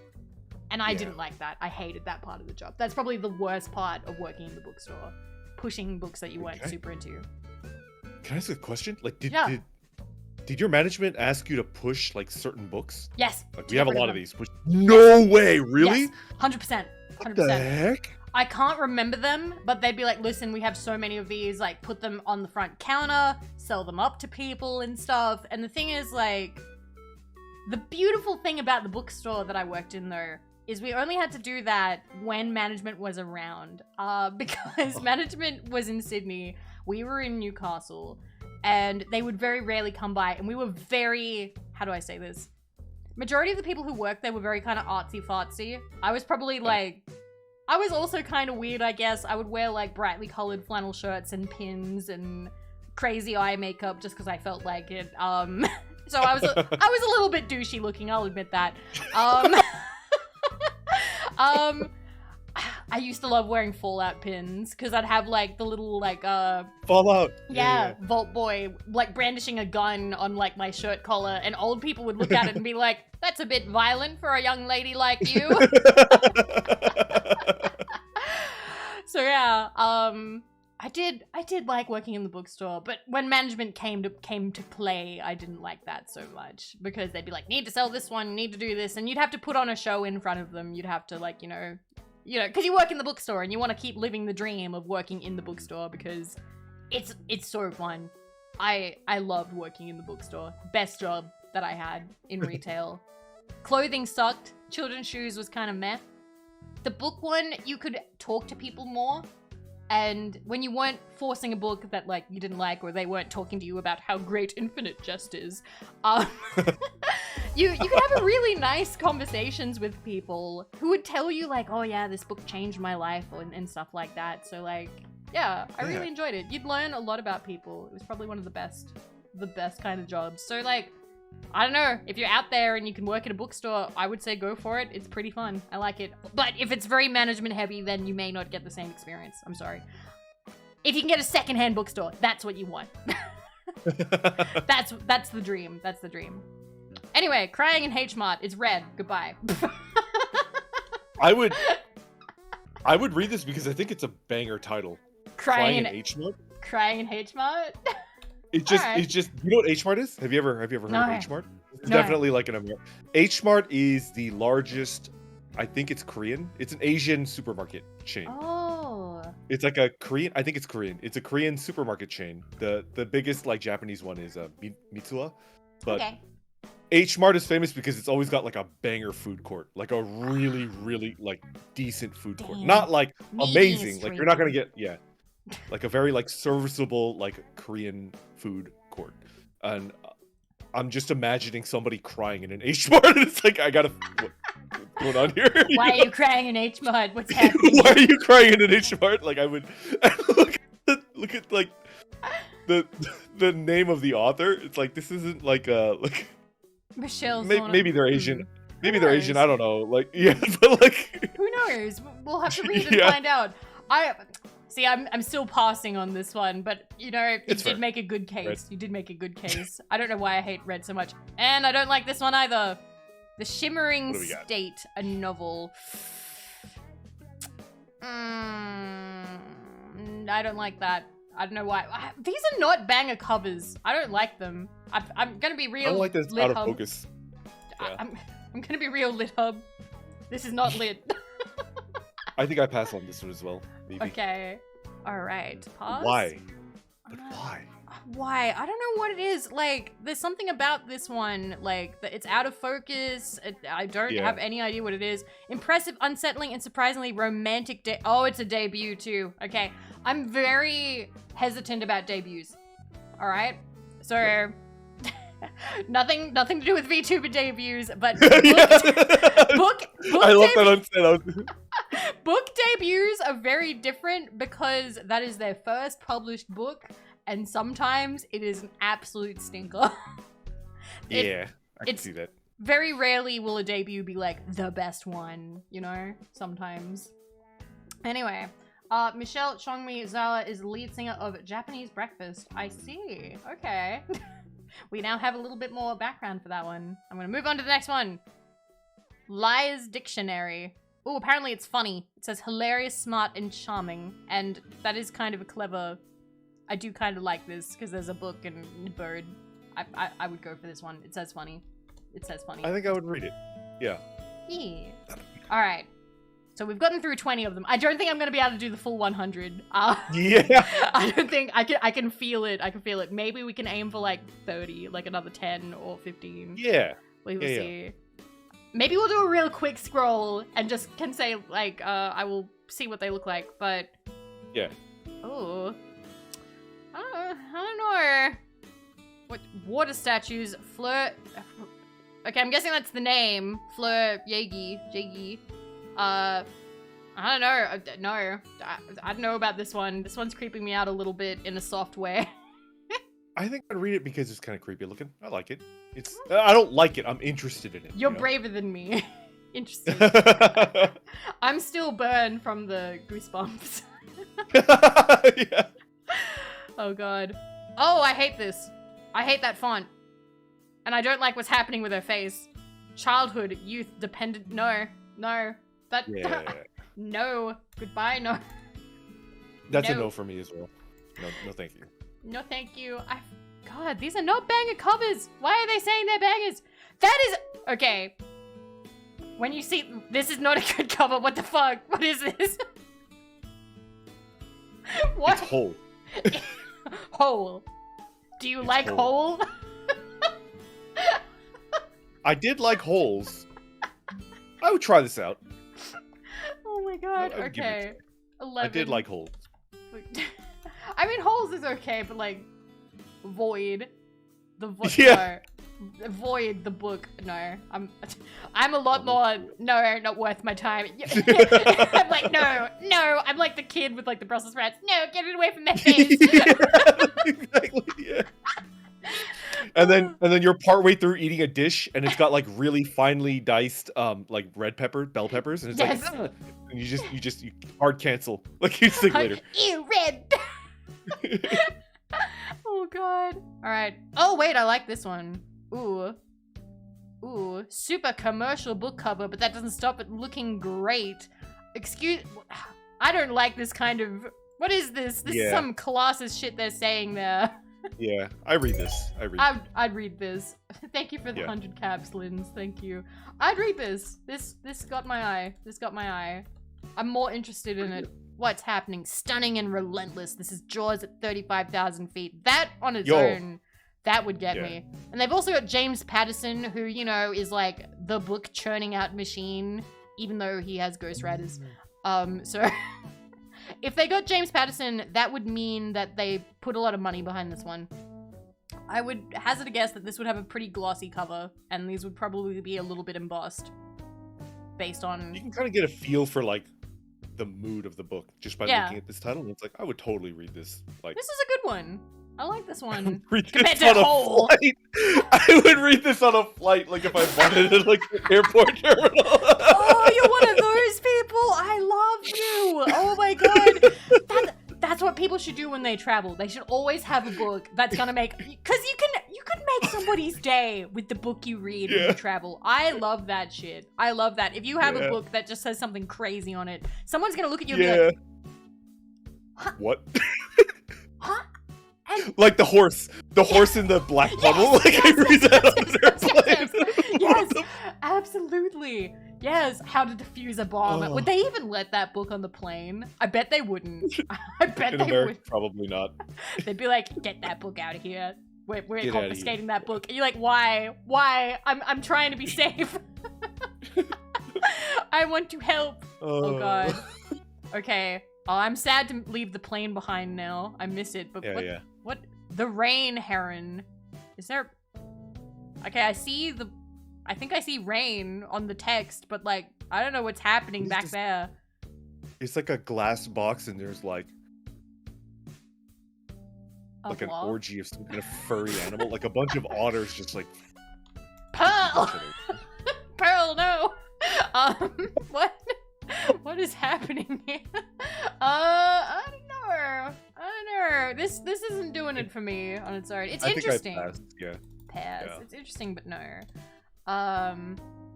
Okay, next one. Oh yeah. Matrix. Is this the Matrix? I'm guessing not. This is a very old cover. So you can see a lot of these covers are trying to be like very vintage looking.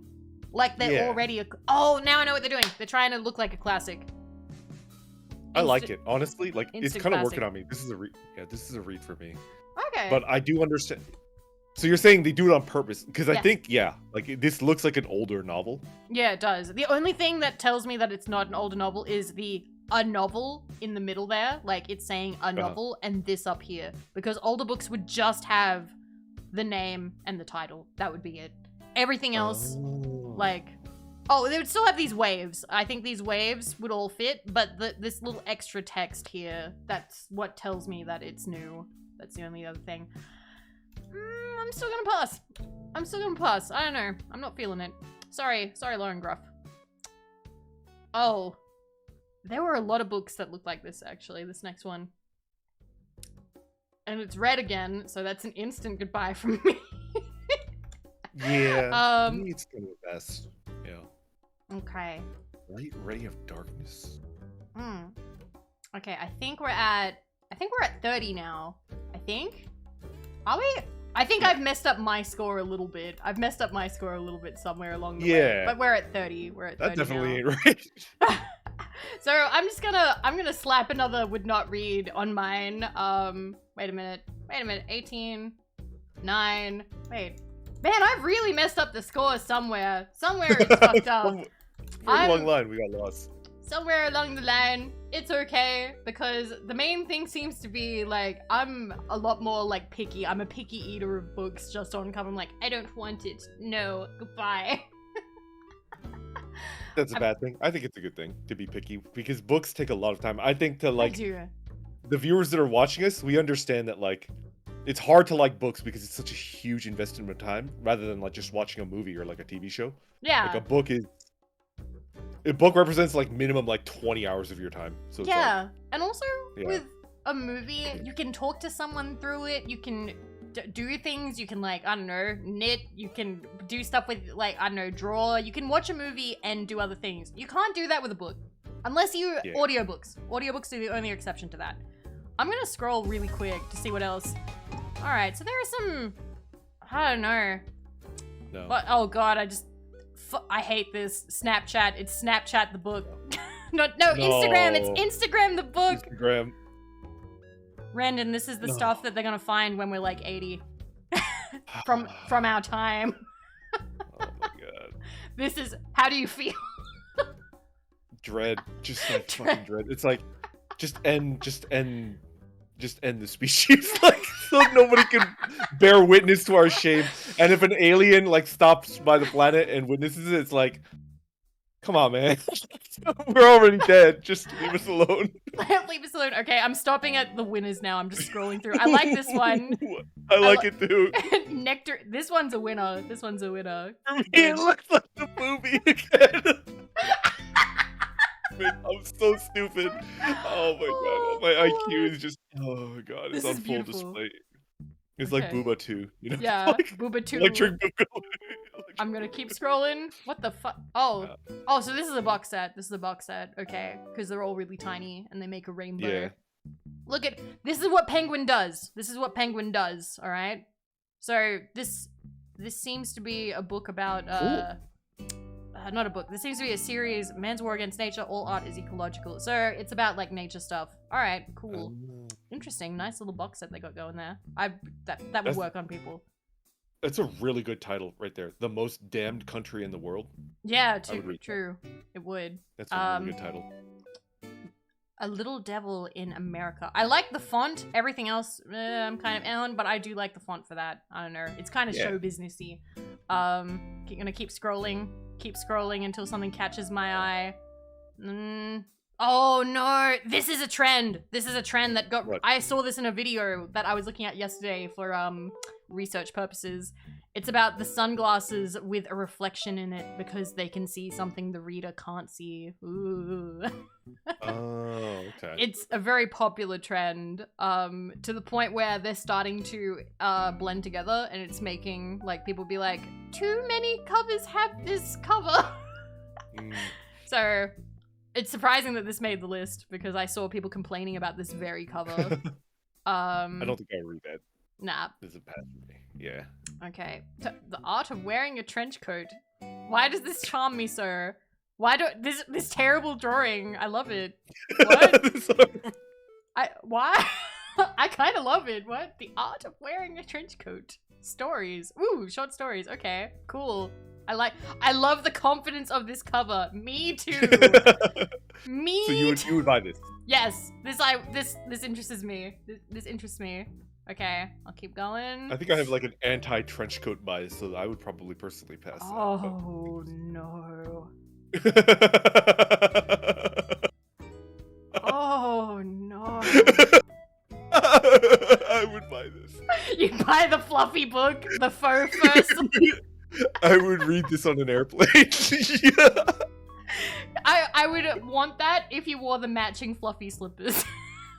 You know how people wear slippers on airplanes? Yes, yes. I imagine that and it's beautiful. Oh my god. I would read. Yes. Could you? Cause like I'm a pretty big dude in real life. Could you imagine just like a big burly dude reading like a fluffy book on an airplane? Yes. Oh god. And like you just kind of like cross your legs a little bit, like, Yeah. I The would bring like a dust. second pair of eyeglasses. Like I've got like the business appropriate ones, and I would just, just like a really like flamboyant pair of eyeglasses and just Yes. reading glasses and just Yes. yeah. I want art of that 100%. someday. That'd be amazing. I would totally Wow. read that. Wow. See, the thing is, I love weird shit like that, but at the same time, that would be a nightmare to shelve, and that's what's killing me right now. Absolutely. The bookseller in me is like, oh god, because you'd have to have one on display, and everyone would handle it, and you'd have kids with sticky Oh, hands. it would and get then- like sticky and greasy. Ugh. Yeah, so it would have to come in a cover. It would have to. There'd be like a plastic wrap around the ones that you actually sell. But Yeah. eventually you would sell the display copy for like cheap, and that's what It was would- making me go ugh. It Anyway, would be like, why would you put a cover on American Psycho and not this? Whatever the right, fuck exactly. this is. Like, This is Elvira Navarro's Rabbit Island, meant to celebrate Two Line Press's first published book of 2021. Imagine that. You get the fluffy book just because you're the first published of the year. That's kind of sweet. That's a neat gift for them. kind of like that. Yeah. All right, keep going. Past Night Bitch. I do like the title of Night Bitch. I love the title. Night N- bitch. Night Bitch. Raw meat. Raw meat. A feral, unholy marriage of Tilly Olsen and Kafka. Night Bitch is an incredible feat. You know what? I'd do it. I reckon I could do that. Night. Can you imagine reading this in public? Night Night bitch. Okay, this is cute. Adventures and Anxiety. My mess is a bit of a life. I enjoy it. It's kind of cutesy. It's kind of adorable. Read that. Yeah. Keep going. All right. I like jukeboxes. I also like this actually, only because it says cultish, the language of fanaticism. So I feel like Ooh. I'd fall for that. I am interested in learning about cult stuff because it's one of those things you learn about. Is this nonfiction? Can I we think it looks like it. It looks like it. It better be. I do like nonfiction. It's fine. Me too. Yeah, I I can got read that. really into nonfiction in the bookstore. More so, I read was- them more. Were you against it as a kid? I remember Yes. hating nonfiction as a kid. Like I just Hated it. would not. Hated Ever. it as a kid, unless it was Egypt, like a kid's book about Egypt because I loved Egypt, or a kid's book about dinosaurs because I liked dinosaurs. I don't think I knew that you like dinosaurs from watching your stream, but I don't think I've ever heard you mention you liked Egyptian culture and stuff like that on your I've stream. forgotten never most of it, but That is I- interesting. when I still see it, I do still kind of smile a little bit. I saw recently they were talking about stuff they had found. I think it was it Tutankhamun? Who was the one? Maybe Nemo can remember, because I remember I talked to him about it. They found stuff, and it was like clothing, and it had little ducks embroidered on it, like little tiny, cute little ducks. And there was something so human about that. Like this kid in ancient Egypt who apparently like they have like somehow there's records or something of like he would wear this outfit a lot, a ducky tunic. Yes, it was a ducky tunic. And there was something so incredibly sad and humanizing about it because like didn't he die really young? I think I can't remember. Was it Tutankhamun? Yeah. Yeah, he died Yeah. really young. He had a lot of like health issues because Yes. of inbreeding. Yeah. Yeah, and I just think of like this kid who would have been so sickly and like that's a tragedy in like modern day. Like everyone would be so sad, but it's Tutankhamun, so it's just fascinating. But like and Yeah. it gave me that moment of like, wow, that would be heartbreaking. This kid with this cute little ducky tunic and stuff. So I hyperfixate now and again. I'd love to hear you talk about that on stream one day. Sure, That's kinda cool. Okay. I'll think Yeah, about yeah. it. I came in and first thing I saw learned was something new cultish, about Vivi. and I thought it said culture, and then I One thought, sec. what is Text Vivi to talking speech. about NTR again? Huh? XD. Text-to-speech Anyway, happening. hope you're well. Sorry, thank you, Badgie. Thank you for the $10 donor. So I came in, the first thing I saw was cultish and thought it said culture, and I thought, what is Vivi talking about? NTR again. Anyway, I hope you're well. Thank you so much. I forgot to turn off text to speech. I didn't realize that would happen today, but thank you so much. Thank you, I appreciate it. Maybe I'll put that towards the book and the shipping to send you how to sound Yo. cultured. Yeah. Okay. The end of everything, astrophysically speaking. This is kind of neat. This is kind of... No, you're fine, Badgie. You didn't know. Neither did I. End of every... This is neat. I like that. That's a neat one. I think this is copying a book that I've read before. It does. I wouldn't be surprised. Wouldn't be surprised. Something falling into the void and whatnot. Yeah. I'm kind of happy I got to talk about Egypt there. Like, there's a lot of things that I don't end up talking about on stream, but I don't talk about Egypt a lot, mostly because a lot of what I know is kind of pieced together from childhood stuff, which either might not be true or I'm misremembering, and I don't want to embarrass myself by saying something that I learned as a kid and have since forgotten. Oh, wow, and then there's smaller ones. A book with 32 different what the fuck? They published 32 different covers in 1 year? What? Jesus. I don't really care for any of these covers, And you're just sitting there like, I don't like any of them. Yeah. Beautiful. All right. It's like a Baskin Robbins of like book covers, and none of them appeal to me. Yeah, no thank you. All right, still going. We're just quick scrolling because I'm feeling so satisfied. I feel like I've had a full meal of like book. I'm so happy. Oh man, I had a lot of fun. Yeah. Me too. Oh, we got Nixon's chubby face. Look at that. King Richard. King Richard. Still Good scrolling. title. I don't. Oh, I didn't like books that have spines on the front for some reason. It confuses me. Oh yeah, me too. I dislike it too. Something about that. It's happened quite a lot, and I'm like, what the fuck? Yeah. Okay, we're almost at the end. Ooh, Uh, I like the donut one. The donut one. I'm going back up to look at it. Yeah, there's the donut one that I really liked. Oh, there's a car on it. Freaking Simpsons, man. Just like anything donut, it's like, oh no, what? I'll give it I'm a shot. so happy. I like it. To talk about Simpsons on stream. I'm glad we got to talk about that. I'm glad we got to talk about Simpsons. I need to get that math book. I need to get that math book and tell you if it's good or not. And that's it. That's all of them. So we're gonna close our eyes and we're back in the library with our Aussie table with Goon. Yeah. Wow. We didn't even touch the goon. We were just drunk on books. Yeah, we didn't touch the Goon, that's and we fun. didn't even touch the random thing on Goodreads because honestly, we just went for it. I'm happy. I'm satisfied. That was 4 hours ranted. It was so fun. Oh my god. Thank you for inviting me. Thank you for coming. I'm so happy. I was so nervous too, because like I've told people this before, like, and you guys shouldn't be surprised. There is a random command. I'm gonna use it just to prove this. Like, I love Randon. I love all your stuff. I've looked up to you so much, and honestly, I don't know if I've ever been able to express this to you directly, but you have made me like excited to keep doing the things I enjoy for, I would say many years to come, but you know what? Fuck it, forever. I am. Yeah. I don't know what and I know that's a lot to put on somebody, but there was a small part of me now and then that would be like, oh man, everyone's so like, you know, they're like 20 and I'm like 29. Am I allowed to be here? And now I'm like, fuck it. I can keep going. I think that too. And I don't know, just meeting you changed that forever, and I will always be grateful. Thank you so much. You changed my life in a wonderful way. And I'm really grateful. My heart. Thank you. Alright, now that we've gotten all the sappy out of the way and we've laughed at the book covers and everything, we should go find someone to raid.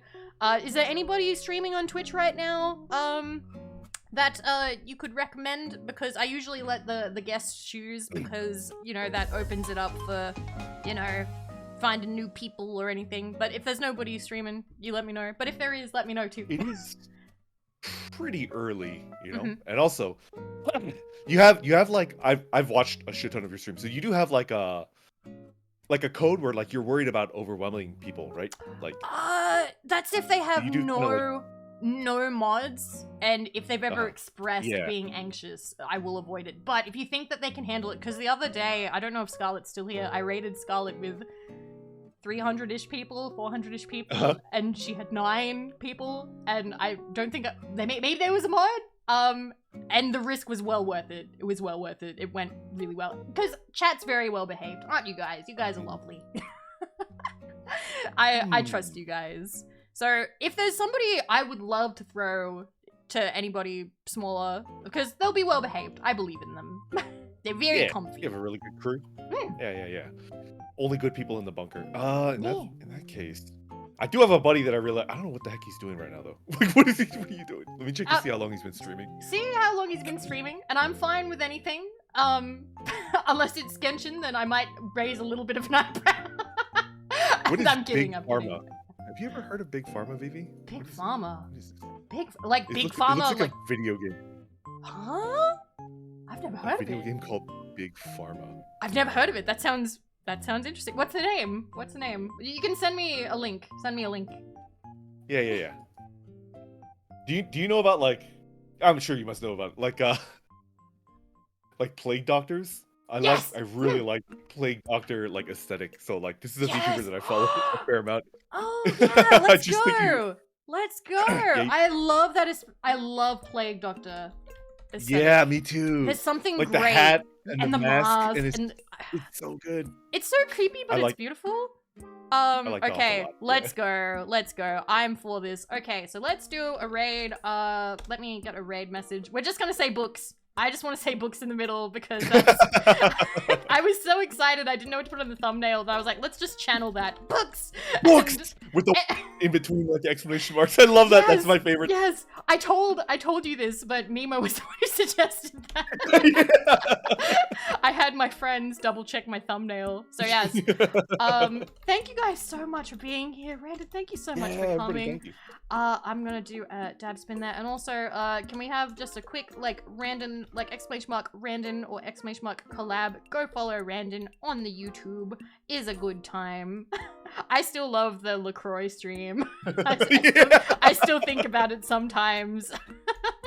So here we go. There's the raid message. Thank you, Forge. All right, I'm gonna set that up.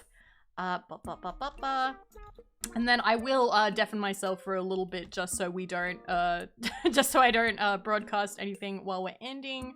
Okay, so starting the raid, and I will end the stream now. So bye-bye, guys. Bye-bye. Goodbye. Bye.